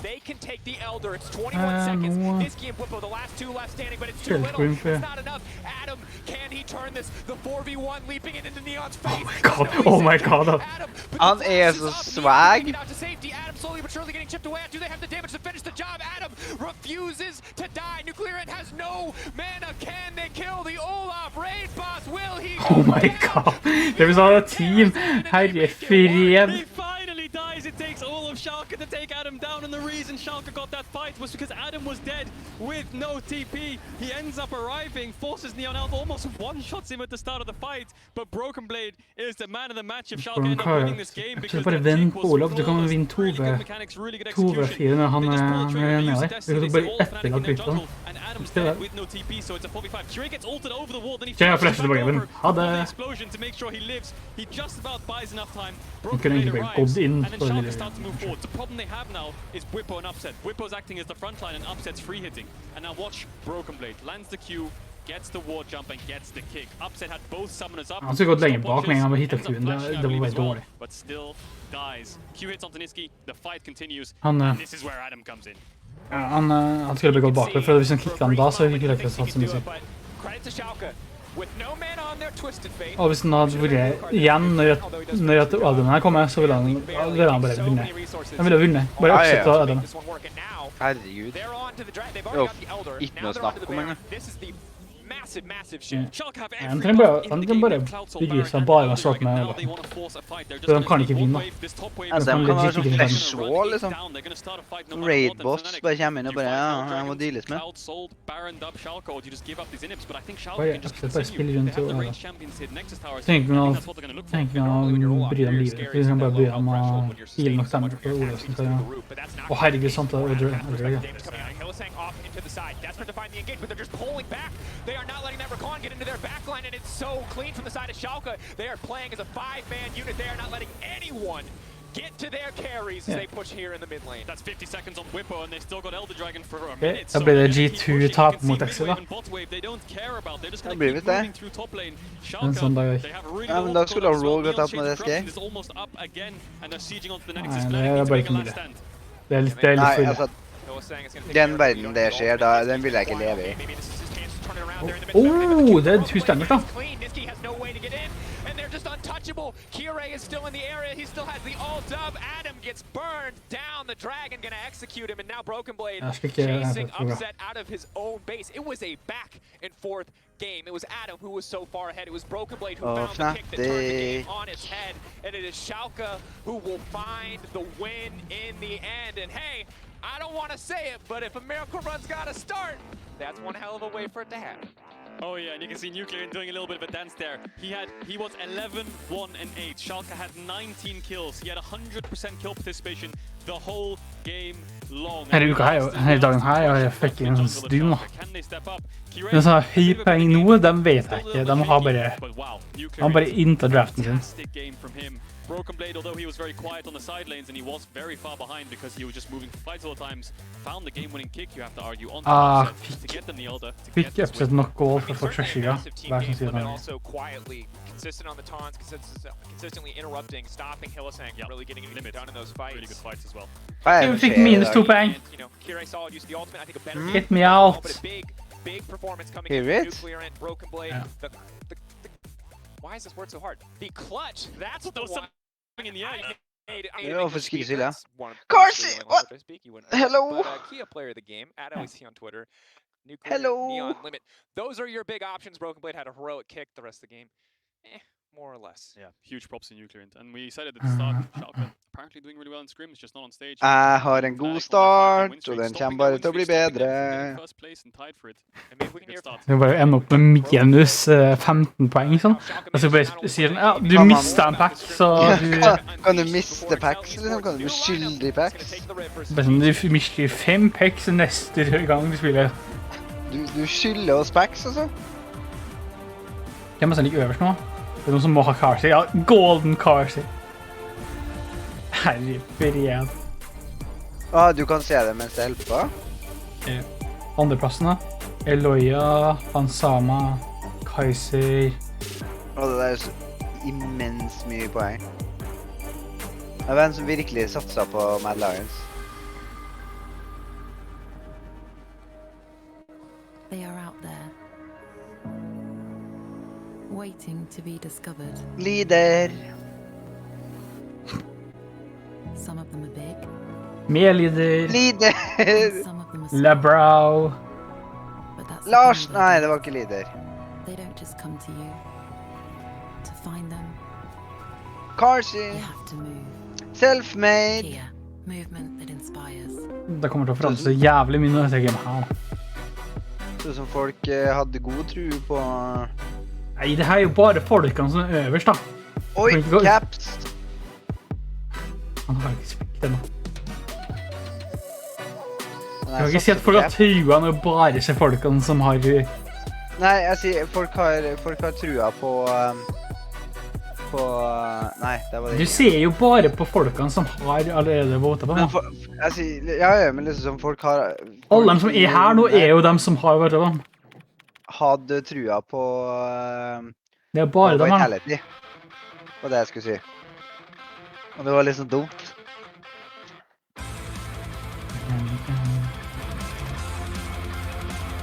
Oi, jeg er på førsteplass på våre serie.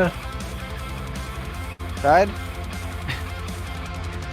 Tiltingen 0 poeng. Hvordan 0 poeng? Har du ikke valgt noen mer? Jeg har ingen. Men hva til fallen sin? Han er sygd jo. Eller mener han har lite poeng? Nei, han var fanatic.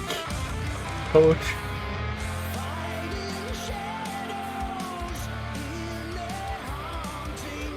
Jeg tror han bare var at alle er så øverst på sin ting uten å reckless. Og inspired. Nå kan jeg endelig gå inn og sjekke hva du har. Selv om du sier det, liksom, så...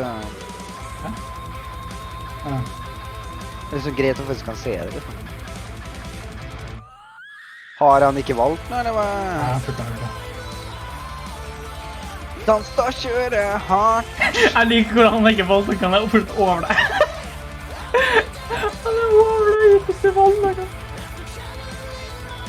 Det kan godt være at Reckless bare gir alle på denne tingene. Slutt å mobbe streamen. Det kan være, med mindre de... Altså, de bør ikke runke på tissen sin. Men jeg lurer på hva som skjer her. De bare bytter. De bare Blir bytter skills igjen der, liksom, eller... Jeg vet ikke faen det. De gjør sikkert noe at de bare... Jeg håper at Upset finner mye poeng selv om de tatt. De måtte fikk den på slutten da. Hæ? Hvor går den her? Du kan ikke se den. Da skrur den her, så.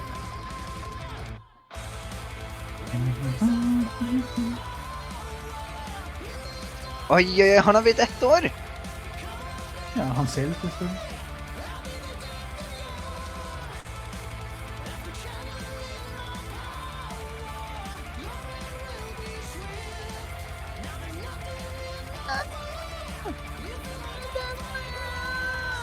Jeg kommer til å få minus på deg. På nisken? Jeg kommer til å få noe fra deg, i hvert fall. Jeg vet ikke om det kommer det nok for han.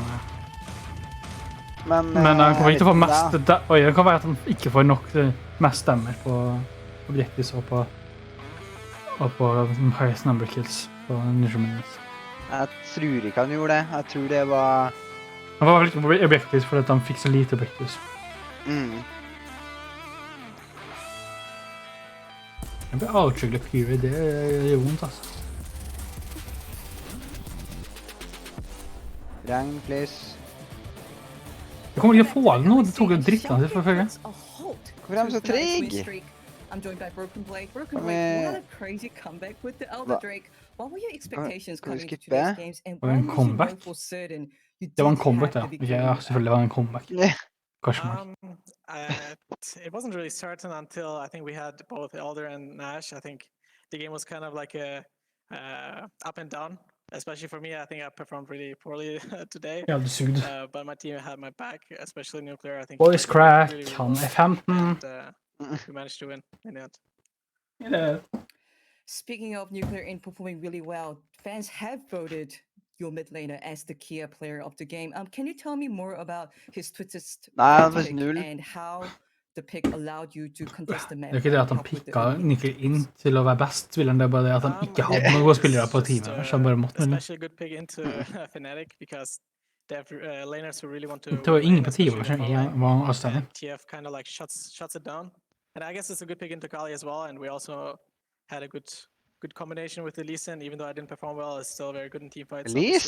And Lee Sin. Han kan bare ikke snakke. Han er en 5 år gammel unge. Så spiller Lee Sin og Riven. Hva forventer du? I didn't realize that you had a slightly difficult early lane phase, partially because Fnatic was funneling so heavily towards Adam. Would you say that Lee Sin is still a viable pick as a top lane pick despite the patch 11.13? Yes, funneling. Honestly, Lee Sin wasn't what I was expecting for me personally on top lane. I didn't think that I was going to play it. But I think it's still a fine champ, especially again into Akali. I think it can be fine champ. I don't think it's the strongest top lane anymore. I think it has its place in the league though, and I think that we may or may not see him. Maybe you will. I have no idea actually. Like maybe you will see him more in the jungle now than top, but I think it's still a fine champ. And last season, we saw so many champions like Science and Urgos, but this split, we actually been seeing more carry champions like, LEC, like Riven, like Gwen, and oh my god. Riven? Ja, Riven. Jeg har sett den så jævlig mye. Og det virkelig den beste carryen. Og 100% lose rate alt mulig, hvilke champion blir tatt med. Det er carry champion, virkelig. Når han spilte Riven, så gikk det fette dårlig. Den er krokodilletegnet, så skriver du Riven, og så skriver du krokodilletegnet mot Riven, og så skriver du Viego på andre siden. Racism, sexism is allowed. Hvordan emote er? I think he's very good. Those champs require to have good mechanics, in my opinion, and I think we have that on our solo lanes for these champs. Hvilken emote, kanskje? I think you can still be very proud of your performance. Nei vel. Du har jo bruker. Jo, men jeg gidder ikke å logge inn nå. Bare logge inn, så bare er det på. Ja, men jeg var jo det. I think it's more of a boost of confidence. I think that's what we really needed. I think the last couple of weeks were really hard for us. Because we really believe kan du slutte voice-cracke? Ending up losing so many games in a row, it just kind of crushed us, I think, mentally. But I think this game today, especially a win against Fnatic, it does feel very good, even though I think we didn't even perform at our best. I think it was I think very important for our mentality going towards like the next games and towards next week's practice. The next game. I am very cool. All my friends say I am very good at Riven. I play in bronze. Luck also for tomorrow's matches. Bronze 5 is the greatest. And as we go into the break, let's cast our minds back to Fnatic vs G2, where Reckless arrived to save his support Mickey at the very last second in a crucial skirmish. Men hæ? Kanskje direct.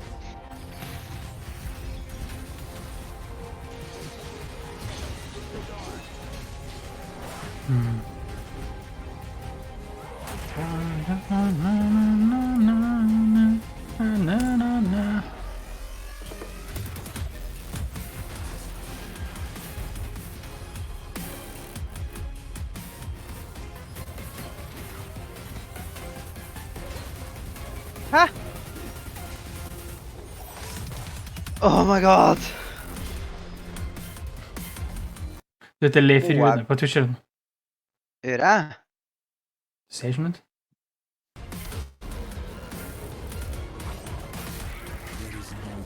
Da er det kanskje ikke rart jeg ikke kommer inn, da. Oi, det var en stor U for den store U-en i rumpe.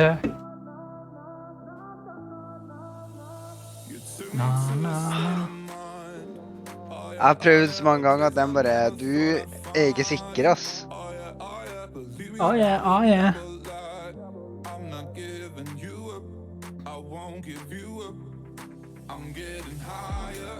Ja, det var den.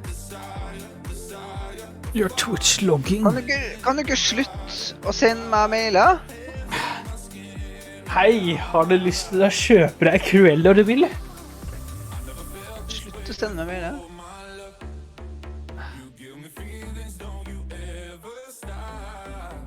You give me feelings, you never stop. 390023.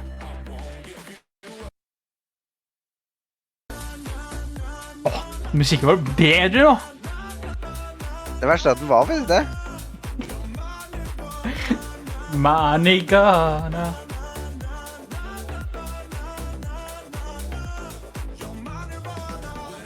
Kan du ha på dark mode, eller er det sånn light mode fan? Nei, jeg har alltid på dark mode. Skal du kjøpe deg turbo, hva er det som skjer? Nei, det var ikke det som var planen. Dark team helt nede. Deilig. Anna Song Omega Lull.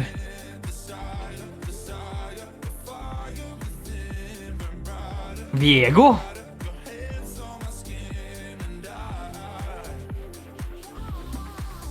Hva er det her for noe? Hvorfor er det ikke noe sånn... Au. Jeg tror ikke Shannon har sine egne ting. Jeg blir global. Lame? Money gonna... Vi kan ta salt. Helt ned til høyre.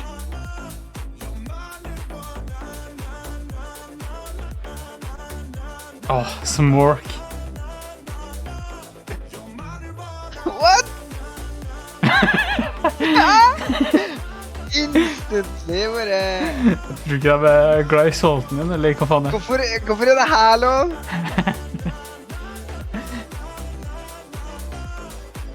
Det her er jo ikke spam, da! Reasons, det er automatic ting. Automatic by move, står det. Freeze den, freeze. Det er kanskje... Jeg vet da. En av tingene er jo ikke da. Om det var smork eller salt, jeg tror kanskje salt. Jeg har ikke peiling, da var verken så... Salt gir mer mening. Jeg er sikker. Det er sykt at du skal den første meldingen bare bli wrecked. Og jeg skal salt. Ja, vi gjør sånn nu. Du kan trykke på den tingen opp der. Ja. Jeg hadde bare lyst til å bare vise chat hva jeg har tenkt. Den fikk rolle. So fill me in, of course, Vedius is joining us. The only chance I've got to steal your time is an honor, and I guess Ender's here as well. Let's start by talking about these new boys. The BTXL, this is like from the academy team, rising into the LEC ranks. What do we know about these guys? Well, so the first thing we have to talk about is their EU Masters appearance, and I think that starting there, they were pretty invisible. Like, their impact was not super well felt, and after losing in the finals, it felt like that they kind of needed to change, adapt, and evolve themselves in order to achieve more. Going into the NLC, we've seen so much more proactivity from the jungle support duo, and Markoon in particular has just been so much more active. In their most recent performance earlier in the week, he was dominating on the Diana, and it was a pleasure to watch. So I think that he, alongside the support, are aiming to bring a little bit more fire and pep into the step of what XL are currently running. And I like that idea, right? Bringing up both jungle and support. You know, jungle support are like the mitochondria, the powerhouse of XL, and really any other team. And it really fuels how you play early game, mid game situations. And it's something that I feel like is nice to have that inbuilt synergy when working together. So even though I don't feel like Denik had any poor performances in the bot lane, really, I thought he was pretty solid. I do think that it's a smart decision for XL to just completely rewrite how they're playing these early games. Okay, so the general sentiment is that something was going to change. XL couldn't have continued on this same trend and been happy with the final season stats. So this is just a compulsory, but it's not a criticism of the previous shoes that were being filled. Okay, makes sense. Either way, we do have, last time I was here, G2 was the clear top team, but last week they went 0-2. It's getting a bit weird now. They're going up against a fresh, unpredictable XL. Is it going to keep going? Does it keep rolling down the mountain? Well, I think that right now, G2 is going through a bit of a reform. We've heard a lot about Nelson, who's joined the roster, and how he kind of wants to change their approach to the game, and they're learning the approach to the game. But I think that there are some players that we've got to call out, and whether or not that is their approach or whether that is their individual performance, I feel like Wonder and Caps are not right now having the same performance that we normally expect from them. I have never seen this many 10th place statistics for Caps.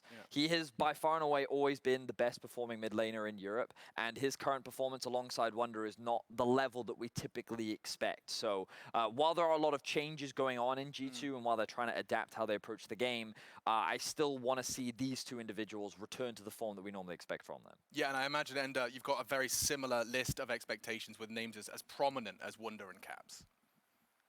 Yeah, absolutely. And some people, you know, you look at it, it's like maybe the champion pools have a bit of an effect on, you know, what we're actually seeing those numbers end up being for someone like Caps. But at the end of the day, G2 at their peak has always sort of been driven by Caps getting an advantage in mid and then roaming around the map and blowing things wide open. And we need to see a return to that and that similar level of dominance for G2 to put themselves back on top. Money gun, na na na na na. Nei. De sitter og snakker om hvor dårlig Caps er. Men det er på 10.-plass i alt, bortsett fra at den ligger på 11.-plass i noe. Det er en dude som er dårligere enn det er sikkert SK-midlaneren. I like that you called us handsome before you figured out who we were.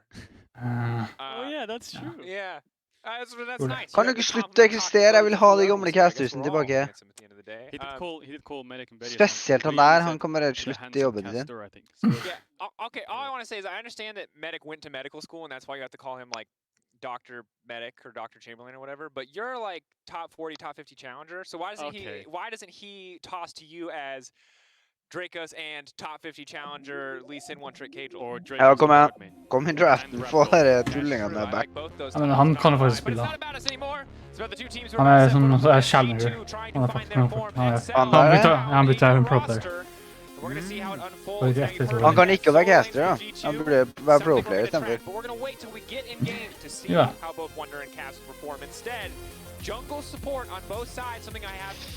Kom igjen, Titi!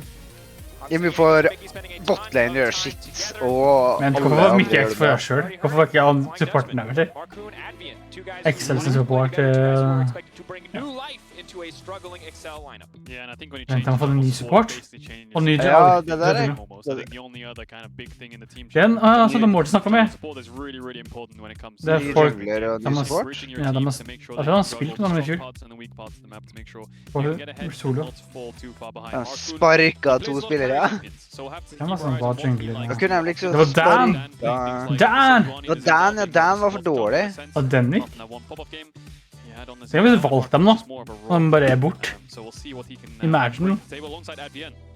For det kan ikke velge meg. Kan du ikke? Ikke?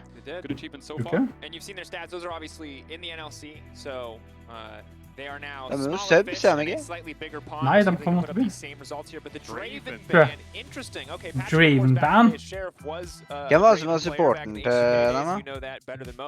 Den ikke. Ja. Kan jeg være sånn å bare benche Patrick også? Den var den ikke lyst til. Den ikke. Hvorfor ga dere Wunder, Gwen? Gwen and Lee Sin both kind of flexes here for G2. They could all go into 3 roles, all of them. Og det er skikkelig down-pick. AD would make a lot of sense. Can also go for mid lane. The Thresh does pair well with many AD carries, but with Varus being down and Draven being down, maybe it's better to just secure the Aphelios in the 1-2-3. Instead of getting banned. Du er enig der, ikke sant? Det der er down-pick. Volibear locked in here for Markoon. We talk about him as a carry player, Det but er he sånn needs to be locked in down-pick attack. inntil So we'll da. see if he can be proactive on that champion, because I feel like XL... Eller er det sånn at det synes jeg også, men den bandet synes jeg også, så... Mer Aphelios. And Kadra, I'm holding my breath because I might finally get to cast an Aphelios game again. Oh, I hope they pick Jinx. Why would you do me like that? I don't know, it's funny. I guess I've made enough playoff jokes that I probably deserve that. But now the Aphelios locked Kan du ikke faktisk snakke om draften? I stedet for Jinx? Han sier det, jeg håper jeg kan se en Jinx. Kalista... Nei, Kalista hører jo. Kajsa nå er record spillet. They're probably looking at engaged support. Things like the Nautilus, again, the Leona, the Rel, the Alistars of the world is probably what they're looking at. XL should definitely look to ban those away. And G2, the reason they're probably picking AD here is instead of picking one, for example, a mid laner, is because the Gwen can go top jungle mid. The Lee Sin can go top jungle mid. Kan Gwen jungle? Specialist coming out here. The good old remnants of G2 where they just pick low. Er det for flex? Gwen's a good top laner too as well, so we'll see Nei, where they men opt into Caps gikk Gwen sist gang, og han sugde på det. Så håper vi ikke det skjer noe. Ja, det vil jeg ikke se. Men jeg tror han liker ikke den Gwen min, så jeg er ikke så sikker på hva. Forhåpentlig så tar han ikke midden, men jeg stoler ikke på at de kommer for å gjøre smart. Men jeg har på meg G2-skjorta mi. Jeg har tatt en shot for dere. Kom igjen. Jeg heller ser Vayne-midden til Drew Caps enn... Vayne-mid? Han spiller ikke på sist... Nei, post. They are really committed to not letting Mr. 200 years take over this game, and I respect that. Yeah, and targeting Kryze, who's played both Karma and Lulu top, playing more of a supportive style as well for the team sometimes when necessary. Blitzcrank ban. Very good ban up against the Thresh. Okay. My mind definitely makes bot lane Armageddon and can make it so the Thresh pick loses its value because of the... Ja, for Blitzcrank counter Thresh. Du kan bare hukke en helpehukke. Og så har jeg ikke sånn å si om Thresh-hukke. Du pikker Leona mot Thresh. Det er dårlig. Jeg er sånn ikke pikker for lane, men han pikker bare for. Ikke noe mer fuckis, LeBlanc. Herre, Nuke dere bare. I need to do this. And I like LeBlanc because it's generally comfortable. At worst, you can sit back, you can just W forward for farm, and at best, you can find these really favorable exchanges, but have to find a comfortable blind pick here. That's the reality of the draft. That's the reality of G2 being on the red side. So final pick to come through. LeBlanc bare, jeg har ikke på meg klær. One that definitely slipped my mind, but we'll go into the hands of Kryze, and Marcoon now committed to the Volibear. Again, another champion. Advian 3-1 on the Thresh, Marcoon undefeated on the Volibear, so positive starts for the new rookies. And there's still sort of like a last pick rumble here if G2 wanted, where you could go Gwen mid, Lee Sin top, pick the rumble. But you can alternatively pick a mid laner and then put Lee Sin in the jungle and Gwen towards the top lane. Silas versus LeBlanc. G2. I think we had a game earlier today. I think it was Misfits blind picked the LeBlanc and Humanoid answered with the Silas. So. And we saw how absolutely nasty Silas is uten when klær. away a LeBlanc distortion. You blow your entire combo, leap right back out as Silas. That's the reason that ability's not normally in his kit. Yeah, he has the volley barrel takeaway as well. Really good gold value here for the Silas, going Merc Treads up against that mid jungle of XL. But XL definitely a lot of proactivity from their champions. Aphelios Thresh should have the push. Fikk 5 poeng hver. 3v3 alongside Volibear, LeBlanc, Renekton, these volatile matchups that you can. Så det vil si at den hjemme and XL have a lot 5 of poeng. in the early stages. Bra. GT on the other hand, they have a lot of skirmish to fight back. 4 mini champions on their ja, side. 24. Han fikk faktisk han top game number of neutral minions. Ja, det den som kunne fått. Better jungler. Så har vi han da. Har du hvor mange penger har du? 70. Ja. Du har nok til å satse på Reckless here, bra. Jeg synes 70 er ganske bra, med tanke på at jeg har bare folk som har tapt. Så synes jeg 70 er ganske bra. Items gir mer enn folk, da. Jo, men altså, du skjønner hva jeg mener, liksom. 70 er rimelig bra med tanke på at det er bare... Nei, for nesten alle 70 poengene er fra items, og ikke fra folkene. Hysj! Det er sånn sammenlagt sånn 20... items, er det heter. Det er sånn sammenlagt sånn 10 poeng med bare baitbiten. Oi! Wunder er død! Er jo fuckings dash. Det er en 4 topplane. Hva gjør det der, da? Hva tror du? Og det funket jo så bra. Han fikk den til å starte dashen, yes. So look what Advian did there. He didn't actually place his ward intentionally and then based and swapped the sweeper. And I think the sweeper isn't on cooldown, so he can walk into this bot side jungle and sweep away that ward that G2 placed because you expect them to move into your bot side jungle once you've moved in towards the top side. There's a sweeper, so he's going to clear out the vision. Smart play there from Advian, saving his ward so the sweeper wouldn't go on cooldown, so they can take a ward at the very least. So level 1, yeah, winning. Solid start. I mean, that's something, right? And I think naturally, whenever we talk about G2, we're talking about jungle support a lot of the time. It's Mickey and Yanko spending so much time har ikke peiling på hvordan han skal få det til. Det var Mickey som place a ward. That's Marcoon and Advian. These guys, again, these stats are coming in from the NLC, and they are kind of top dogs there. So no surprise to see them so high up. But part of the reason they have been now promoted to the main roster is incredible success in the ERL and the NLC specifically. We'll see how they do on the big stage. Definitely a lot to men step up. Se på XL, Markon, Adien-greia. Oi, kan vi slutt? Ja, han er den. Vision score. Så han er greien. Ser du vision score? Stund. Fall 8 mann eller andre.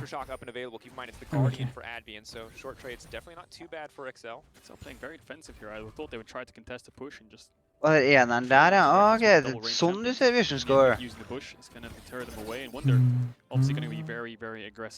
jeg ikke.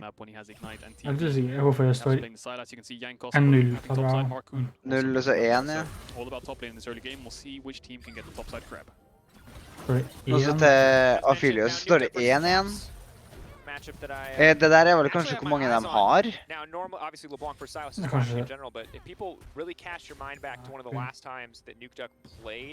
Versus G2, he was playing LeBlanc. It was Perks' Zoe. I don't know. It was a match full of highlight reels where Nuke like single-handedly carried the game, as Kryze might go down here. So snip. Keep an eye on Nuke Duck's LeBlanc, and certainly keep an eye on Kryze, who is getting absolutely bodied topside. The good news is jungler's on the way. The bad news, so is Yankos.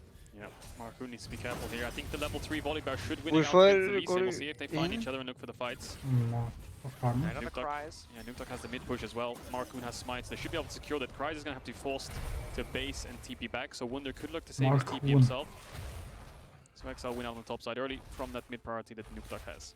At the end of the day, it's the exchange. G2 get the TP. Cries forced to use that one to come back to lane, but Jankos has to give up the grab, which is definitely difficult for the Lee Sin early on. You know that better than anyone. Bra bilder på vänster sida. Take it right before your eyes, like it's Yeah, But Marcoon also took away the Raptors, I think. So he's taken topside crab, he's taken away the Raptors. Now he's going to take away bot crab. So Marcoon is going off to a great lead in this early game. He should have himself round about the level advantage. av en ny jungler. Small Raptor needs to be level 3, whereas Marcoon is working his way towards level 5.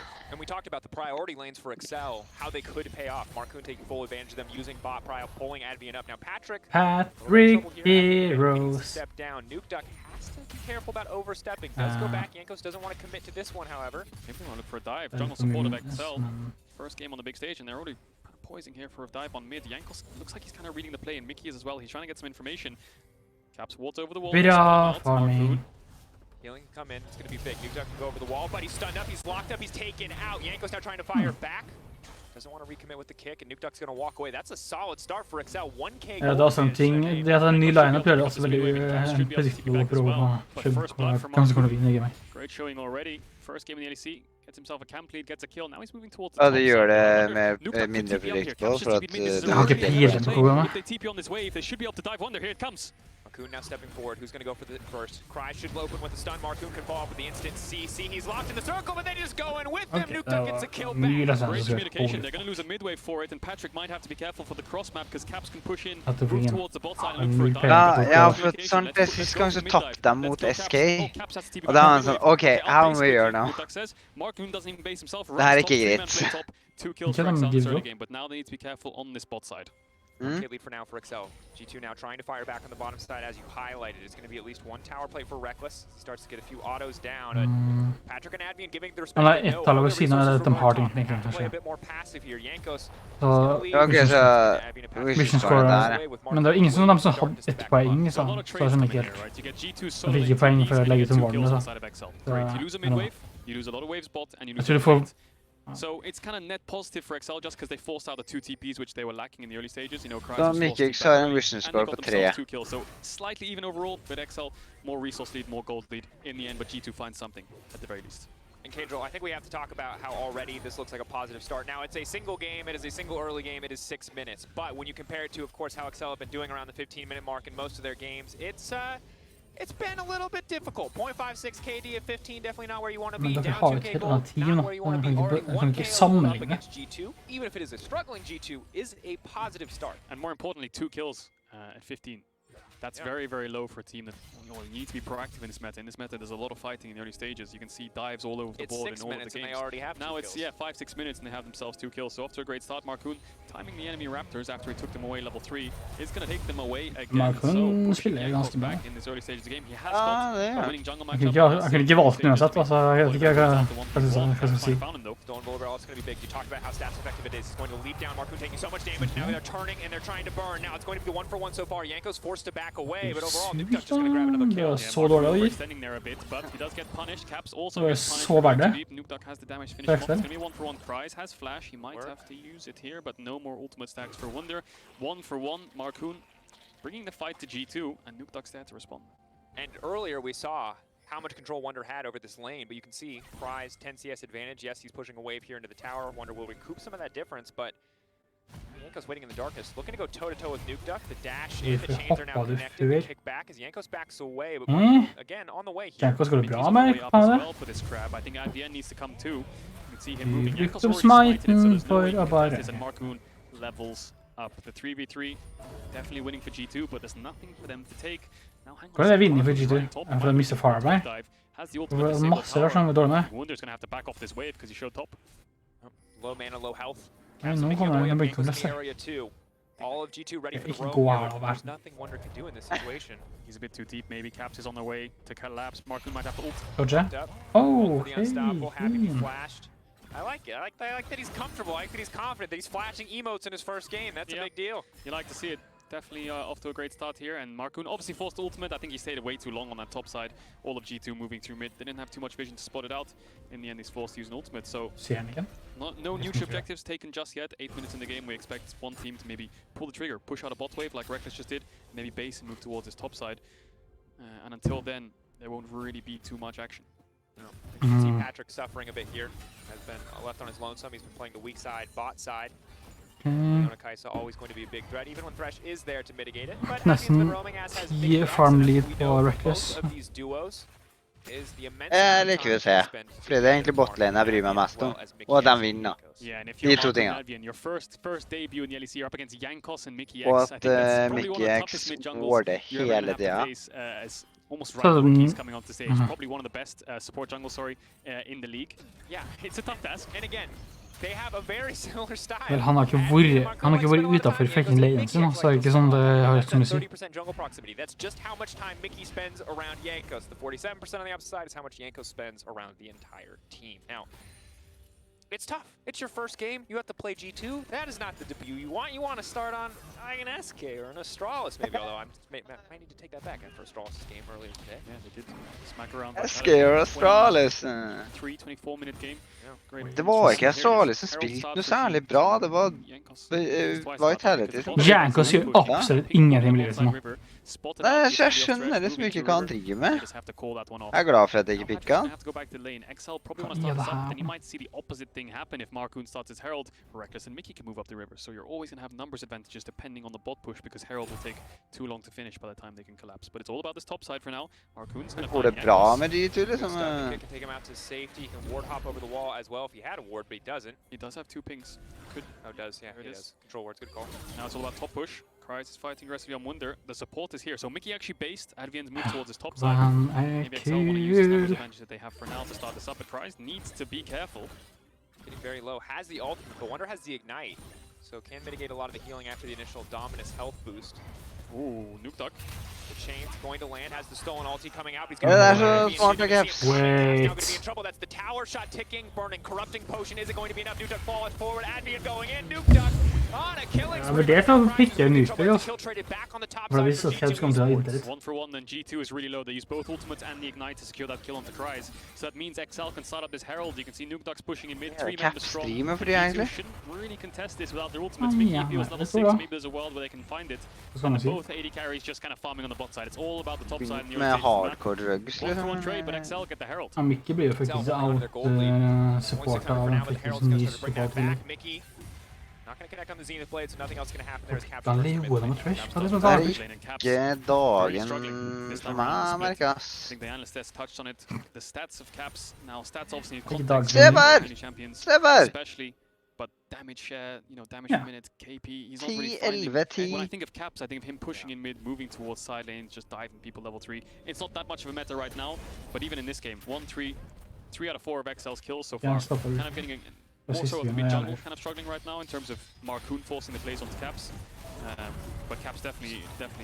Okay, that's a Dragon. And I think probably one of the weakest splits we've seen from Cap since his initial debut on Fnatic, where yes, he got a solo kill, but maybe he was a bit over-aggressive. Fnatic the terror of the league that we know him to be. So for G2, maybe needs to find more of that footing, maybe needs to... Yeah, G2 drew hinte Fnatic. And just from the numbers, I still think Caps is definitely, if not still, the best mid laner in Europe. No. He's just really not found his form in the last couple of games. We'll see if he can step it up. I'm sure he will towards the playoffs era.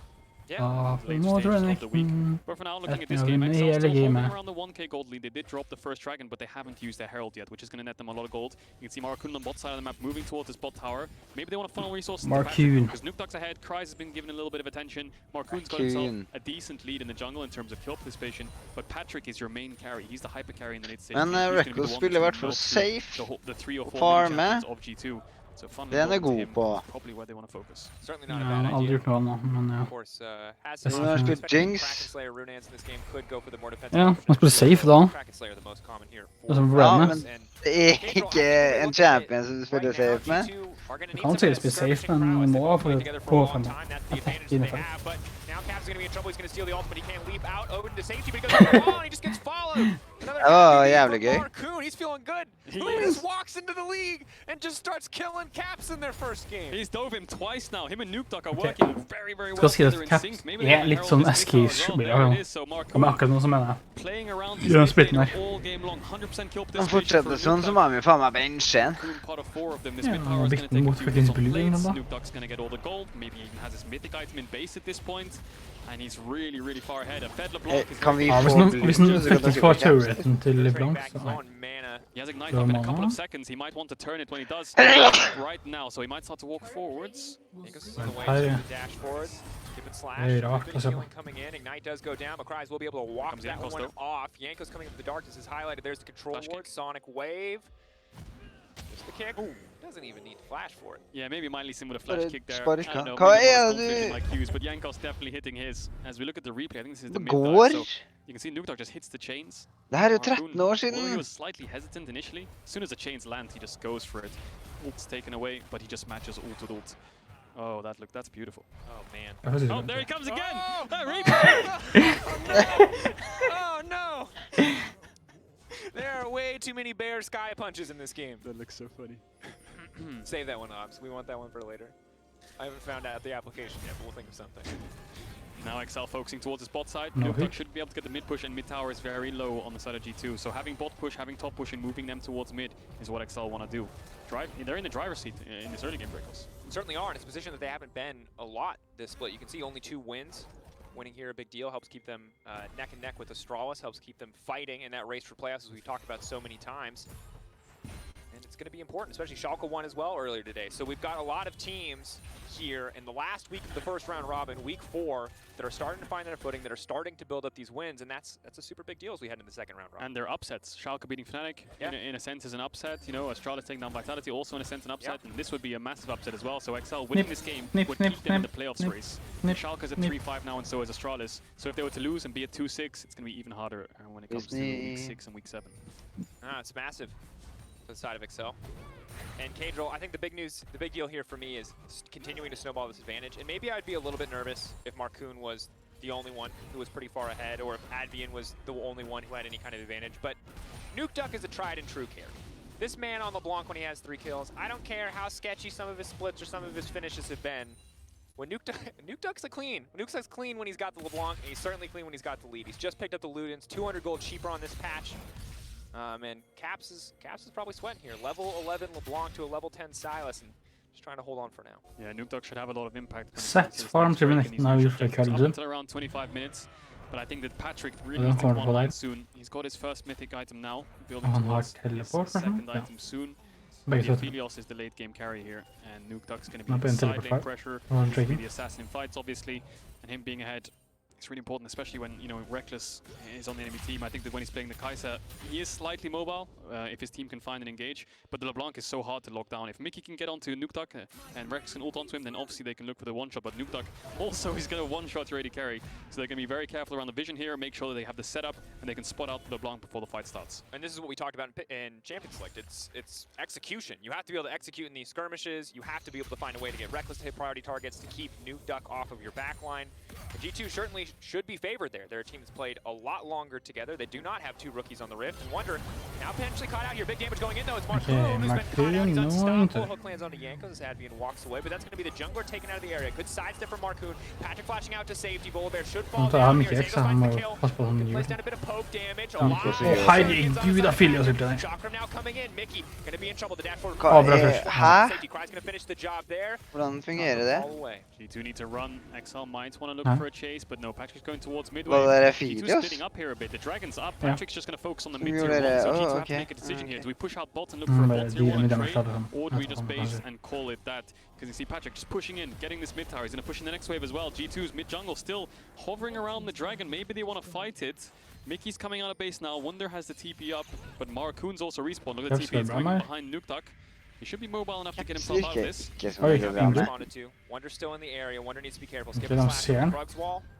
Trying to make it out for now, but G2 are going to need to commit more resources if they want to bail Wonder out of this sticky situation. But they're just in the mist with them. They're not afraid. They're not going to let that cooldown work. G2 might get the dragon, though. They do indeed. So they burst it down, and Wonder just kind of like a bait there. Forces Nukeduck, forces Christ to collapse. Men jeg ser ingenting, så har jo ikke hardt med draken nå. Det er jo jævlig nice at det er Picana. Men det er Rekkos da! Nei, heller ikke nå. Sitter og farmer. Jo, men det er greit, enn så lenge. Han fikk ikke treasure-skra. Han fikk 20 poeng. It was Shuriken Central. Look how many Shurikens he picks up from this. If anyone was in range of him, he would have just burst Treasure girl. I'm sure han fikk accurate sword. G2 giving that respect and backing away. The big thing is, yes, they get the Drake, but they are now in a Hvis du accurate sword, så har jeg inntatt. Mere minutes ago. Now it's about 3,000 Han gjorde det. No, jeg kunne fått... Herald as well, which will make the last, rather not the last, but one of these tier 1 towers fall pretty quickly. Patrick also broke. Han hadde en item på han som han ikke fikk. It's like a feast. You can go anywhere you want. You can do anything you want now with mid down. You can play anywhere. I think it's more so for the bot lane because I think Nukeduck will be on side lane. When you have a strong member like LeBlanc who's 4-0-3, Mickey, jeg trenger at du stepper på you want to play towards her. If there's no objective in mid lane, there's no tower, then what's she really playing towards? She can push in and move to side. Caps. Jeg får ikke for min. You push in mid with your bot lane, which vær så snill, så jeg får noen par packs. Jeg trenger å få packs, så jeg kan få penger, så jeg kan faktisk få event-kort. Jeg må ha event-kort. Jeg har fått tom. Jeg må bare ikke drafte som en homofil nisse. Jeg vet hvorfor måtte det her være dagen når du skulle bare innta. Jeg trengte litt av de små pengene for å komme på toppen. Keep your eyes on the map state. G2 playing more towards top side. They're going to drop this mid wave, but they want to make sure they can contest top side vision. Lands, it's clean play. The stun, the follow-up. Caps now needs to leap out to safety. Caps dør. Det her er overraskende. Everfrozen er syk. Everfrozen er syk. Unlucky there. I think Caps barely lives exactly like you said, just 1 HP almost. Men at han gjør ikke. The Sunderer does a lot of damage, so even though he's a tanked volley bearer of swords, he still has a lot of burn. De fikk 3 poeng, så skrev. Jeg nekter på det. Hvem? Adam. Jeg er sånn død. Før jeg fightet han sånn bare... Sånn blanket. Losing crasher. For han flyttet død. Sånn... Kunne vunnet det før sånn. Husk at det basic på om du har gjort det bra. Det basic på om du har fått bra koder. Oh my god, alle sammen på teamet. Så fikk jeg shit hvor poeng. Jeg fikk 24 poeng på det.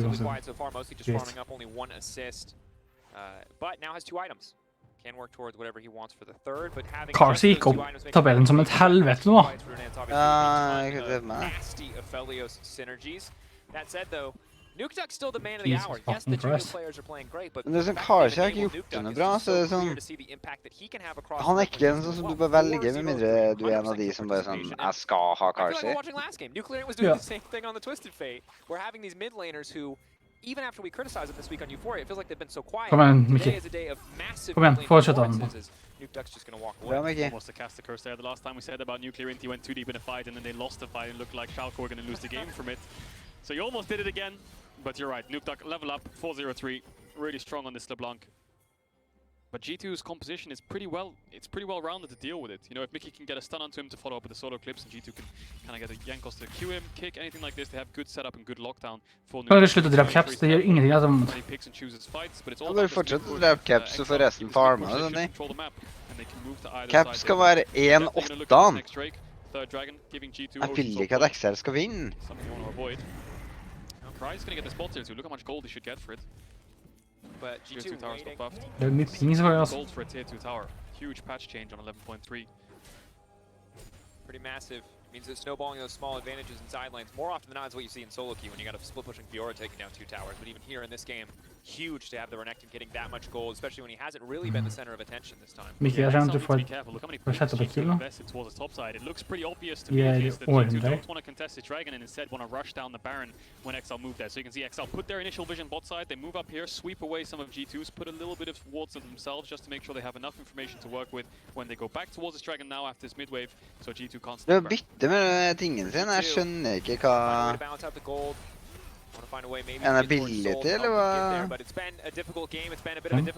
Ja, fyrjøs. Ja, det er ammo.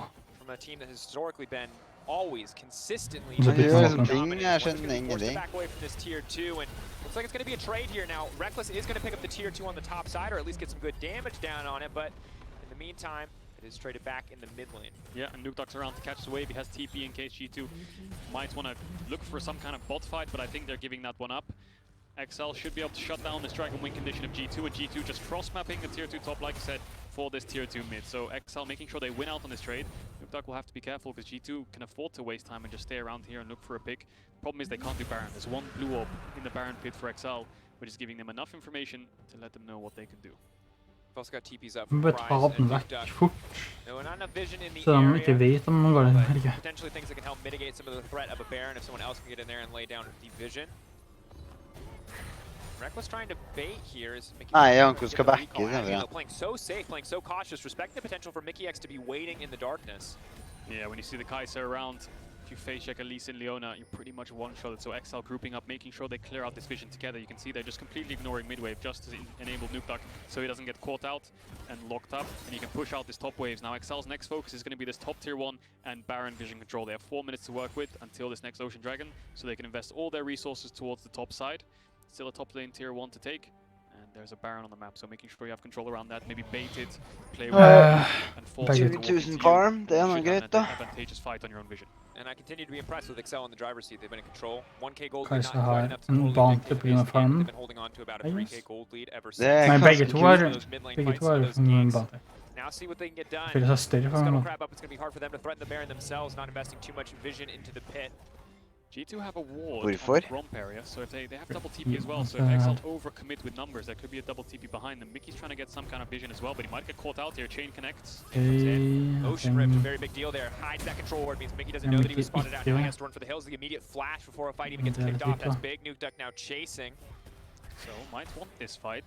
G2 can TP on the creeps. Dash through from Cries. Go. Big stun. Mickey, the kick now coming back. Mickey, no flash available. Okay, bomma. They're gonna lock him up anyway. The flash. Han tryhard da, jævlig hardt But what is support. XL losing for this? 5 members committed for a support. Bot tier 1's dead. Maybe Caps can pick up mid tier 1 as well, so this trade-off won't be worth it unless they force something. Maybe they want to force the Baron. Aphelios should do a lot of damage, so XL are basically forced to do this because you can't TP away to side lanes. When there's already coming in, Caps might take the tower before he moves. Ja, det her He is kan gonna do so. være 4 versus 5. Skal sånn G2 stop drepe this XL, for XL var nødt til å gå for det her nå, siden han fikk 2 turrets for det. Og det ser ut som at G2 kan godt vinne fighten her. For han bare mistet ikke, så hadde han brukt opp veldig mye for meg. Ok, hvis han blir ok, da stopper Baron. XL get a kill, and they get Og hvis at Mickey X kan komme til neste fighten nå, så kan han, for han brukt opp alt sammen nå. 40 seconds on Caps. XL invested a lot of ultimates Han there. brukte jævlig mye. And Cry still have them. They have no flash to work with other than Markoon if they want to turn. Be in mind, Jeg trenger at du Mickey though. No flash on ikke Mickey. He could use the lantern går to get til some forskjellige damage. tidspunkt. Ok, du går inn der. Oi, oi, oi. Men ingen får det.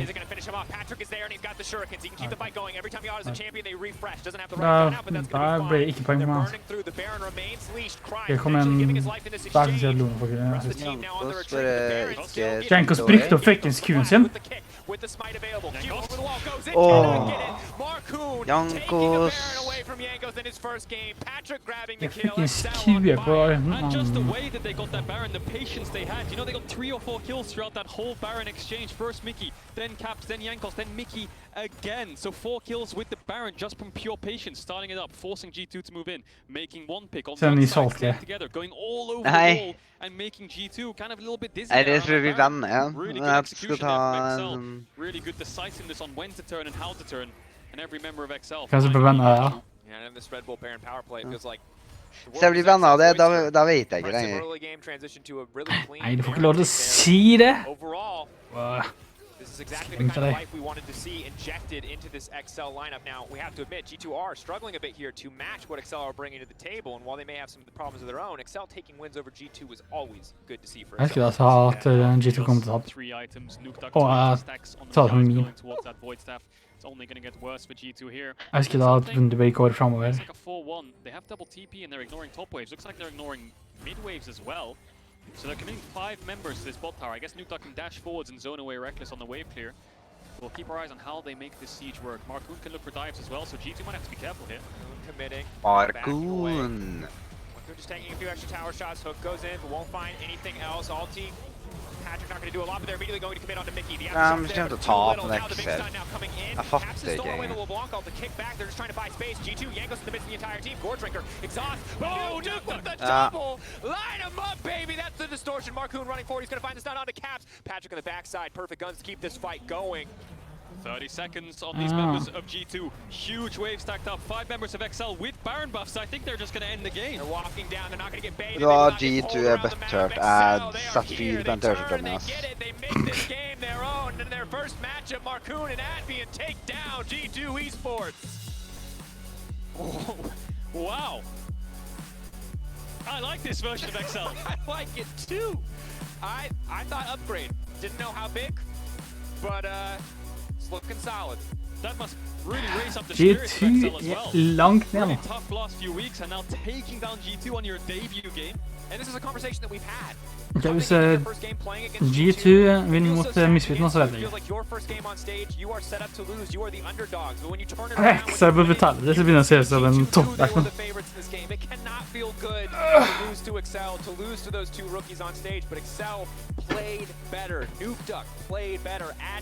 Så på statsen har jeg tenkt, jeg skal gå for G2 igjen. Jeg tenkte at de hadde skjerpet seg. Mickey kommer til å få minuspoeng, jeg kommer til å få så shitpoeng nå. Mickey. Altså, the guys that went for fuckings Jankos, ja. Hva faen sier jeg Jankos? Nukeduck, midlane, Carsey, botlane, og så... Hvem faen har gjort det bra topplane, da? Armut, I guess, eller... Ja, han får ikke poeng. Armut, I guess. Nei, se for deg da, gutten som pikket Carsey i Eloia. Og så Nukeduck.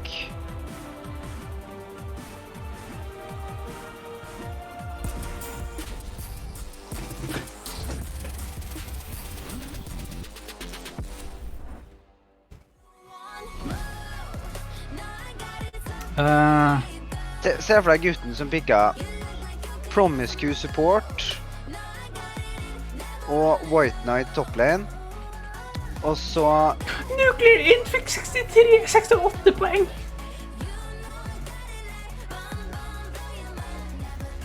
Ja.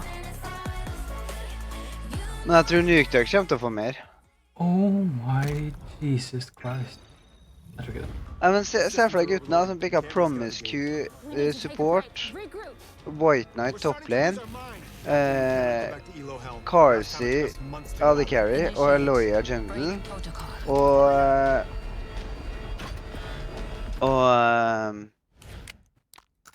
Nukeduck midlane. Se for deg hvis jeg pikket det. Jeg er på 298. plass at det moment. Seriøst, jeg pikker ikke fuckings midlaneren til Excel når jeg spiller mot jeg er currently på 5 packs, hvis jeg kan få veldig... Jeg kan bli outdraftet av folk som pikker Excel-folk, men jeg tviler veldig mange. Du kan se hvor mange packs du har nå, sånn her, hvis du keep up your action, I guess. Tror du jeg har packs? Jeg tror det er 1 pack på en god dag.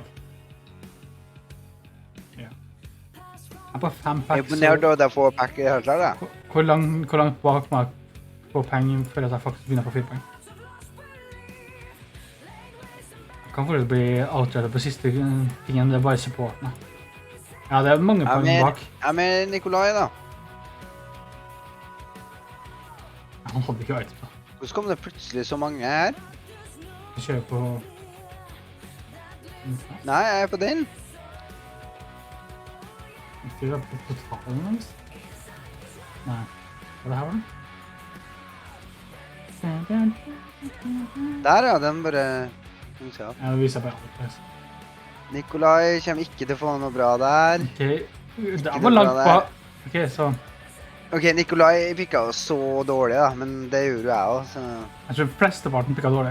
Jeg ser at det er veldig mange som har 5 packs nå, og det er folk som Hun faktisk ikke satser på G2, og det sånn minoriteten av tidspunkt. Og det veldig mange lag, altså Misfits tapt. Eneste grunnen til det jeg fikk det her, er for at jeg satset på Rogue hardt, mens alt de andre gikk helt galt. Rogue er det eneste. Jeg skal begynne å gjøre det, for det virker safe. Det kommer litt an på, nå spiller de mot Madline, og de ser veldig gode ut. Ikke neste game, nei. Men sånn generelt. Ingen som fikk accurate sword? Korsmark?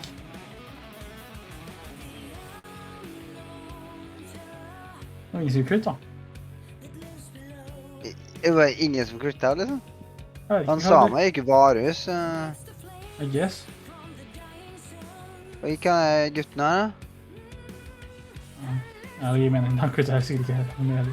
Nei. 0-10%. Hæ? De fikk ikke kills, altså, men det gir mening. Ja, for de fikk jo ett kill på... Robert ødelegger kill position til folk. For han døde jo en gang, men de fikk jo ett kill på Trymba, han var ikke med en gang. Ja. Ok, Mikki, ikke gi meg for mye minuspoeng. Får du 2 poeng, sure. Får du -2, sure. Får du -10, jeg går i dreper her. Det er eneste måten jeg mister pack på nå. Den får -10? Det her, se på den syke dårlige raffen min nå.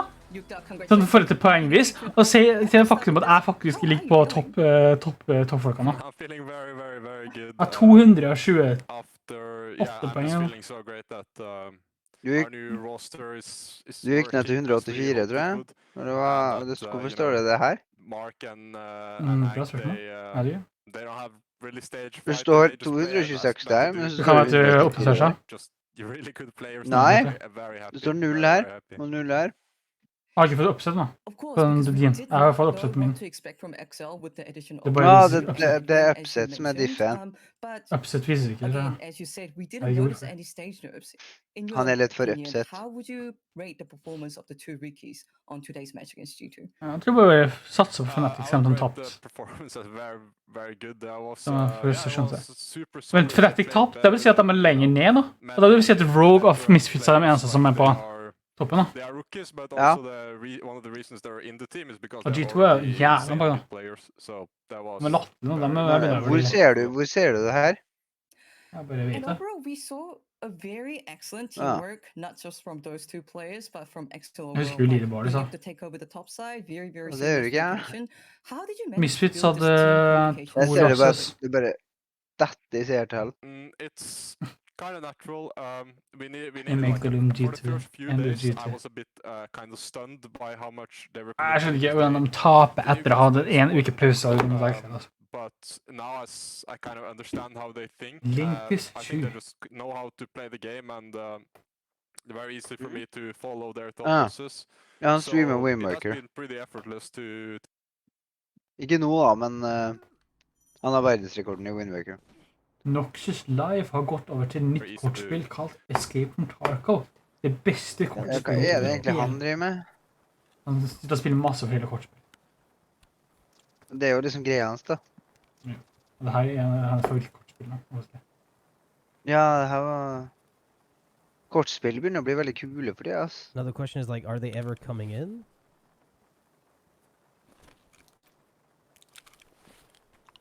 I feel like they're on the left and they shot me and it hit the tire. Yeah, I think I saw the impact of the bullet, not the origin point. Ok, jeg trenger bare Mikki X ikke miste for meg. Og så får jeg eventkortet mitt som gir meg 34. Så går det bra. Jeg er good in the hood. Jeg kan eventuelt få eventkort. Eller sånn som kan gjøre så jeg faktisk har noe på meg. Ellers må jeg helt enkelt drafte meg, eller fuckings kjøpe meg. Jeg kan ta livet av meg selv. Det kan jeg. Gå for Trymby-stacken, jeg tror det er bedre. Se på å tape. Jeg skulle bare gjort det! Trymby fikk bare 20 poeng. La oss se på poengene du ville fått på Trymby. La oss se på det. La meg gå på Trymby. Jeg gjør det på måten her, det var dumt av meg. Du har Stalker. Ok, så på default så ville jeg fått 20 poeng. Stalker. Stalker ville fått 19 poeng. Så det er jo det du får, ja, men. Hva heter de tingene da? Guardian Totem. Guardian Totem. Der fikk jeg en 11. Ikke det meste i verden, men fair enough. Og så Heavenly Vision kan man jo egentlig bare gå på supports, for at det virker som gode supports for det hele tiden. Ja, men hva var den andre tingen du, den tredje gold-tingen du? Spirit of the Squire.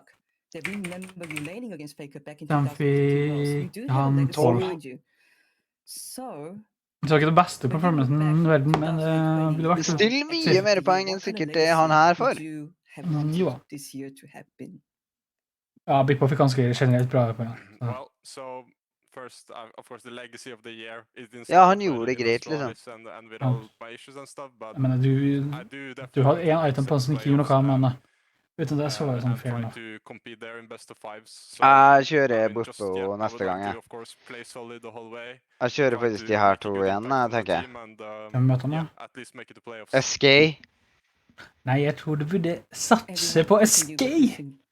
Hvis de taper da, altså, da er jeg ferdig, da. Hva skal du gjøre?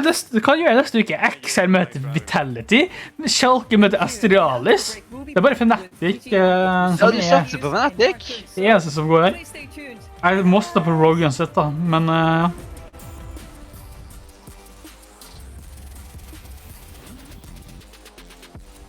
Skal de si god natta nå, liksom? Nei.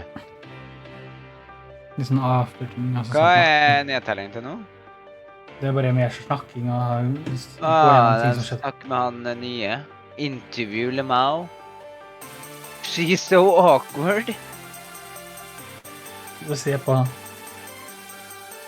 Du bryr deg av hva folk chatter han sier. I lost 10,000 points. De bygger channel points som satser. Ja, channel points, ja.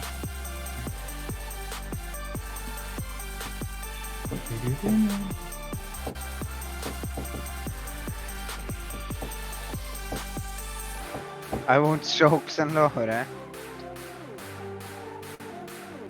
Hello, Perks! Also hello to here. Are you interested in going with again?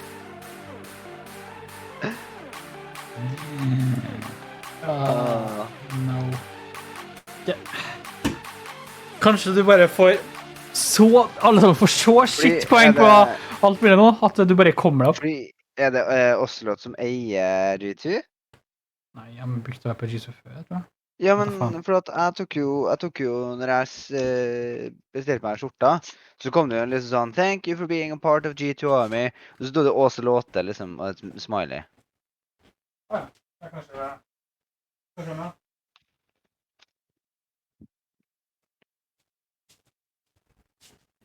gjør kanskje det. Jeg vet ikke.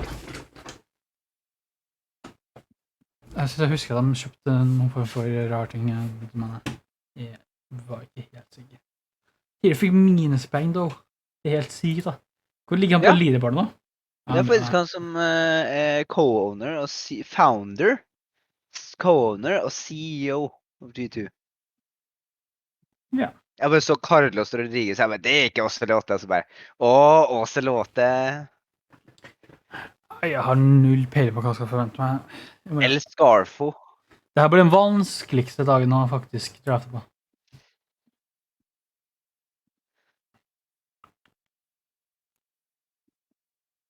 Rogue møter fuckings Mad Lions.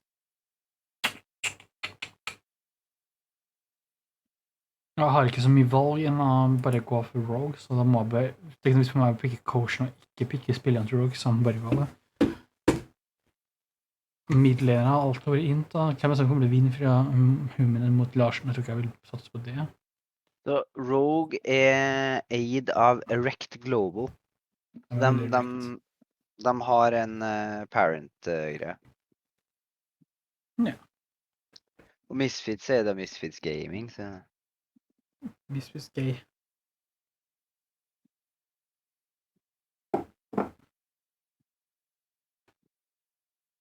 Tomorrow, Misfits versus G2. Hva er det her for noe? Ja, Oregon? Det vel lenge siden da. 2020. Nei, 2021. Den markert som 2021. Det vel et lag som heter Origin, som også heter noe annet. Final.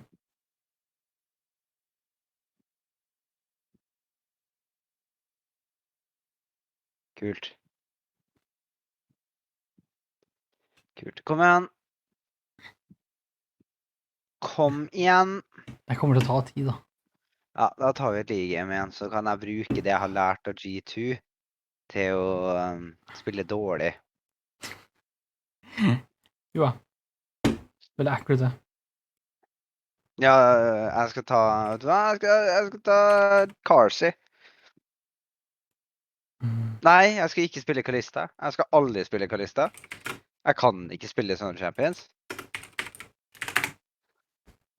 Altså, jeg er dårlig nok fra før. Det er 2 champions. Botlane jeg ikke rører.